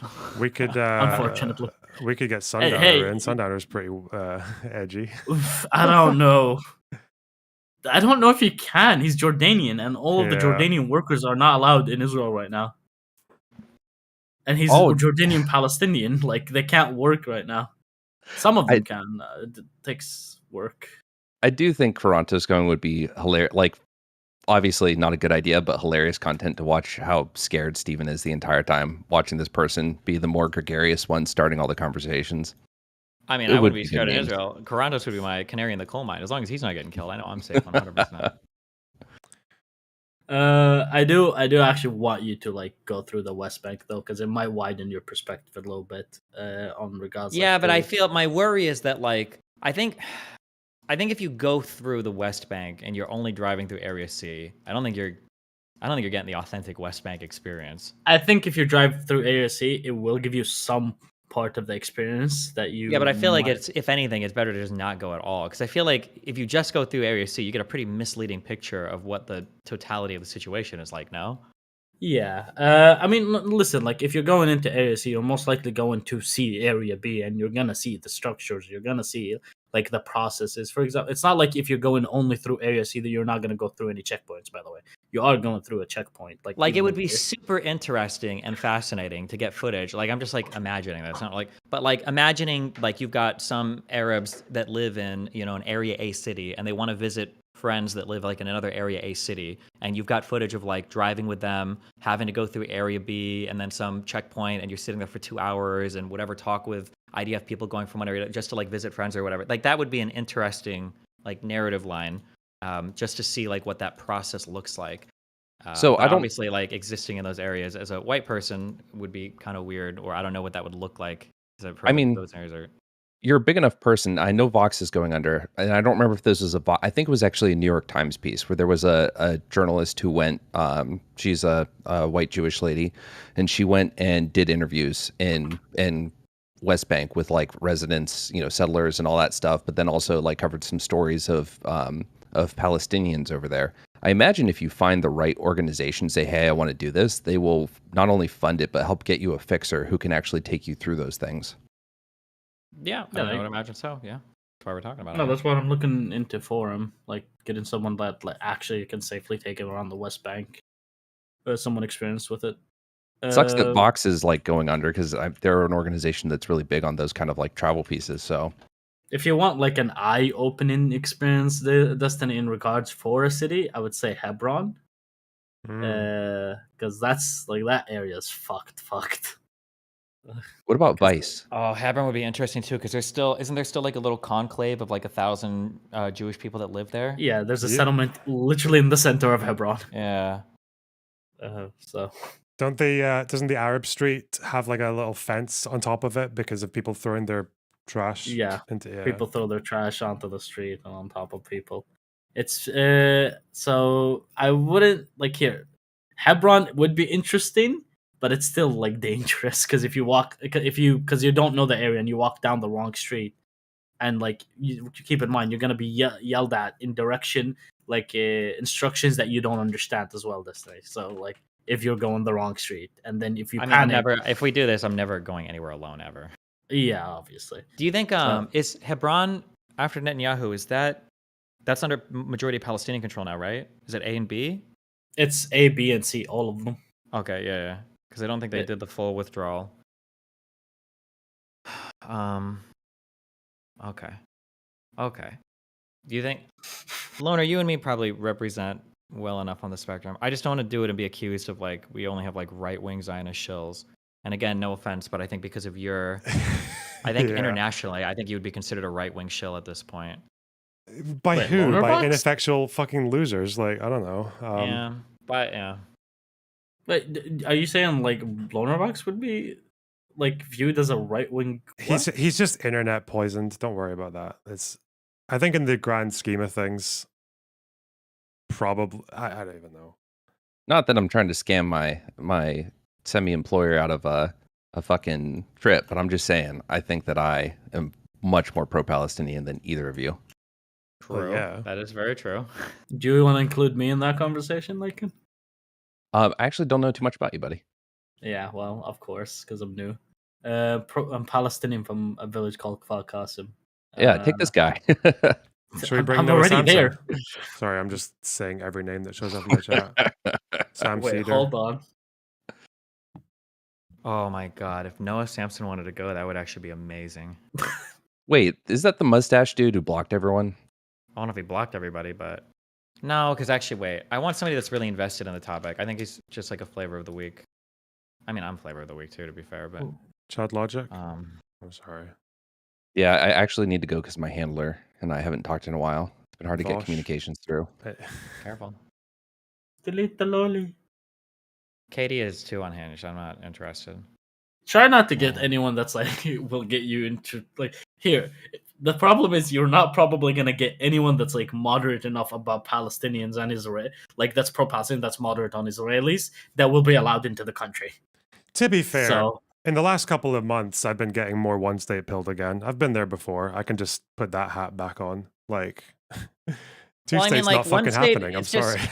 Like, Yeah, when you say one state, it just depends on what you mean. Because like, one state solved so many fucking problems, right? One state is very attractive for a variety of reasons. It's just the biggest questions are about refugees. What the fuck does that look like? And then equal rights and equal access to like military stuff. What does that look like? Those are It like means the two. Israel in name only. And I'm not saying that in a meme way. That's really if it's going to be fair and not just these people get kicked out to another country. That's really what it comes down to. I'm sorry, but For I what do you don't mean think Israel in name was- only? Or I don't understand. Like equal voting rights. What's it called? Oh shit, my brain's not working. When you enfranchisement of the Arab populace, like integration into Israeli society, like Well, yeah, that's that not was what the one Israel. state. One state implies. It is, but it's not what Israel wants for Israel. I think Israel just wants to maintain like the Jewish character of the nation. Majority. But past that, to I be mean, clear, neither side wants one state for two people. It's the least popular of all the solutions for both groups, right? I mean, They both to be prefer fair- one state for one people, or well, one state with apartheid than one state for two people. But I guess that's the thing. No, It's like I feel like if I'm gonna talk the talk with fucking like one state, then what better way to do it than by like trying to encourage some kind of like dialogue between the two sides? Because I think one of the big problems with one state is that neither side wants anything to do with each other. They don't want to talk to each other. Like even when they get fucking permits, like if they go into people from Gaza or the West Bank, they go into Israel and they don't talk to anyone. You know, apart from just for work reasons. Yeah. I do want to mention that like the one state thing, the most likely way this could happen, the one state thing, is like Palestinians get residency. They wouldn't get citizenship. That is the no, most that can't likely. be. That can't. That's untenable. That's just as bad as. I know it's really bad, but it's still like East Jerusalem people live better than the West Bank people. No, you laugh, but I No.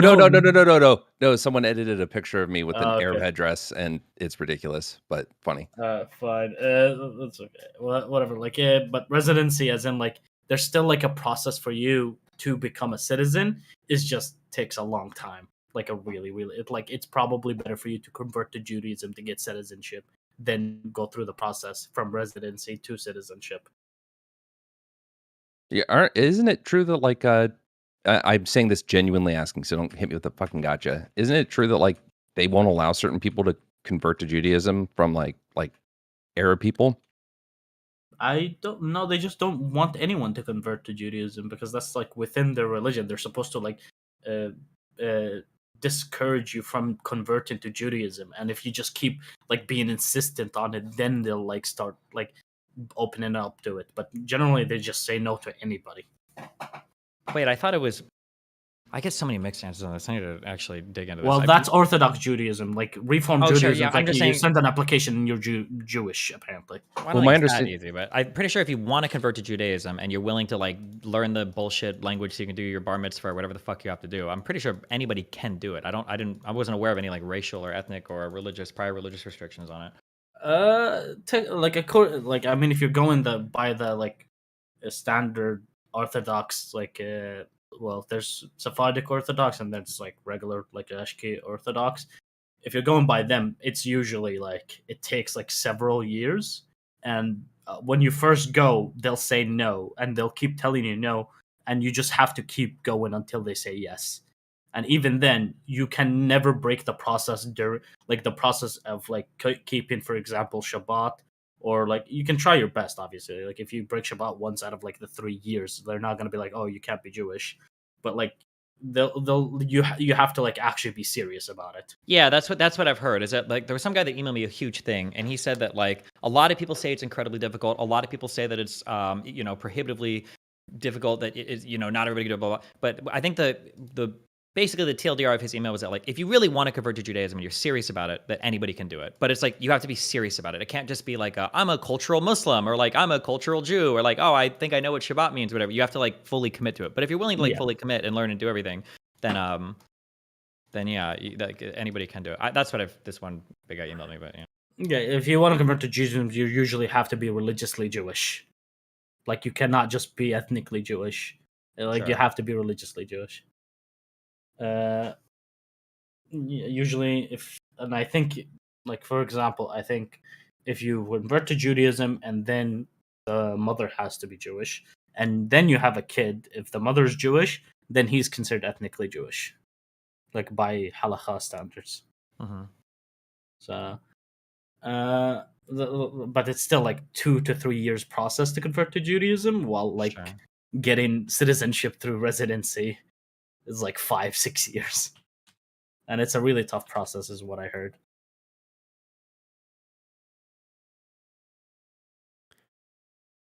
Hezbollah have escalated rocket fire in the north. Yeah, That's exciting. Yeah. Let me just check with my friend.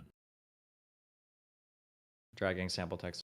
What do you want, sample text? Yeah, hey, what's up? If you're gonna suggest Bnei Brak, don't. I was about to. No, it would be the best content ever. Okay, Bnei Brak, for those who don't know, is like the Haredim city. Okay, it's like the most religious, but they're not like, they're different than settlers. They're not like as nationalistic. If you want to go, you can go to Jerusalem. Of course, you must do that. But they're like, they're their whole thing. They're pretty segregated. They're relatively poor. It would be fascinating. I think that's like a must if you're going to interview. There are the Druze. There are like Druze villages. But also another thing about Judaism. Judaism is pretty kind of closed in. Like, think of it like this: you have a lot of big mosques and big churches, but you don't really have a lot of big synagogues. That's because throughout its history, Judaism has been not like inviting people in, not necessarily being hostile towards people coming in. I think they are kind of, but it's not. It was never a religion that like wants to proselytize and get as many people into it as possible. So that like explains that. An Israeli person in my yeah. chat is saying that no one from Bnei Brak would talk to us. Yeah, is that true? What is Bnei Brak? I don't know what the fuck that means. It's like That's a like the religious biggest area. Haredim city. Haredim are like the ultra religious. Yeah. Okay. Wait, They're the ones- Haladim, Yeah. ultra religious Jewish people? Yes. Yeah, of course. Yeah. Yeah.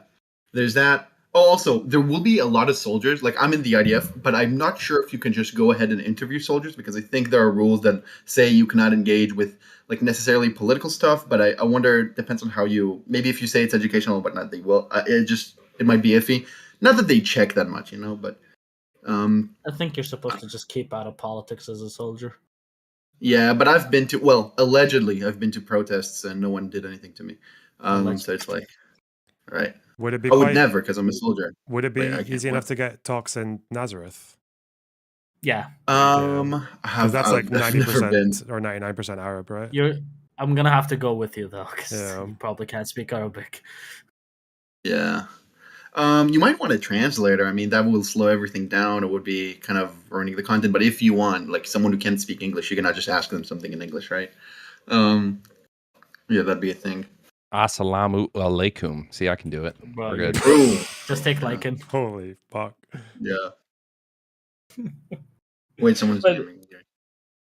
But fuck, like, do you have any other plans to visit certain areas within Israel Destiny? Because here, Loner wants to try and find like old abandoned Palestinian villages.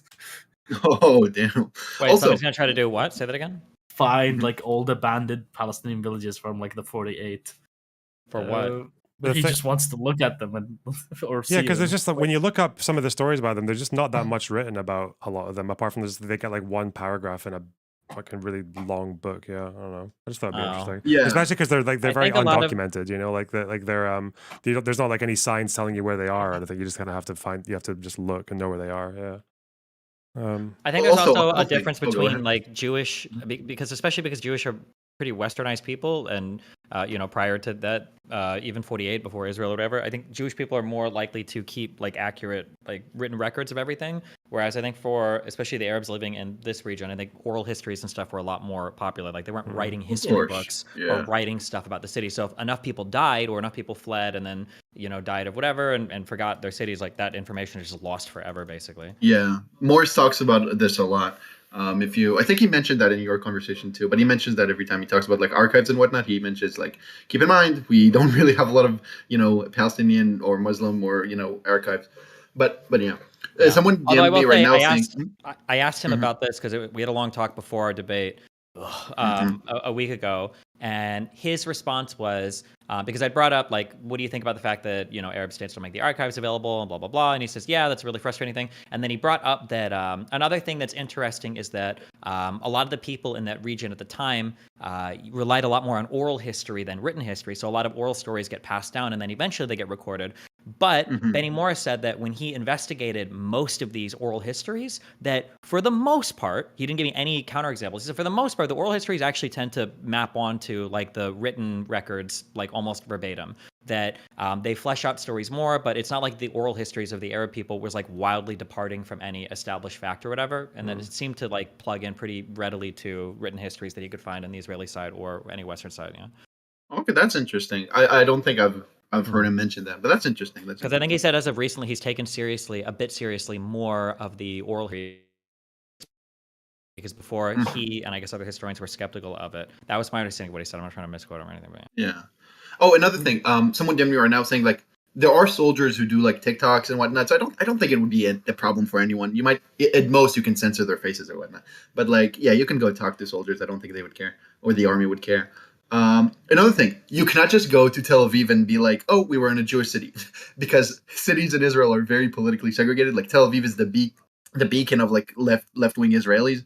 But like if you go to Netanya or anything else, like Sev knows, right? Like it would be completely different, right? Yeah, and Netanya, I would suggest not speak up. I would highly. There's nothing in I was Netanya just for them to throwing a go city. look at. Yeah, Netanya like sounds actually. fucking quite hostile the way you guys talk about Yeah, it. just well, hostile to Arabs. You should probably not go. This thing would probably be fucking fine. I was gonna maybe even suggest like fucking is it Naharia or Kiryat Shmona, but these are like they'll all be evacuated now, right? The Lebanese towns you in can't the go. north. Yeah. I Fuck's have a sake, friend yeah. from Kiryat Shmona. He's evacuated. He lives the dream, dude. He gets money every month. And Is he Lebanese descended or because aren't those no, areas he's quite Israeli. okay. He's oh, I'm sorry, he's Jewish. Like yeah, he's normal. But those are where not, Lebanese descended people live, right? Who's or have Israeli citizenship. No?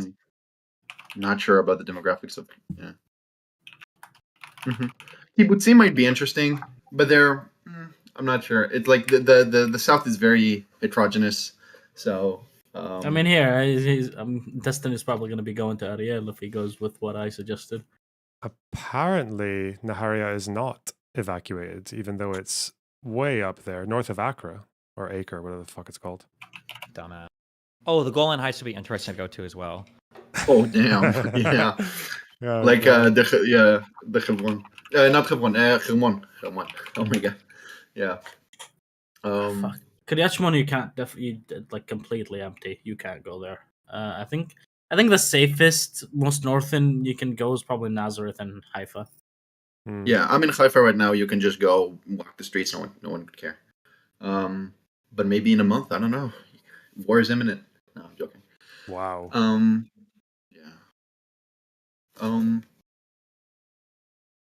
There was a historian. I think it would be cool to talk to, but I think he now is in the United States, so it's not. Well, they're not going to be coming now. Yeah. Do you think Sean would come? Sean Skull? I don't know. Are you still looking for a third the guy person? who made the skull It's guy just from funny. YouTube? It's actually quite sad to go through all these names and just think none of them would even want to.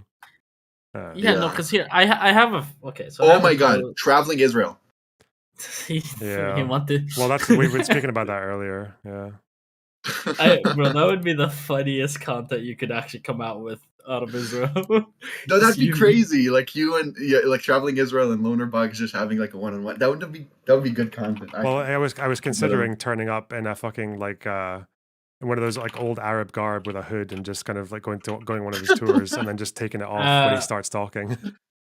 Oh damn! That'd be Maybe don't do that. Yeah, I'm not gonna fucking do that. Jesus Christ, that's so rude and cringe. I told you, that's like Steve. This is I don't think I would do this, but I could almost certainly grab Sneeko. I think he would be desperate to do this. No. I'm not. Like he might, but I don't know how much he knows. He would just like everything he's learned is from Nick nothing. Fuentes, so he has the most skewed fucking view on this shit.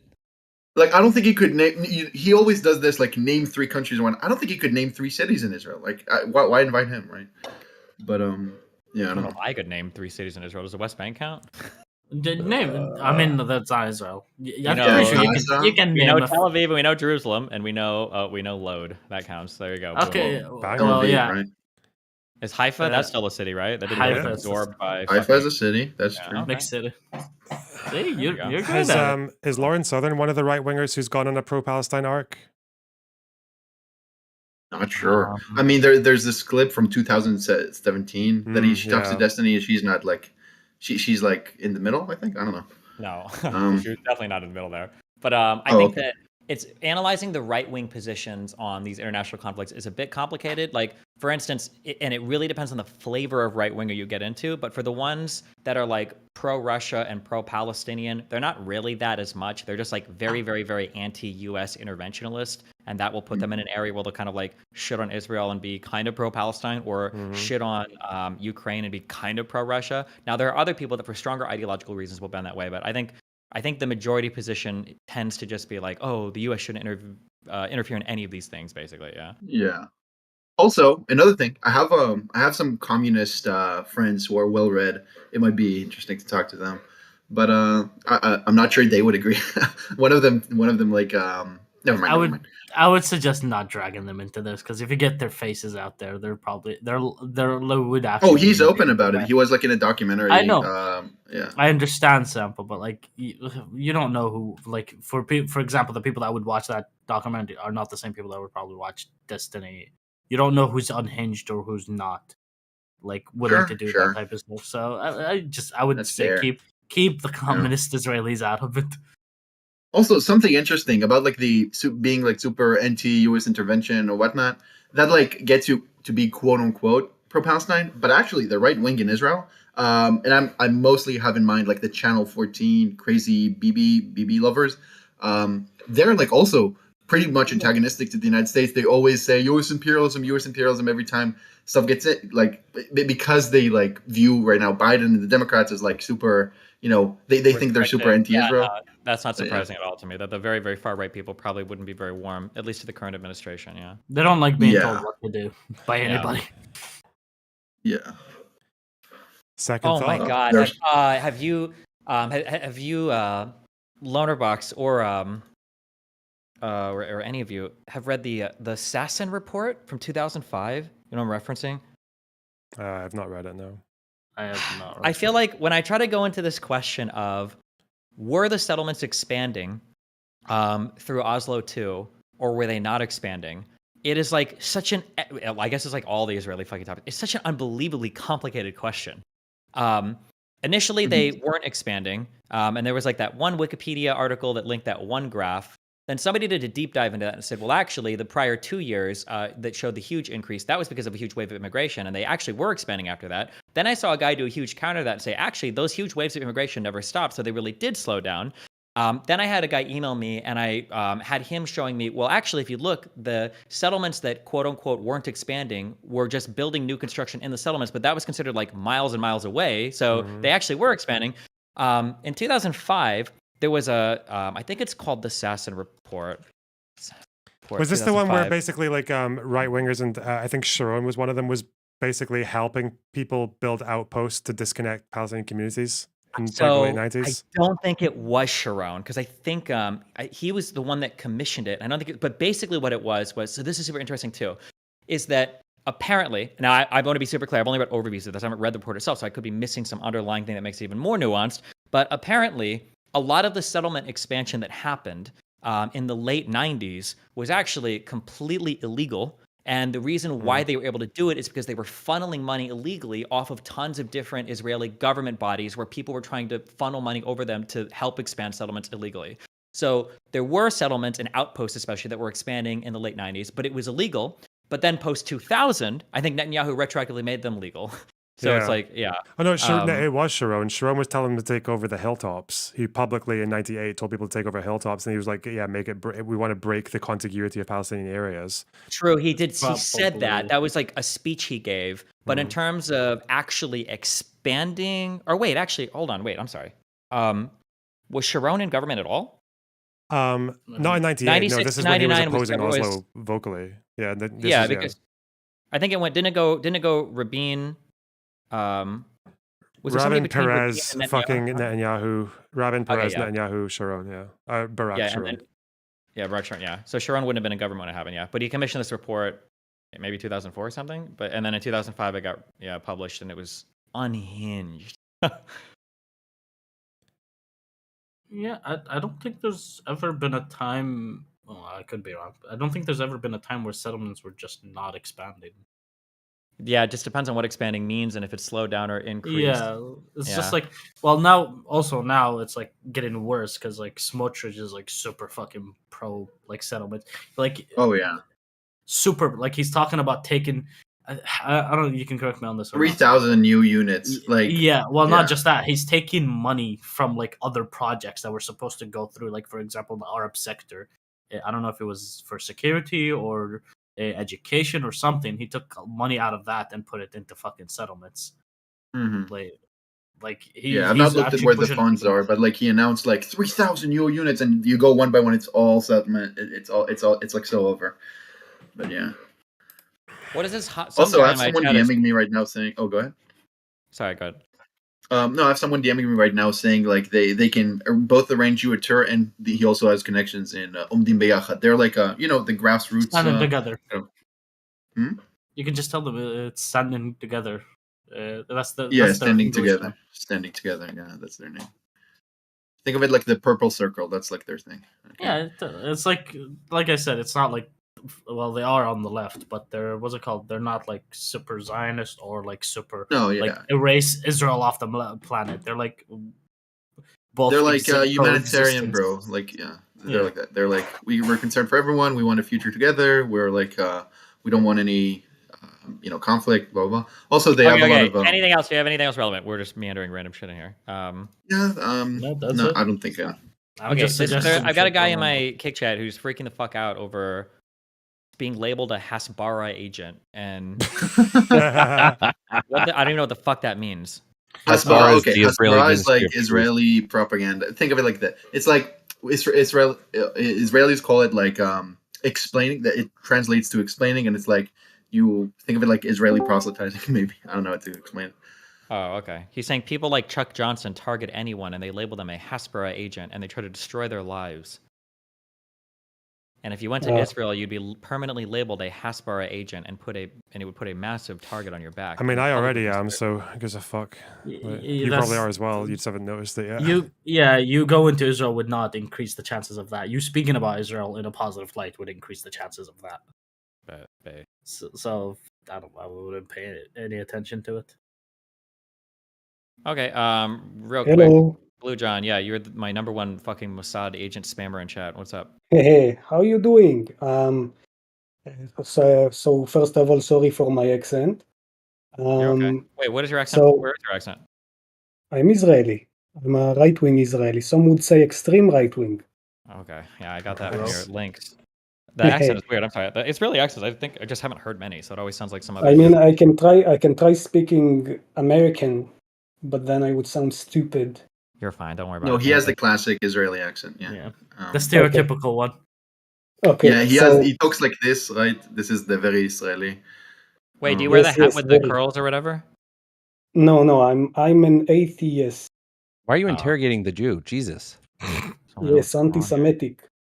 So I'm a Ben Gvir voter, but I am an atheist. So I don't care for the West Bank for like religious reasons, just for security sake. Interesting. Yeah. So what I wanted is like to give you like more insight into right-wing Israelis' minds, not necessarily religious in the religious side of things. Okay. Wait. Can you give me like 5 minutes to just wrap up where I'm at on this conversation, and Yeah, then sure. about this potential travel thing, and then we're going to chat about that. Sure. Okay, listen, Loaderbox, would you seriously want to do this? Yeah. Okay. Are you in a English time zone or whatever the fuck? Yeah. Hold on.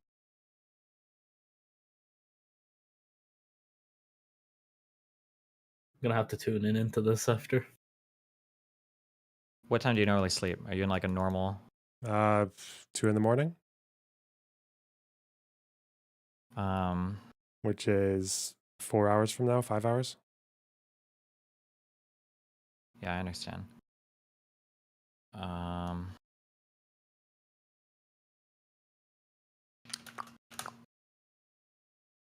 What is it? GMT 0? Is that Bonger time? Yeah, GMT. Isn't it GMT 1 for you, Loner? No. Are you for at 3 o'clock tomorrow your time? Yeah. Okay. Can we? I'm gonna black out a meeting time and we'll chat with this. Are you comfortable like arranging like a whole thing? Like if we did do this and if I offered to cover all of your costs, would you be comfortable like arranging all of this? If I like gave you a bunch of shit to do and like look at this and blah blah blah blah blah. Not Or the you're best not- organizer, but I have ways. Yeah. Yeah. Okay. Okay. All right. 10 o'clock my time tomorrow. 3 o'clock your time tomorrow. I'll message you and we'll chat. Okay. Okay. In the morning. Okay. Cool. All right. Okay. Love you. All right. Bye. Love you. Or you don't have to leave if you want, but okay. So we have a meeting time. Oh, okay. But Yes, Lonerbox, you can stay. You're also famous. Yeah. Also watch why too. not? Okay. Okay. Blue John, what's up? What do you want? Okay, so in terms of like the two-state solution, I didn't see you dive into that so much. Like, what are the alternatives? And so, yeah, in terms of what do the right-wing Israelis want? Well, they don't want a two-state solution, of course, but and they don't want that because of security. But they do offer a couple of alternatives, one of which is like the Emirates solution. I don't know if you've heard of it. But yeah, so one of the most like popular talking points is that Israel has tried all the models. Like we've tried separating completely with Gaza. We tried the Oslo, which turned out to be a disaster and is blamed for about 2,000 dead, Jewish dead. And yeah, what seems to work, and also in Lebanon, when Israel had Lebanon for a time and had to leave after a couple of years, I think.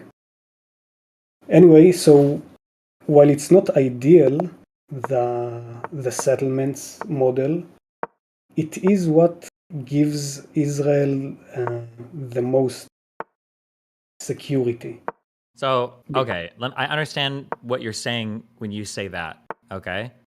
So, that the failure of a peace agreement after the Oslo Accords led to the Second Intifada, that the withdrawal from the Gaza Strip led to Hamas, that withdrawal from Lebanon led to Hezbollah, okay? I'm sympathetic towards that view from Israeli citizens, okay? I'm sympathetic towards that.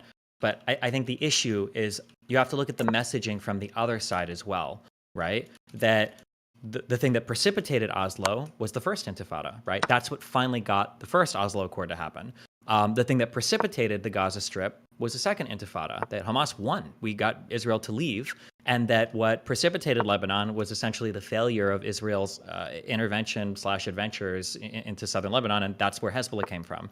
So while on one end it might feel like, well, anytime we leave an area we get more violence, I think from the other end it's, well, anytime we use violence we actually like get a little bit further, we get somewhere more into the conversations. I think is the message that's sent on the other end. And then I would also be very critical of a lot of these things as well. So like for instance, like the Oslo Accords, that there were no strong commitments made there really for anything. And the Gaza withdrawal was unilateral. There was no conversation or discussion about any type of arrangements for permanent status or for anything at all, because it was literally just Sharon doing it on his own.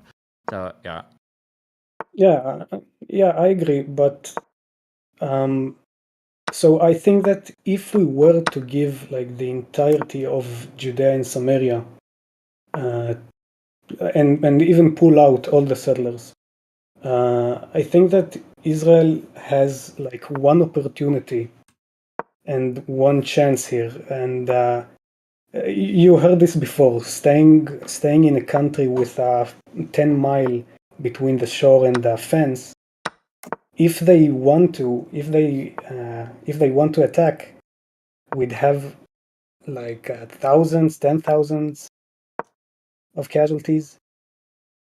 Yep. And we may not even recover from that. Even today, Iran is smuggling weapons through to the West Bank. So we'd have what we had in Gaza tenfold if we were to give up the West Bank. I understand what you're saying there, but I don't buy that as a legitimate reason. I think that for that to really truly be the case, if security was a huge issue, then I think that what you would see is you'd see a huge clustering in Area C around that like Tel Aviv area and expanding maybe like out there, but that's not what you see. I think you see settlements expanding into like almost like any area they can get to in the West Bank. That doesn't feel very security oriented. That feels more just taking more land oriented. Well, you have illegal settlements, both Arabs and both Jewish illegal settlements in Area C. In Area C, I saw a report saying the Arab illegal settlements are pretty much covering the entire fence of the West Bank, separating from you need to understand that the distance between, for example, Kalkilia, which is an Arab village in the West Bank, and Kfar Saba, which is an Israeli town, is like 200 meters. Yeah, but there's a wall between them, though. Sure, they can always dig tunnels. They're great at that. But looks like we're not the only ones that are great at it, though. Oh yeah, that was a nice one. Yes, but yeah. So in terms of not giving enough security, I'm not saying it's ideal, but you have the guys which I wanted you to speak to, which are actual experts on this, not like I am, but they say that, for example, during the 2021 operation, what's called in English, Operation Wall Guardian, Guardian of Walls. So you had many outbreaks of Israeli Arabs and West Bank Palestinians. Many outbreaks of them throwing rocks at cars and blocking the roads. And there were a couple of cases of army vehicles not being able to get to their bases, not being able to get to resupply their troops, resupply the airplanes which were attacking in Gaza at the same time. I got a question for you, Blue John. Are you talking about 2001? No, 2021, right? Yeah. Yeah, it's kind of a bit unfair to like just paint it as like Arab Israelis were attacking Jews or throwing rocks. There was fucking like lynchings of Arabs from Jews and lynchings of Jews from Arabs. So that's another talking point of leftists. There is absolutely no symmetry. There was absolutely no symmetry between the attacking of Arabs and Jews. I can even find you an image explaining how many. Like, this is the less talked about point about the Guardian of Walls. That inside of Israel there were three Jews murdered. A lot more were lynched. Hold on. There was a Jew. I'm pretty sure. I don't know if he got murdered or at least he was on his pretty much fucking deathbed. He was a Mizrahi Jew that was beat up because he looked too Arab by right wing nationalists like Israelis.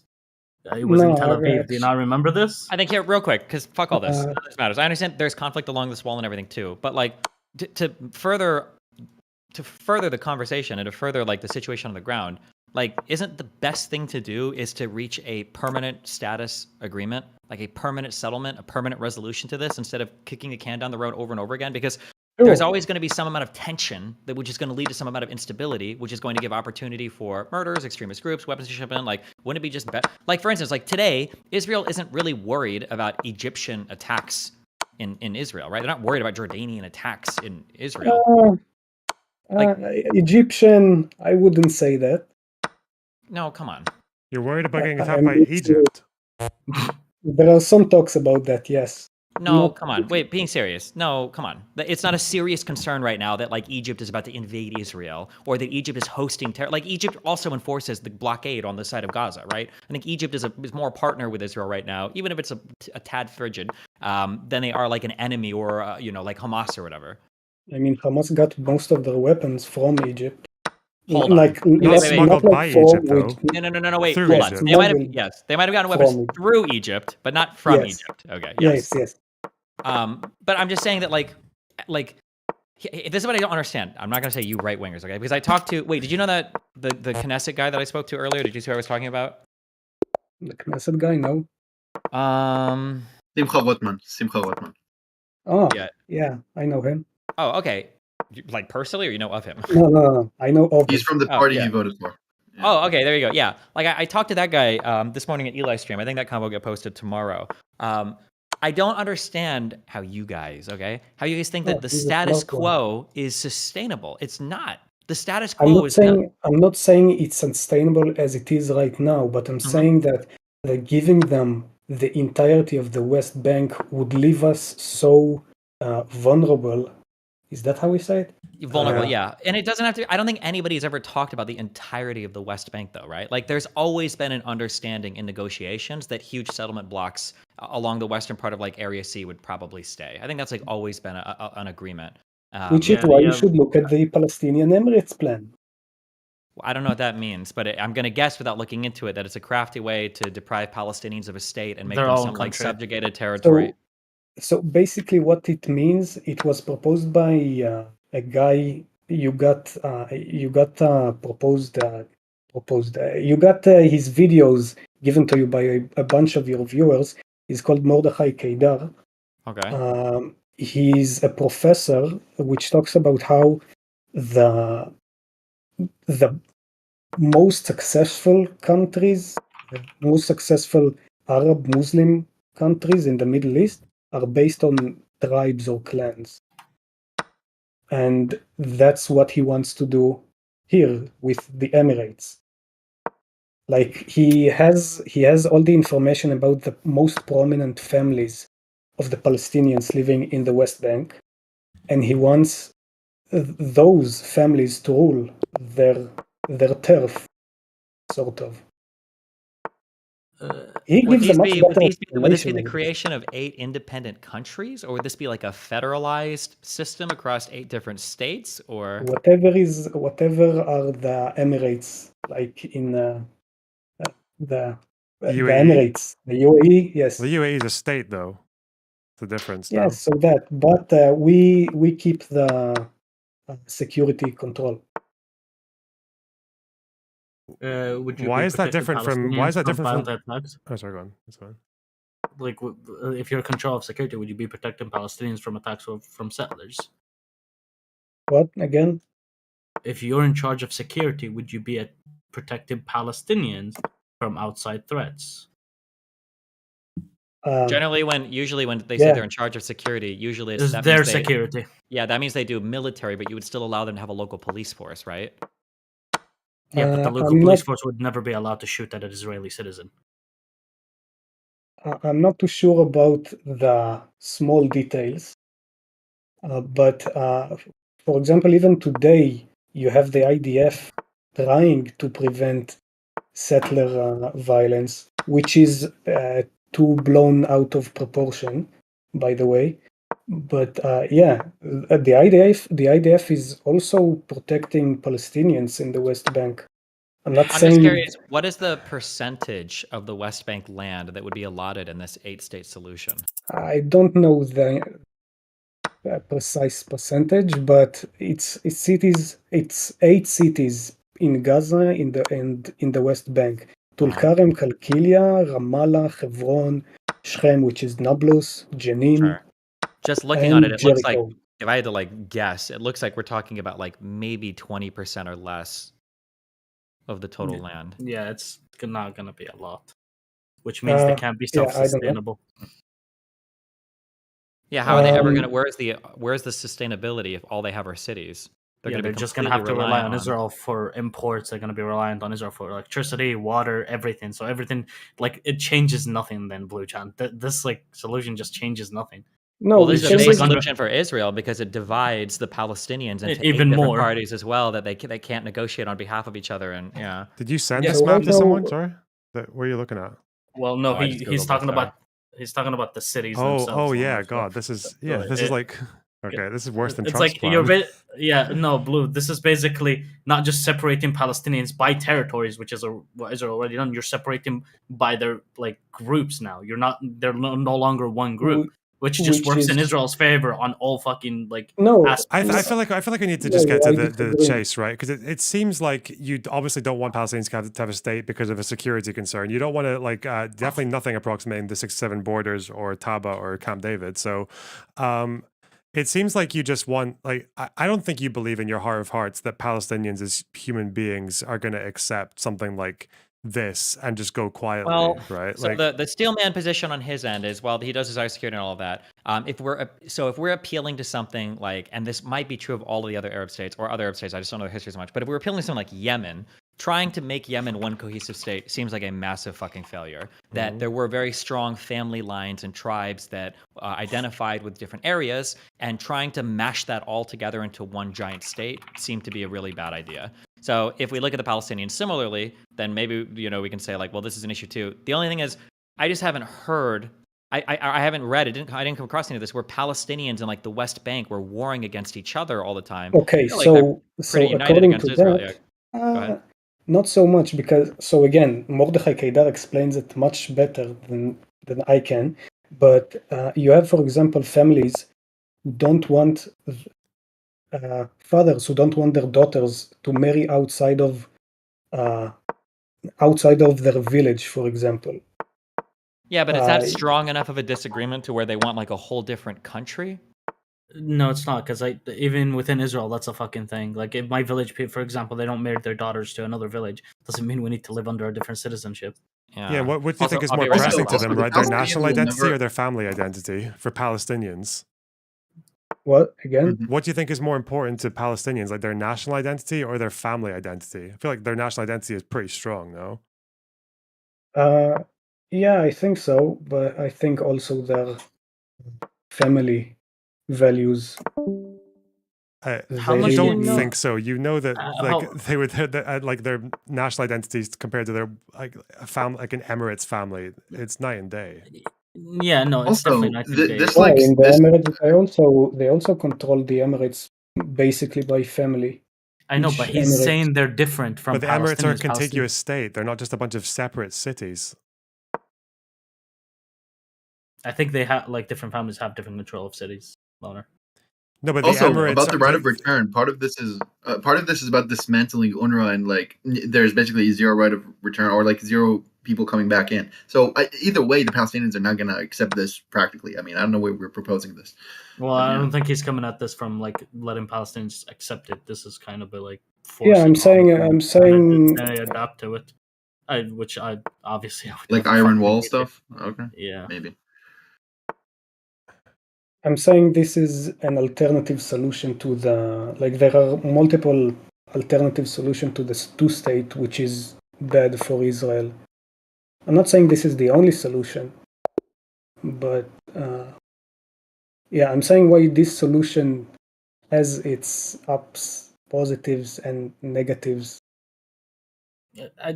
Personally, I don't think you know Palestinians well enough to know that there is positives for this. Yeah, I agree. but- That's why I wanted him to. That's why I wanted Destiny to actually see. But the Destiny isn't guy. Palestinian either. I get that. I wanted him to see the actual guy who came up with the plan speaking about it. But isn't the guy that came up with the plan not Palestinian as well? But he's a sociology professor of Yeah, but of the Middle East. But how does he knows know about Arabic. family relations between Palestinian families Studied and them. why? you realize you can't just you realize there's not one major family in one city, right? Yeah, he knows about them. Even my city, that's tiny as fuck compared to those cities in the West Bank, has 6 major families. It's not like this plan won't work. I'm just telling you right now, as a Palestinian that knows how Palestinian culture is and how Palestinian family relations are, this would never work because that's not the dynamic you are putting on us is like Gulf Arab dynamic, which we are not from the same type of culture. But you just admitted you have major families, right? We have major families, yes, Got him. but we don't have the same dynamics as families in the Gulf states. So what if your major families were to form an emirate? I mean, we're within Israel, so I don't think that would matter No, but much. I'm saying like if you were in the West Bank, for example, then the other families would see you as legitimate. There's not enough territory for that to work. If they form an emirate, what is the territory they have? Just the city? Where are they gonna get electricity, water? You realize travel is still gonna be restricted. There's still gonna be So that. right now, Israel already does imports. So you want? I know. So you want them to stay reliant on Israel? They'd have to be, right? Yeah. Yeah, they'd have to be. But I think Which that is not a solution. No, But I think that the idea is like you once just want a solution that Palestinians would never concede to. Like they'd rather you fucking like chase like they would sooner just get chased out of the entire West Bank in the millions before accepting some shit like this, right? But I guess that's kind of like the logical conclusion of what you guys want. what I No, want is is it not that it's not that simple though? Because you want something they'll never accept, and you want to keep expanding into the West Bank for security reasons. Like at the end of the day, like the only logical conclusion of this is you get rid of all of them because it's an unsolvable problem for you. Like reconciling this level of security concern with what Palestinians will actually accept. I also have this issue with the claim for security. Okay, what's the Itzhar settlement's security concerns are? What again? The What's Itzhar the what? settlement.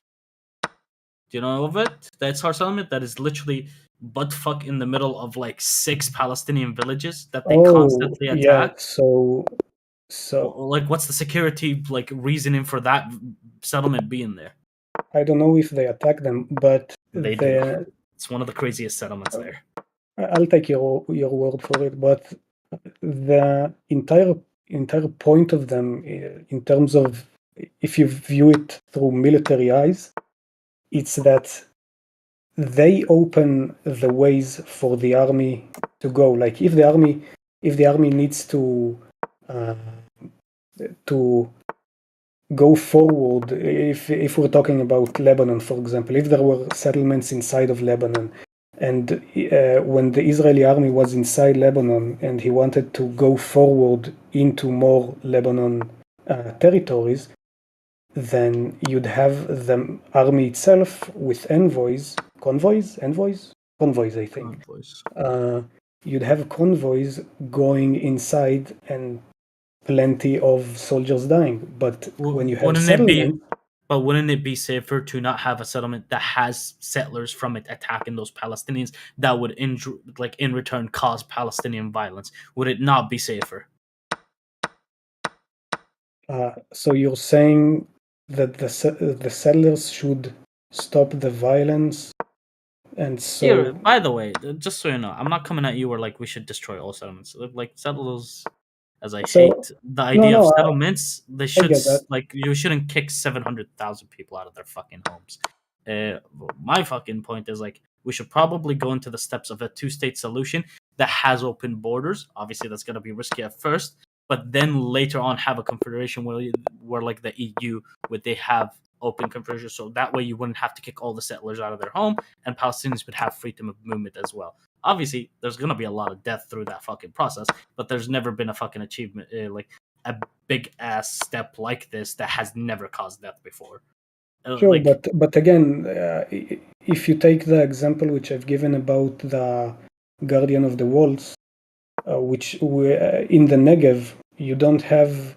There's a part of the Negev where you don't have a single Jewish town or village, and Yeah, it's you just have Bedouins. yeah It's Bedouin yeah and settlements. yeah and in the Guardian of the Walls operation, the Bedouins block the road completely, But what does that have and to do with Palestinians?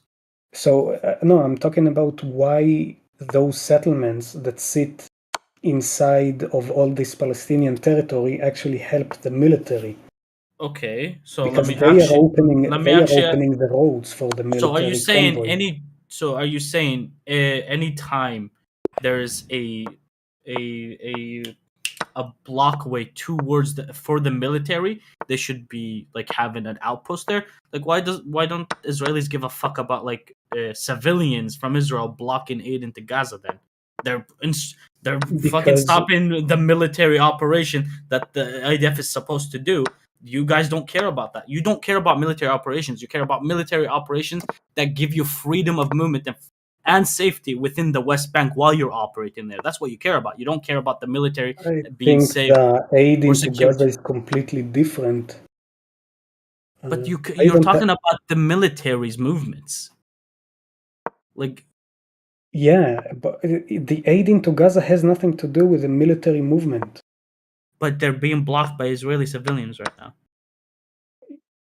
Yeah, but what does it have to do with military movement inside of foreign You or yourself enemy's were land? talking about how the Bedouins, so it's not a Palestinian issue. It's about the military. That's what you mentioned the Bedouins for that reason. Did you not?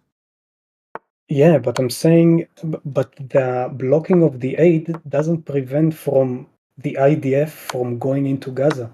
Okay, So I real don't quick. see. Real quick. There's no evidence that that Israeli civilian protesters have affected aid into Gaza. They do get removed by the IDF, and if you track the aid entry into Gaza over time, there's no evidence that these protesters have been anything other than the same sort of pro-Palestinian meme that block a highway. Exactly. There's no evidence for it, just like how in the West Bank, like what No. is the evidence for this? Like that the Bedouins were blocking military from continuing their operations or into the West Bank. Like what is the evidence for this? Like there may be delays, but like The complete the blocking of it. the evidence is that no ammunition got to planes for 3 days, and they had to re-ammo the planes by helicopters. Okay, and what were they fighting during that time? Gaza. Does Gaza have planes where they could airstrike those planes? I don't think Gaza was going anywhere while you guys were rearming. I don't get what's the Like if point you of that. like, it's I'm just saying you're not fighting. settlements. You're not fighting a different country that you could fucking, for example, hypothetically lose your country or Israel for like being delayed 3 days. Like if it was, I would understand your concern, but you're not. I'm saying that settlements or towns or Jewish villages, when they get into a territory, okay, even one settlement, they open up a road for the military to operate there, to move through that road. Okay, and I'm gonna tell you, have you ever thought about the consequences of those settlements being there on Palestinian life? Like every single time you've talked about settlements and why they're good is you're talking about Jewish. You're not talking about anything for the Palestinians. Like, do you understand why this isn't a solution? Because you've never even mentioned the Palestinians or any benefit to them. Yeah, I'm giving you the right wing approach to this. Exactly, it's The the right right wing wing approach Israeli that will never approach. get a solution because that's what the right wing wants, not a solution. They want domination. I'm sorry to tell you this, but that is reality. They don't want solutions. They want domination of Palestinians. I mean, you could see it as that way, but I'm talking about what are military goals, like what we lose by giving up that entire piece of land there. Well, I'm here, saying this is not a good deal for us to give up okay, I'll this tell you right now, road Bojan. or I actually don't view checkpoints into Israel a bad thing at all. I think checkpoints and the wall should stay for Israeli safety, right?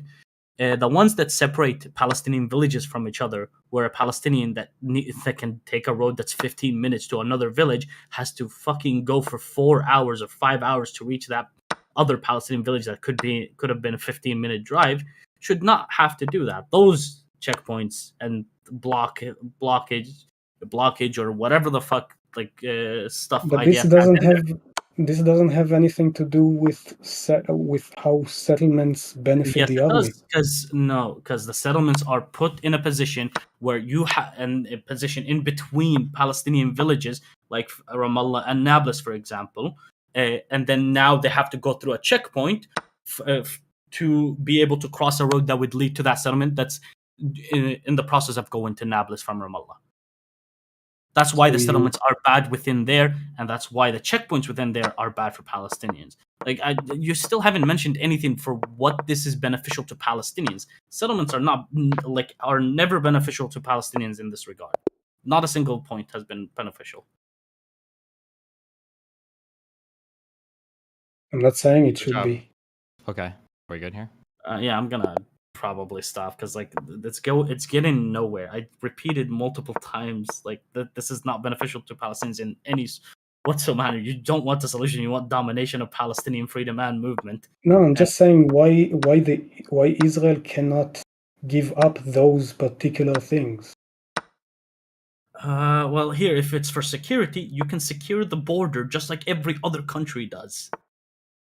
Yeah, which didn't help us against Gaza. I'm pretty sure it would have helped you if the IDF took the threat seriously. It's just like they had a lot of warnings about incoming attacks repeatedly that they were lax about it. Unfortunately, Or that they were busy in the fucking West Bank, more like in the West Bank. with the Yes, with there the was amount of violence and security needs that come from settlements. Before you say there's no evidence for that, there was 5 brigades operating all over Israel, while there was like fucking 21 within the West Bank. So what? So the IDF shouldn't protect its civilians in the West Clearly, Bank? the threat was from Hamas. The threat from Hamas was way bigger than the West Bank. No. Why do they The- The question is, why do they need to protect so many civilians in the West Bank? It's because they have settlements there, no? Yeah, they're like provocateurs. Like that's why settler violence. That was the before the October 7th. The big thing in the news from Israel Palestine was settler violence. Yeah, like fucking Huara Also, and I shit. mean, to be fair, we don't know. Like there is no like Alganat report. Like you know how we had in Yom Kippur after the war, we had like an extensive report into what were the causes. We don't have that still, so we cannot say for sure. But yeah, there were warnings, and the West Bank was like occupying a lot of the IDF's operations at the time. So yeah. But here, another question I will ask you again, and you need to answer this for me because this is really fucking important for Palestinians. Need to answer. Uh-oh. Yes. What will you do about settler violence if you choose to keep those settlements there for Israel's security? Okay, so again, I'm against settler violence. I think don't it's care if you're blown out against of it. What will you proportion. do against it? Not if you're against it. What will you do against it? Anyone who commits any sort of crime goes to jail. I don't know what you want me to say. Except that doesn't happen right now. Shouldn't we get to work on that before you suggest the solution? If I may, I feel like settler violence is actually a huge red herring. I don't think settler violence is like that big of a deal. I don't think settler violence is like a huge thing on both ends. I think that like the bigger problem is figuring out like a permanent arrangement, or I would say that like the outpost stuff is a way bigger deal than just like this blanket of like settler violence or whatever. The ordeal of it, yes, I agree to say that. Like it's just the outpost, the checkpoints, all that is very dehumanizing. Yeah. That yes. But I would you agree have with that, but you have to keep in mind, we used to think settler violence was not that big of an issue, except it grew. Like I'm not sure if you've seen what they did to Hawar. I'm not sure if you've seen what they did to Tursamia. It wasn't just 1 or 2 guys. It was like hundreds of them burning an entire fucking village. Like so what I heard about settler violence is you have these groups in the West Bank and reporting this basically to the UN. So a professor. What? One of the name of the groups is Hilltop Youth. The other one's the Price Tagging Gang. They have dumb fucking names. Yeah, anyway, so they give this information to the UN, and a professor from a university in Tel Aviv got this information from the UN, and he said 30% of the so-called settler violence are just Jews going up to the Temple Mount. They had more incidents where Palestinians attacked.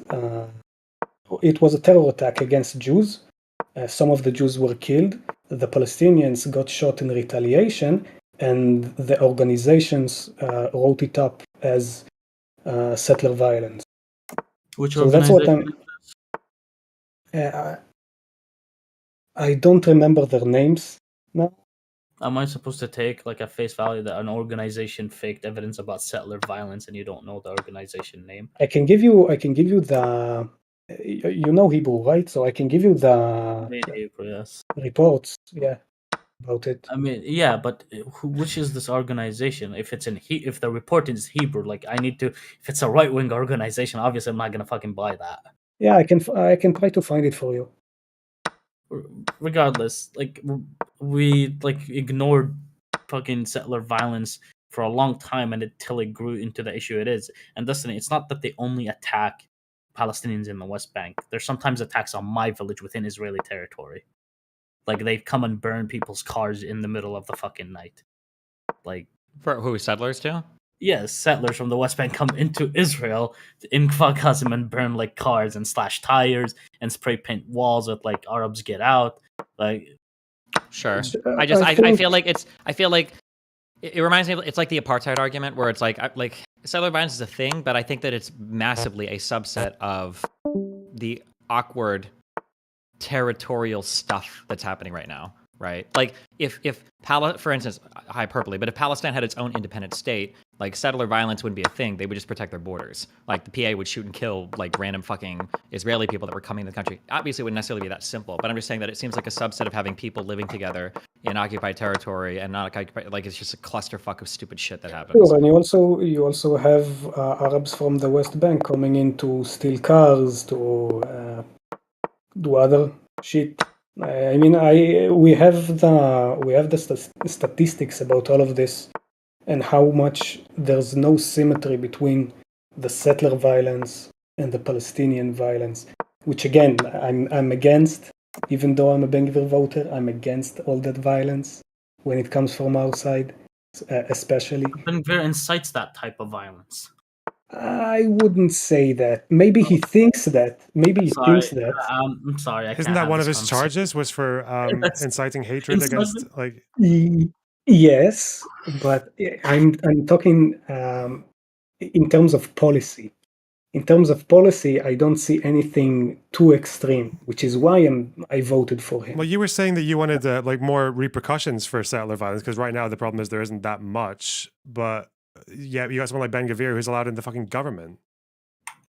Well, and also, hold on. I'm sorry. The reason why I think this is a red herring on both sides is because like one, let's say that we focus on the settler violence. From the Palestinian side, if a lot of attention goes to that, it feels like the big issue is settlers that are being violent. That's not the big issue in the West Bank. The big issue in the West Bank is that Area A and B makes up less than 50% of the territory even allotted to the Palestinians, and that outposts and expansions are continually happening. And then on the Israeli side, it's like, okay, well, we're going to crack down on settler violence. We're going to do all this stuff and blah, blah, blah. And it's like, okay, but you don't get any credit for that at all. Like, that shouldn't even be happening, first of all. So you get zero credit. And second, the main, I'm going to use the academic political version of violence that is being enacted on the Palestinian is the encroachment into the territory. It's the expansion of the settlements. It's every single day, any part of Area C that you might ever get is getting smaller and smaller and smaller. Like, that's the big issue. That's why I just hate the settler talk so much. It downplays the Palestinian complaint, and then it overvalues like Israeli credit. Like, you stopped settler violence, like you stopped your own citizens from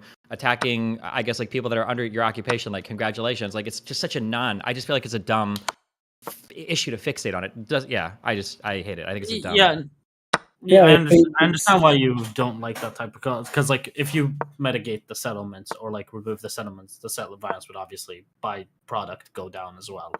I think most of the problem is like not necessarily the settler violence itself. It's the IDF protection that comes with the settler violence. Like the IDF is protecting the settlers while they're committing violence. Okay, fuck me. This is what I would ask, okay?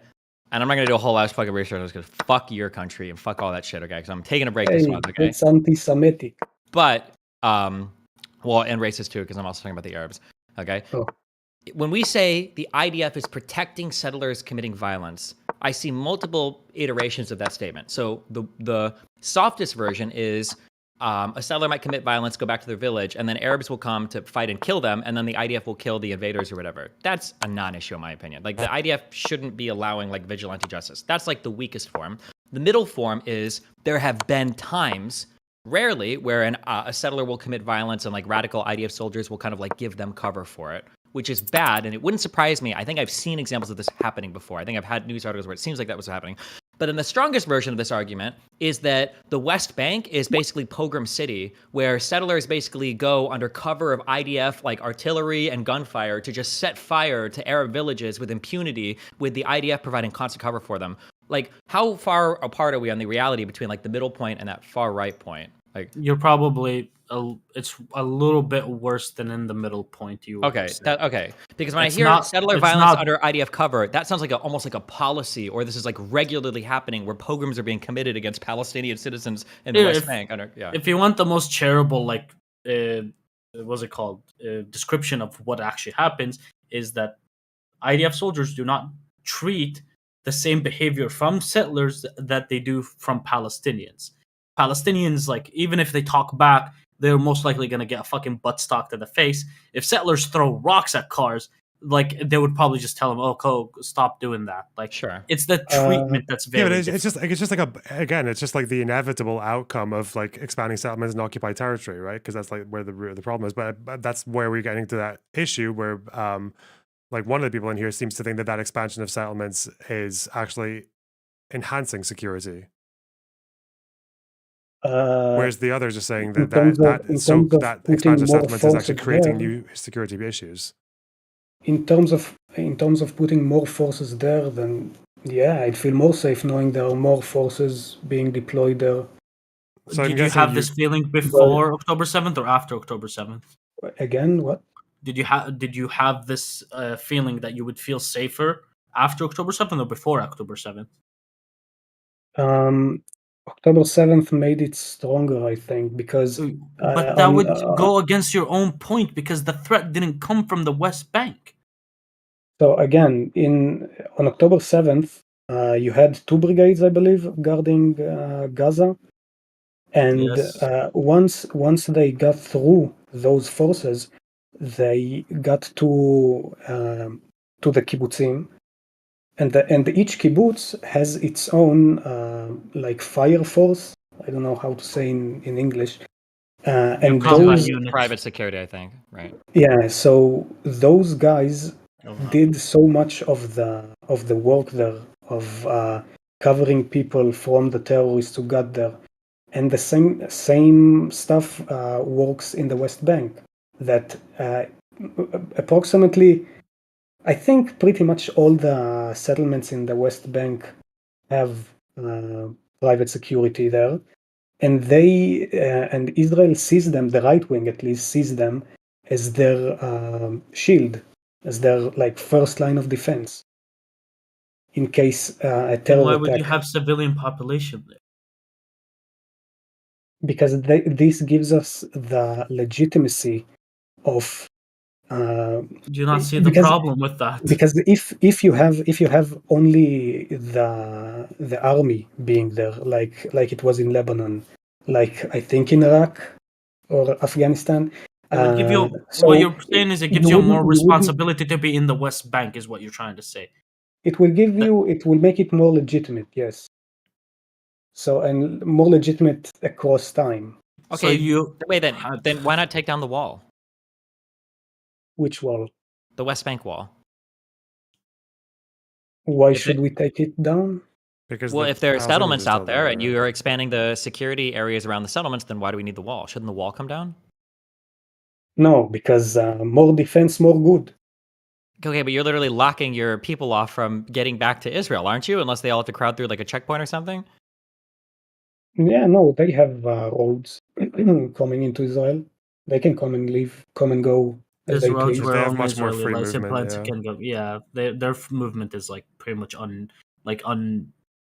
uh, Into and outside of Israel, yes. The wall is absolutely. just there because, like, even though it looks like Israel's dividing its own land by a wall, it's because there are Palestinians in the West Bank. But that's always going to be the problem for you, And Blue John. also, It's But always I'm going to be the saying problem. that it feels like Yeah. it feels like sometimes the people that make the security argument, it seems like they want to have it both ways sometimes. So like settlements and settlement expansion is done for security, but I thought that there was a massive wall erected around the West Bank for security, which makes sense. But then why are you building settlements on the other side of your defensive wall? It makes it seem There like it's was- territorial in nature. Or for like the Gaza Strip, like I had the conversation today with that politician guy, and I was like, okay, well if you want to completely demilitarize Gaza, fine, go for it. I think Israel has the right to do it, but then you have to end the blockade. You can't have a blockade and totally demilitarize the reason, because the whole reason why the blockade existed was because it was militarized. And his response is, well, there is no blockade, so we're not going to end a blockade because there's no blockade to end. And it's like, okay, well, you can't have it like all the ways, I think. Like, Okay, so I think, first of all, about the politician guy, I think he has to appease to his audience, which is why he gives you those talking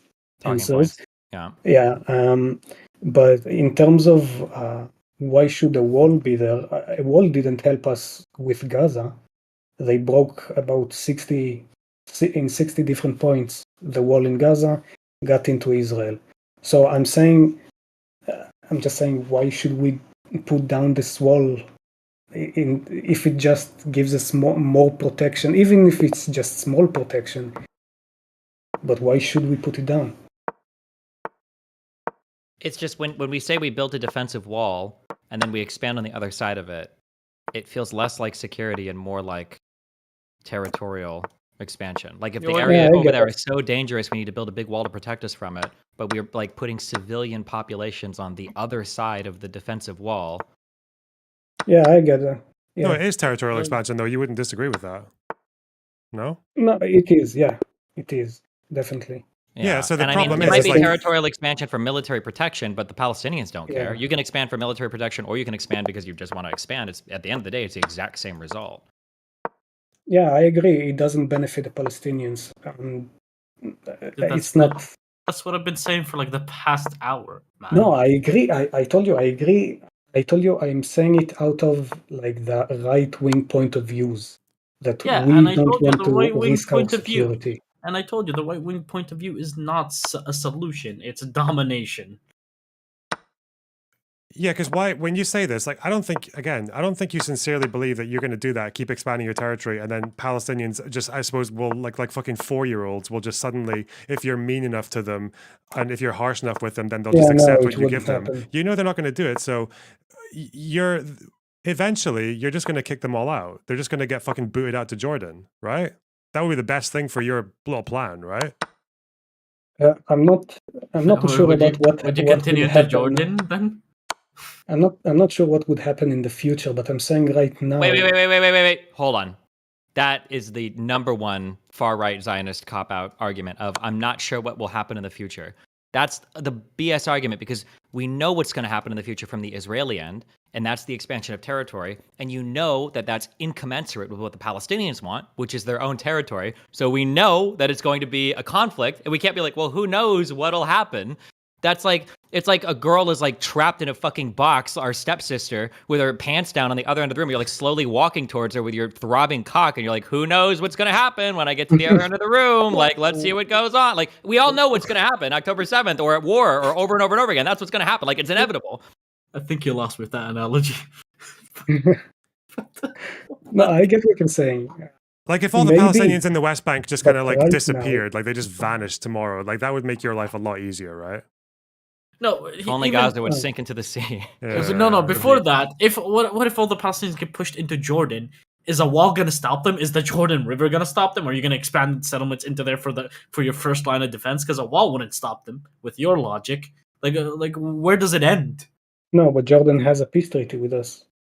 Okay, the Palestinians don't. The That 3 you million kicked there. Palestinian refugees in Jordan wouldn't have a peace treaty with Oh, you. wait. Like you're gonna be recreating. You're going to be recreating 48 to 67, where now you've got Palestinian Fedayeen on all of your borders that are either going to try to attack you, or try to draw the countries that they're in into attacking you. And if they don't, they're going to be trying to coup those countries. No, And then if I'm that not- fails, I'm there's not going to be getting for- kicked out, and it's going to be like a huge fucking disaster I know, everywhere. I know. I'm not for kicking Palestinians out to Jordan. I'm not saying that.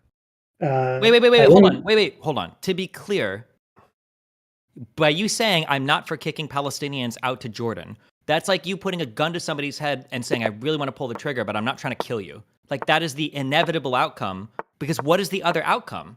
You're not going to absorb everybody in the West Bank and make them a citizen, right? I don't think any far righter in Israel wants to do that. Definitely not. You can't annex it fully. Like the far right wants to get rid of the current Arabs they have. Yeah, so I just don't know what is the alternative. Like, what do we think is going to happen? Like, on the path that we're on the path that you want, because you said you're right wing and you vote for the right wing. Like, where do you think the Palestinians are going to end up? Like, try to guess, like 20 years from now, if the situation continues to get worse for them, which it will. What happens? Like, what do you think would happen? I think it's just going to keep being this type of on and off conflicts, but that's what I said at the beginning. I think the situation is not ideal, but at least the settlements give us the protection that we need. Not the entirety of the protection, but some of it. What do you That's think? why I Here's said a question. it's not ideal. What do you think happens when Gaza reaches 3 million citizens, or 4 million citizens, or 5 million citizens? What does that situation start to look like? Or what does it look like when Area C, expands, or the settlements expand through Area C, or the checkpoints become even harsher in the West Bank, and the West Bank population grows? What does that situation look like in the future? Like, what's going to happen? More violence, probably. Yeah, and the region's going to be it's going to be even more unsustainable. Wait, hold on. What? Like I already explained this to you, that like continuing this path forward, there's going to be more violence, so these settlements do not contribute to your security, and you disagree. Wait. Now you agree? No, I didn't say I disagree. As I said at the beginning, I'm saying it's not ideal, but it's what gives us. Like, it's either this type of conflict, or we give a lot of land to Palestinians and we get October 7th back. Okay, well, here, I'll just tell you like this. If you're gonna do what you're gonna do, like the right-wing solutions, at least take responsibility when they fucking fail like they always do. Because what you guys do to the left when they ever make decisions that blow up in their face is like, look what you did. But whenever you make decisions as the right and it blows up in your faces, you don't you blame the Palestinians. You never blame yourselves like you do the left. Yeah, also, and I want to be really clear. You said that, well, if we pull out, we're going to get an October 7th. To be clear, you've been doing what you want to do, and that got you an October 7th, right? October 7th didn't happen after a whole bunch of left-wing policies and et cetera, et cetera. October 7th happened after the current road and plan that you're on was what was happening. So, of course, another October 7th should happen. We would expect it to, right? There was a big war in 2008. There was a kind of one in 2012. There was a big one in 2014. You had your Great March of Return in 2018. You had October 7th, 2023. Like, well, what's going to happen in 2026? But October 7th happened from the place where we didn't get what we want, at least what the right wing wanted. What do you mean? Sharon wanted that. Sharon pulled Destiny, out. the right wing narrative. The right wing narrative is that, like, especially from the Ben Gvir side, is that the what do you call it? The disengagement from Gaza was Sharon kowtowing to the left wing. No, that's true. No, it's not the right wing opposed the disengagement. Yeah. Opposed it. The right wing might have opposed it, but it was a right wing prime minister, a pretty right wing. It was a right wing prime minister who had to form his own party to get out. He had to leave his right wing party. Yeah. But the purpose to do that wasn't some left-wing, hacky-packy, whatever bullshit. No. It was to legitimize Israeli presence in the West Bank, and it was done without any consultation with anyone on the ground, even the settlers themselves, in the Gaza Strip. I don't think that there's a unilateral disengagement, and wow, look what happened. That's not surprising at all. Yeah, no shit. You pulled out of territory after an unprecedented amount of violence, which completely validated Hamas's military arms. And then you shored up your majority in the West Bank and then pushed heavily into there, which, let's be honest, even for the right wing of you guys in Israel, I don't think you actually give a fuck about Gaza. I think Judea and Samaria are way more important. So yeah, I don't think that was even a real, it's not a real sacrifice. It didn't come from like left-wing peace policies. It was done to literally shore up and gain international legitimacy for moving into the West Bank, which I think to some extent they even got. Destiny, just like the right wing kind of view of this is that Sharon was under pressure from like he had this story with his I think son and the island in Greece. I don't remember all the details about that. So they think he might have wanted to deflect from that or change the news. Also that he was kowtowing to the left.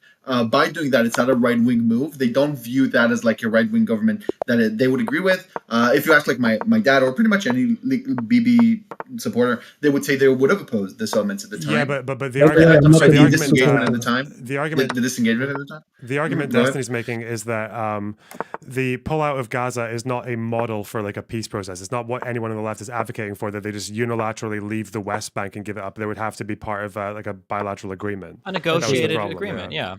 As in, like, I was more disputing the fact that like it's well, we did the thing which I agree with 100%. Which when the left quote fails, it's the left's fault. When the right fails, it's the Palestinians' fault. They wouldn't view the disengagement as the right's failure. Even regardless of the Palestinians. Yeah. So in regards to the Blue John, and push back a bit on you saying it's like, oh, it's because we didn't get to do what we wanted in Gaza. That's why October 7th happened. You got to do what you wanted in the West Bank, and a new terrorist organization emerged. The Lions then emerged after the right got their way in the West Bank. Like, didn't they get obliterated? Like they still exist. What do you mean 2 years ago? They were formed like in 2022. Like they still exist till this day. They're obviously there are a lot of pressure because there's a lot of raids into Jenin because that's where they formed up. But they formed after the right wing got their way with the West Bank. Like yeah, so get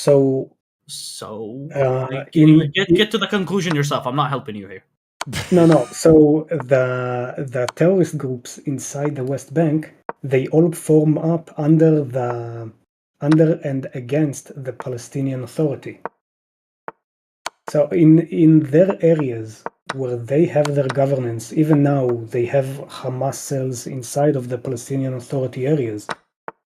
So everywhere where we don't have either settlements or security control, they continue to create those terrorist organizations. Okay, so let me ask you this. Why was there like extremism within Israel? You have control within Israel. There's extremism like in groups that formed within Israel. Remember that Islamist group that separated from the Kfar Qasim one in Al-Fahim? That was extreme. They were crushed pretty quickly, but they supported violence against Israelis as well. Why did they form there when you could have control there? When we could have had control there? When you had control there. You have control in Al-Fahim. Okay, so from what I'm understanding, at least before Ben Gvir stepped into the office, the police was very, excuse me, how do I say, was very frightened from stepping into Arab villages. He walked in almost by himself. He had 2 police officers in my village calling us animals and terrorists. I don't think he was afraid. No, not Ben Gvir. I'm saying the police force before Ben Gvir stepped into the office. They were not afraid either. Like they were still they were harassing people in my village. Where did this come from? The police was? Yes. That's why we created our own security, like private security, because the police wouldn't protect us, but they would just sit outside a kindergarten and give fucking trafficking tickets to people that like parked on the wrong fucking brick. Yeah, anyway, so the story is that... No, I'm not changing the subject. No, don't worry. I'm just saying that the story is that the police, which is what I know, the police was too afraid to get into the villages and get into the houses of the criminals who were shooting up all the time there, and this is why it got out of hand. Are you talking about the ISIS terrorist, which was in Hadera? No. I'm talking about an organization. It's an Islamist group that separated from the one from Kfar Qasim, that became their own group and supported violence against Israelis. You probably don't know about it because they were crushed within like a fucking month, or like they still exist, but like they don't do anything because they'll immediately get fucking crushed. Regardless, the police don't protect, and the stupid thing about like, oh, it's because the police try to ask questions to the Arab citizens and they don't talk. This is bullshit, and I've seen it's bullshit. The police don't even investigate when a murder happens. And they even arrive like fucking 30 minutes late from a place that I can get to on foot 2 minutes from the police station. The police do not care about preventing crime in Arab communities, and you already know this. Everyone knows this. It's just they are living in denial. Regardless, this still does not like I'm trying to show here. I'm not trying to tell you Israel does this wrong, or Israel does this wrong, or Israel does this wrong. I'm trying to show you the flaw in what your solution is. Like the settlements do not necessarily bring you more security, and even if they do, Palestinians deserve to live too. I agree.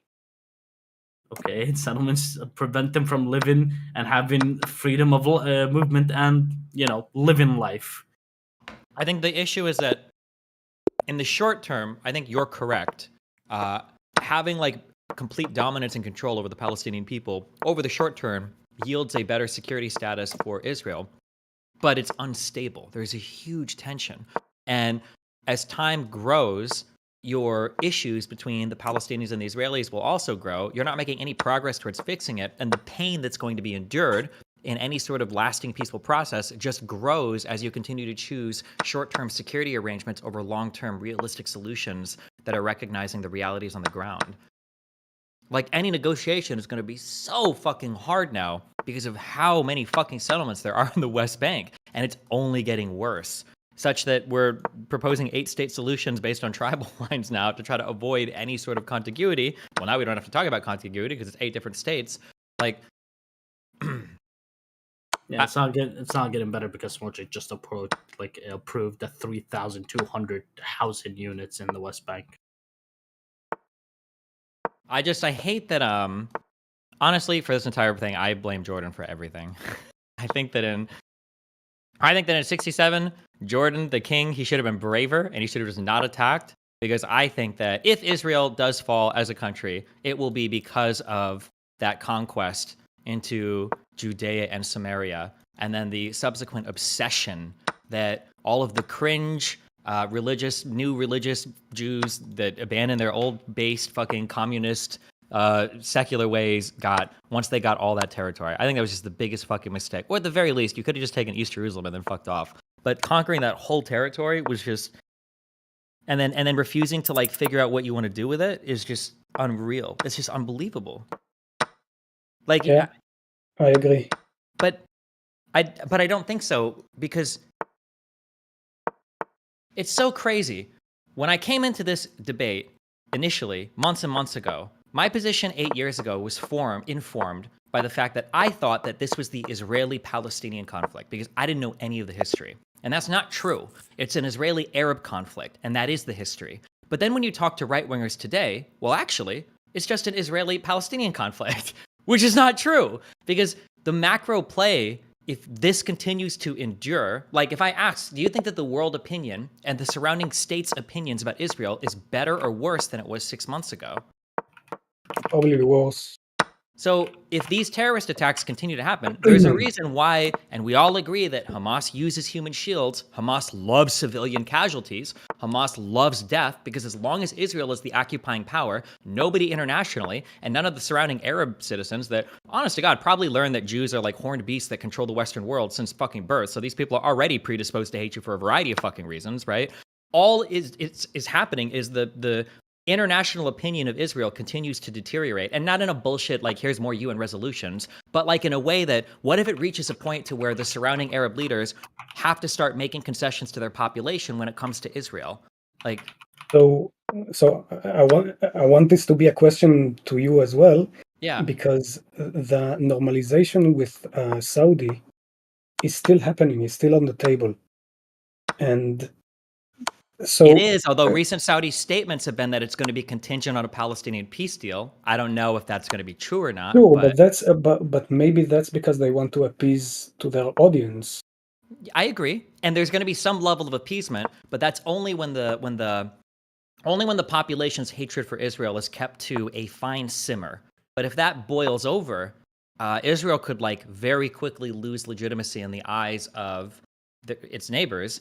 And holy fuck, now you need to be really careful about what US president you have, because the United States is schizophrenic as fuck when it comes to foreign policy. Because if you wind up in a situation to where you have a populist, crazy anti-foreign policy intervention president, if Trump comes up and for some reason Trump, whatever, changes position on Israel, which who the fuck knows, and Israel gets into huge issues in the Middle East, I mean, who are you appealing to at that point? Are you going to go back to Great Britain or France, or you're fucked? You're actually completely Yeah, fucked. I actually agree that the Here- world pressure is a huge deal.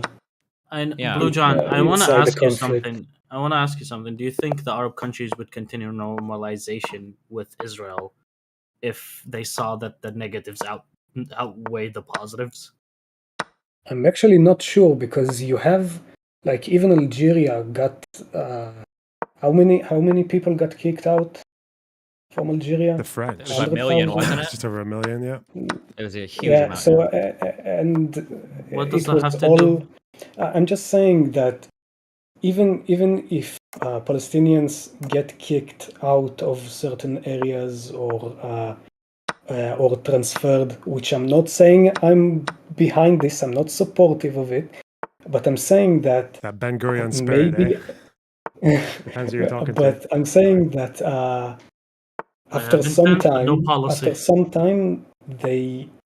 the world would forget. Maybe, I don't know. The Palestinians haven't. That was a very forgotten different. 75 First years of all, ago. the fucking Algerians were kicking out a population that had somewhere else to go. And not to mention that it was like a colonial fucking population. Yeah, exactly. Did you just compare Israel to like a fucking No, like a colonist state? I'm just saying that maybe the world will eventually forget about it and No, would but not care. the thing is the Algerians were justified in kicking out the colonists because they were sorry to tell you this, but it was probably worse than fucking apartheid. I hate fucking using that word because everyone doesn't know what it means anymore. What's it called? Like they were literally treating them as badly as slaves were treated. It was They were also a justified. time when like transfer was very normal in the world, whereas now the Yeah, world now thinks it's a of it lot very less differently. normal. I think that this is the super radical take, unfortunately, but if Israel would have conquered all of mandatory Palestine and expelled every single Arab Palestinian from that territory, I think you would have maybe an argument that at that point people would have moved on, but that didn't happen. You do have a lot of Yeah. Palestinians living in the area, and now these population transfers are much more rare, and Israel is seen as a Western country, so they are held to a higher and different standard. And By the way, you've got international infrastructure that's like motivated to continue the struggle forever via UNRWA and other Arab states hosting infinite numbers of refugees and never giving them passports. So the idea that the world would forget, I don't know how. They haven't forgot 75 years ago. Why would they forget after this? So yeah, I agree. First of all, but one of the things that the right wingers like to propose is voluntarily, like Palestinians living voluntarily. So, for example, right now, thousands of The retarded Palestinians children argument. Sorry. Okay. from both the West Bank and the Gaza Strip, thousands of them leave each year. So the right wingers want to give them incentives to live. I understand what you're saying here, but I feel like Shlomo repeats this line a lot, that one of the huge problems between the Jews and the Arabs is you guys continue to fail to understand each other, and that the framing of the Palestinian refugee problem as a simple economic problem demonstrates a failure of an Israeli Jew to understand what's at stake here, because I know that I could flip the question around to you and I could say, let's say that we offer 100,000 USD to all 400,000 Jewish settlers in Samaria and Judea. Do you think they would leave? And do you think the right would support that as long as they're compensated for it? I think there's a difference because, well, the living conditions among the Palestinians are not that superb, unlike the settlers. The settlers do live, I mean, they do have the security risks, but in terms of living conditions, they're kind of They have cheaper housing. They have Yeah. constant water and electricity. Yeah, they Palestinians don't have that many reasons to live like the Okay, Palestinians. I understand, but how is this any different than like Palestinian violence and terrorism, where their solution is like, oh, violence is how we get the Jews to leave because they view you as colonists? How is this any different? Giving them an incentive to leave.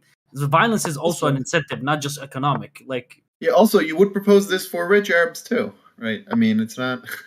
I don't think it has to do with the living conditions.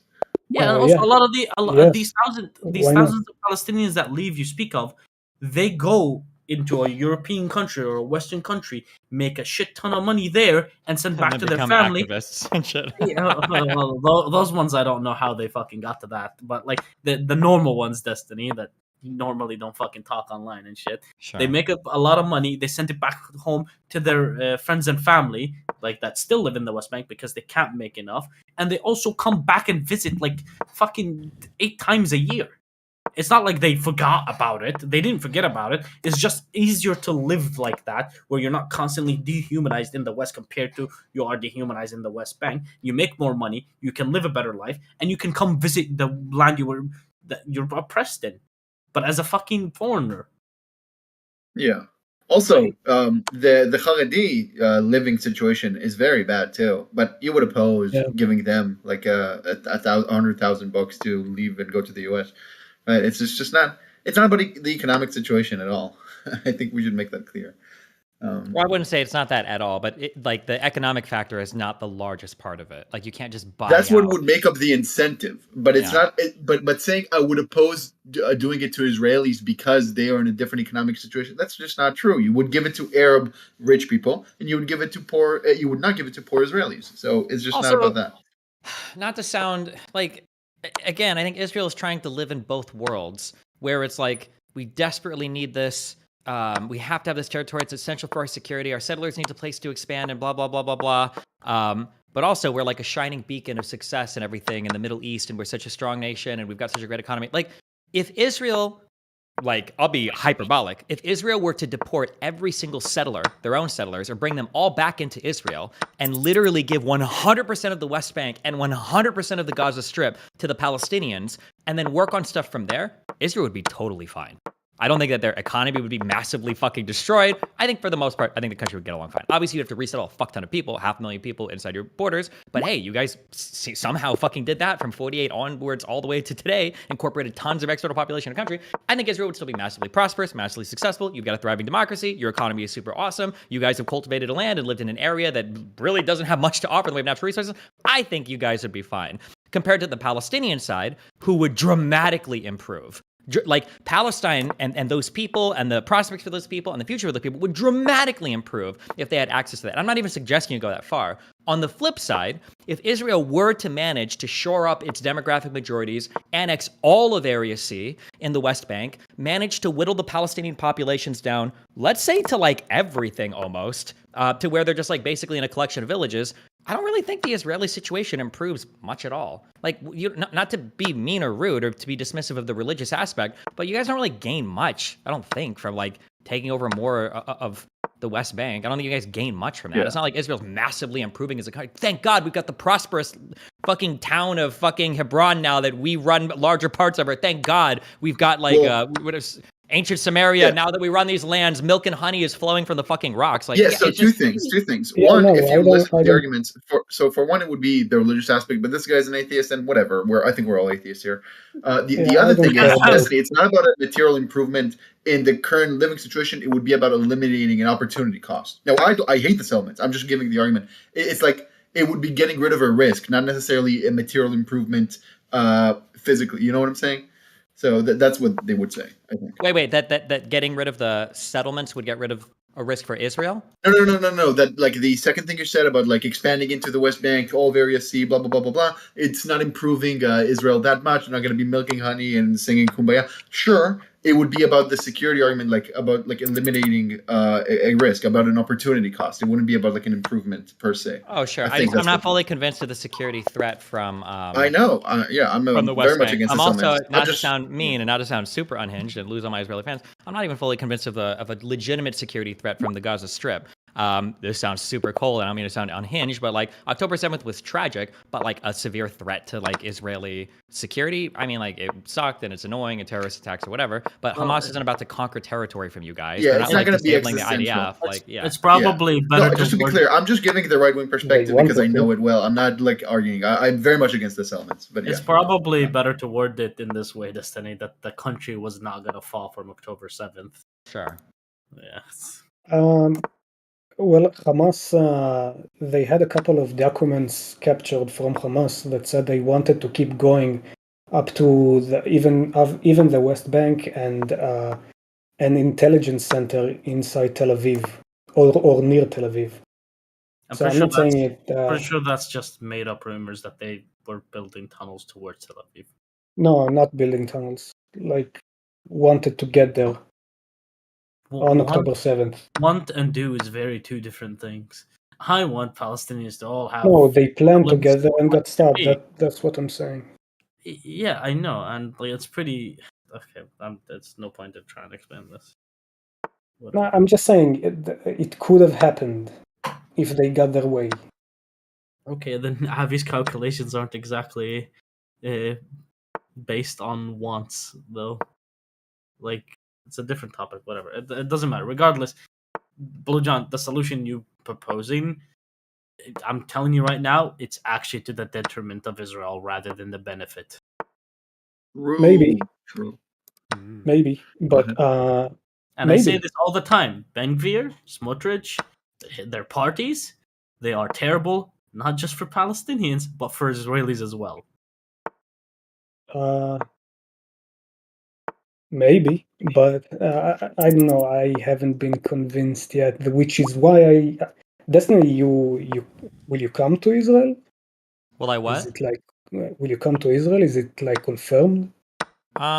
Maybe depends on how proactive Lonerbox wants to be in organizing it. But if if he really wants to, if he's got the desire, then I might fuck it. So, I was reading also, my I want to debate point for something out. Yeah, you did an AMA in the politics server like a year ago, maybe like half a year ago or something.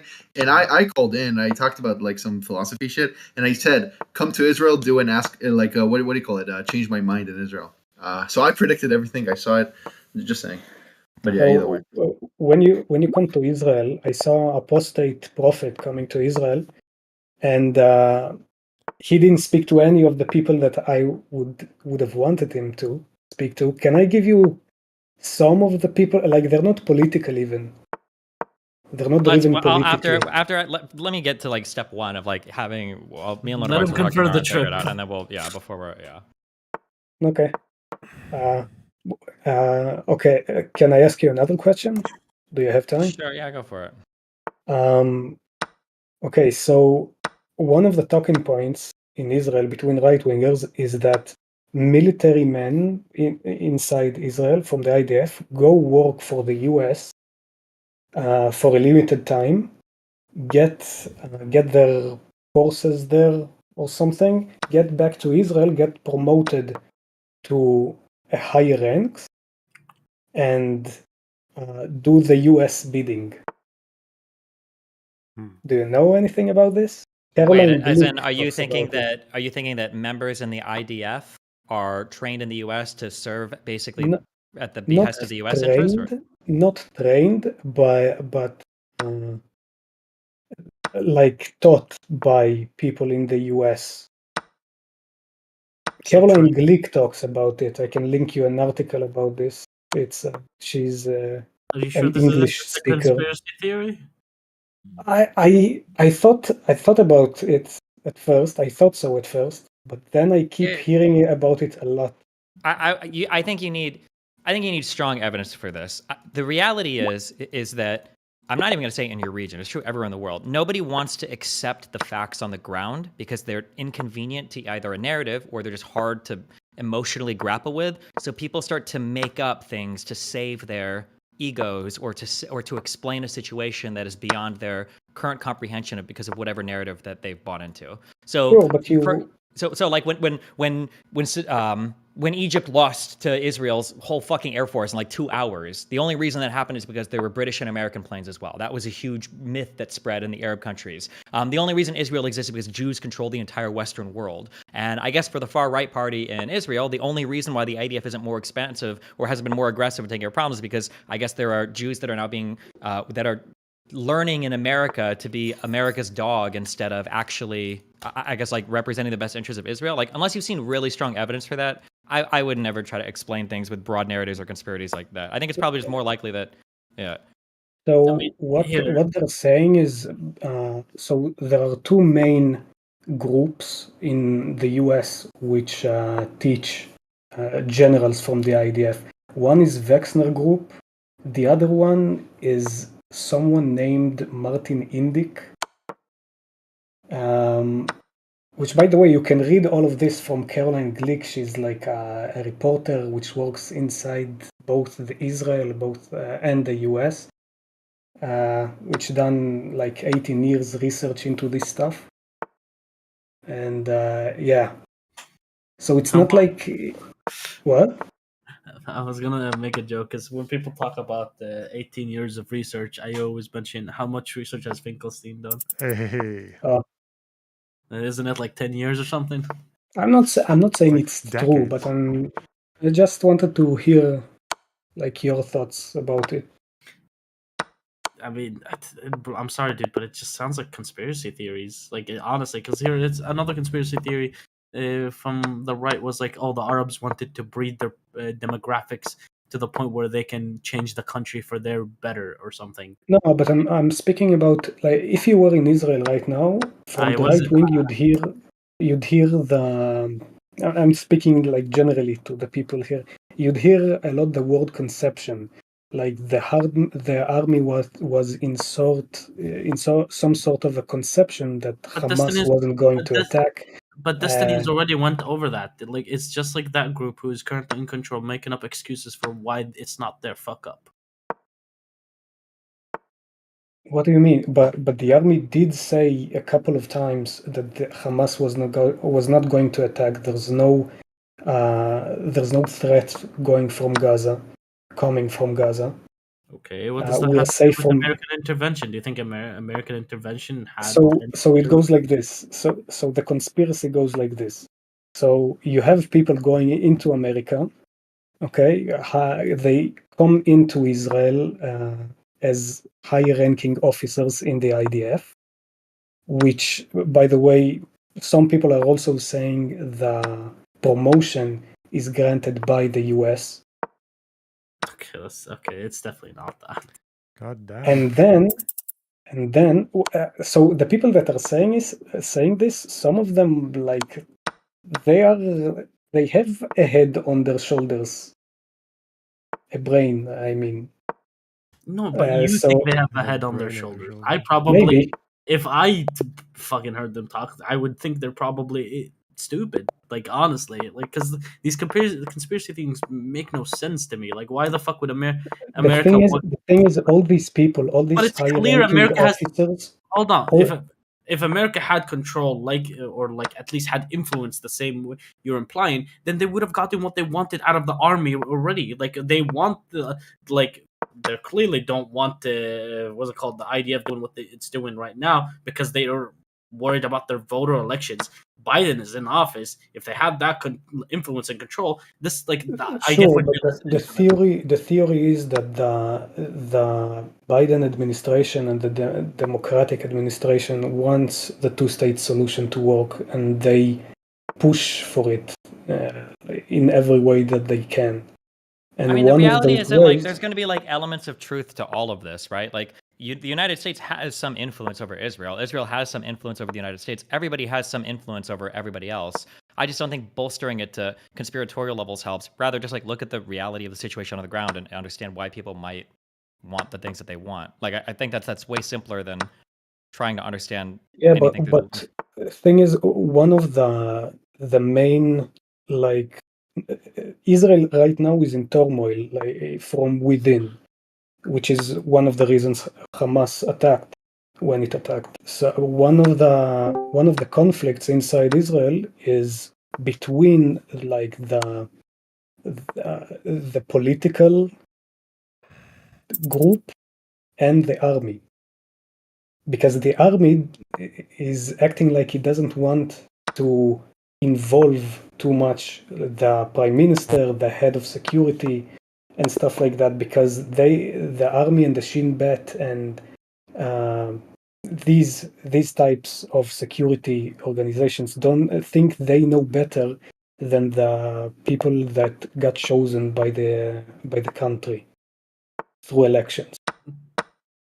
And one of the I told a couple of people that I don't remember if it was severalizer, but on the night before October 7th, you had the head of intelligence, the head of Shin Bet, and the chief of staff of the IDF talking on a phone call that they are seeing some sort of activity inside Gaza, and they saw a couple of signs saying that there is going to be an attempted break-in, and they didn't even wake up the head of security, like the political grade person.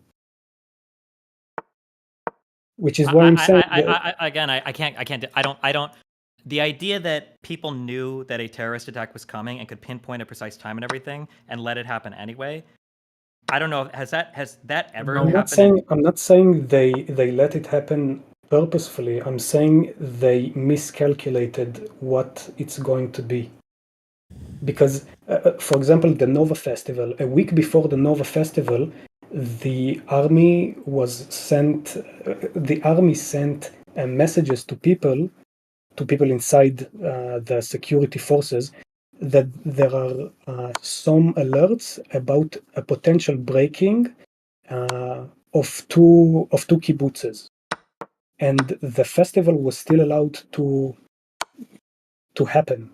Okay, basically. Sure. Well, hold on, just real quick on that. Okay, because this type of stuff gets said a lot in the U.S. too. So I've dated somebody and I've known people that have worked with clearances, and they get like updates from, I think it's the DoD that does it. I can't speak to every country, but I'm almost positive this is the case. Countries' security forces and intelligence are daily posting warnings about stuff that could happen. There are, if I had to guess, on the order of magnitude of either hundreds, or I think, or thousands of these that occur just issued by the U.S. Either DoD or State Department alone.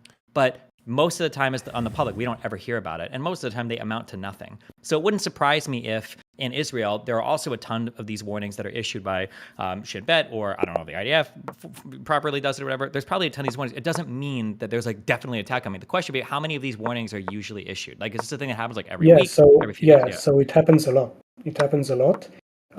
One of the problems is you have types of preparedness of the soldiers. So how prepared are the soldiers for You mean each? alert, probably. Yeah. So the soldiers there they didn't even know this was going to happen. No one notified them. You have videos of them being butchered in their pajamas. So even the most basic. Okay, let's skip ahead. So what is the point you're trying to make? What do you think happened, or what are you saying is happening, or? I'm connecting this to like the conception of the army, of the higher ranking people inside the army, which is why I'm saying you have this. It's not BB's fault. That's what the point you're trying to make? That it's What? actually like the IDF's fault and not BB? No, Bibi has a responsibility here for sure, but like direct responsibility is more on the high ranks of the IDF. Wasn't okay. But I'm pretty sure the Shin Bet took blame or something originally at Yeah, the beginning of the thing, and they said they were gonna launch an investigation after the war is over. So this like whole thing started as speculation from the right wing into it because they want to take like they loved that the Shin Bet admitted not fault all of because it they is want to take off. speculation. No, a lot of it is speculation because it started happening as soon as the Shin Bet admitted fault in the information they got or they had or regarding the attack, and it's all speculation that started on the right wing news channels where they kept going on and on and on and on and on until they reached to the point where like, oh, they wanted this to happen.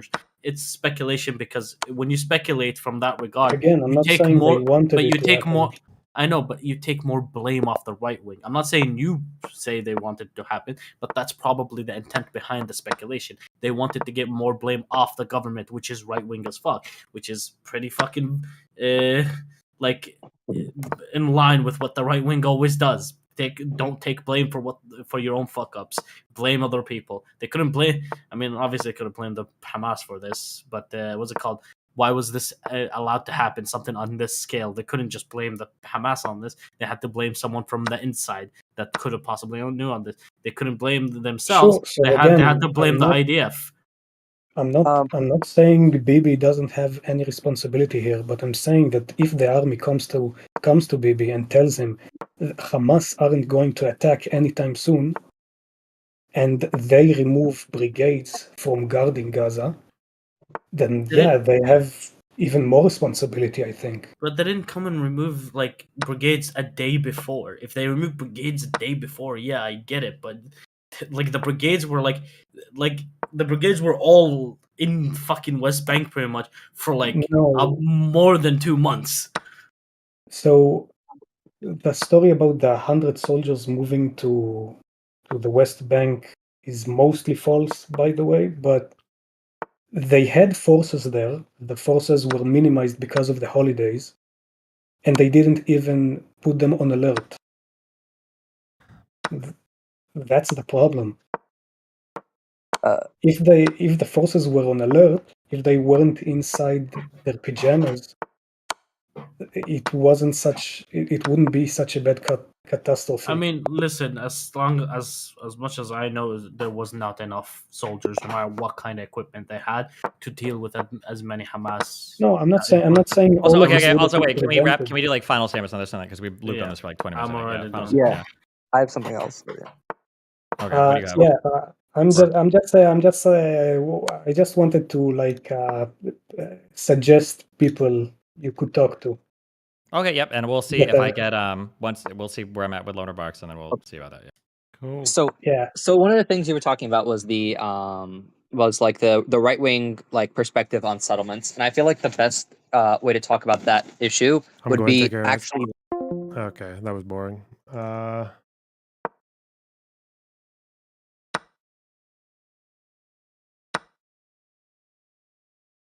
But I do like these plans for. Oh god! As soon as you said me organize, my brain, my enthusiasm just went fucking so far south. Oh god! Do I not get to do weaponized incompetence? I think I should, right? Because I'm really retarded when it comes to organizing. Especially, I have to look at actually what the safety requirements are and all the advice is from the government right now going to Israel because there's a war. But yeah. But I've already got a bunch of people emailing me. God, the people are excited about this, so I've got to really put my body on the line for my job, haven't I? God. Super Tuesday, what?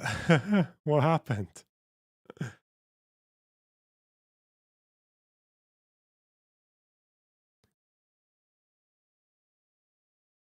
Anyway. Don't you dare. Don't me dare what? Weaponize incompetence. Listen, guys, I mean, you guys support me and all, it's all good, but fuck me. Do I need to budget more to get a higher tier membership to answer a question asked in 3 different streams about YouTube issue? I believe in you and your content, but I don't know what the question was. Email me or Discord DM me. Fuck.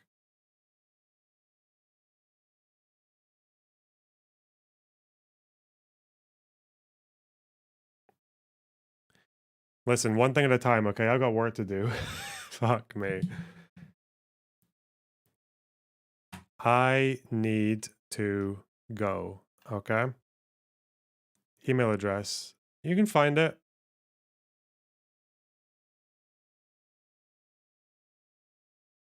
It's pretty easy to find on my channel.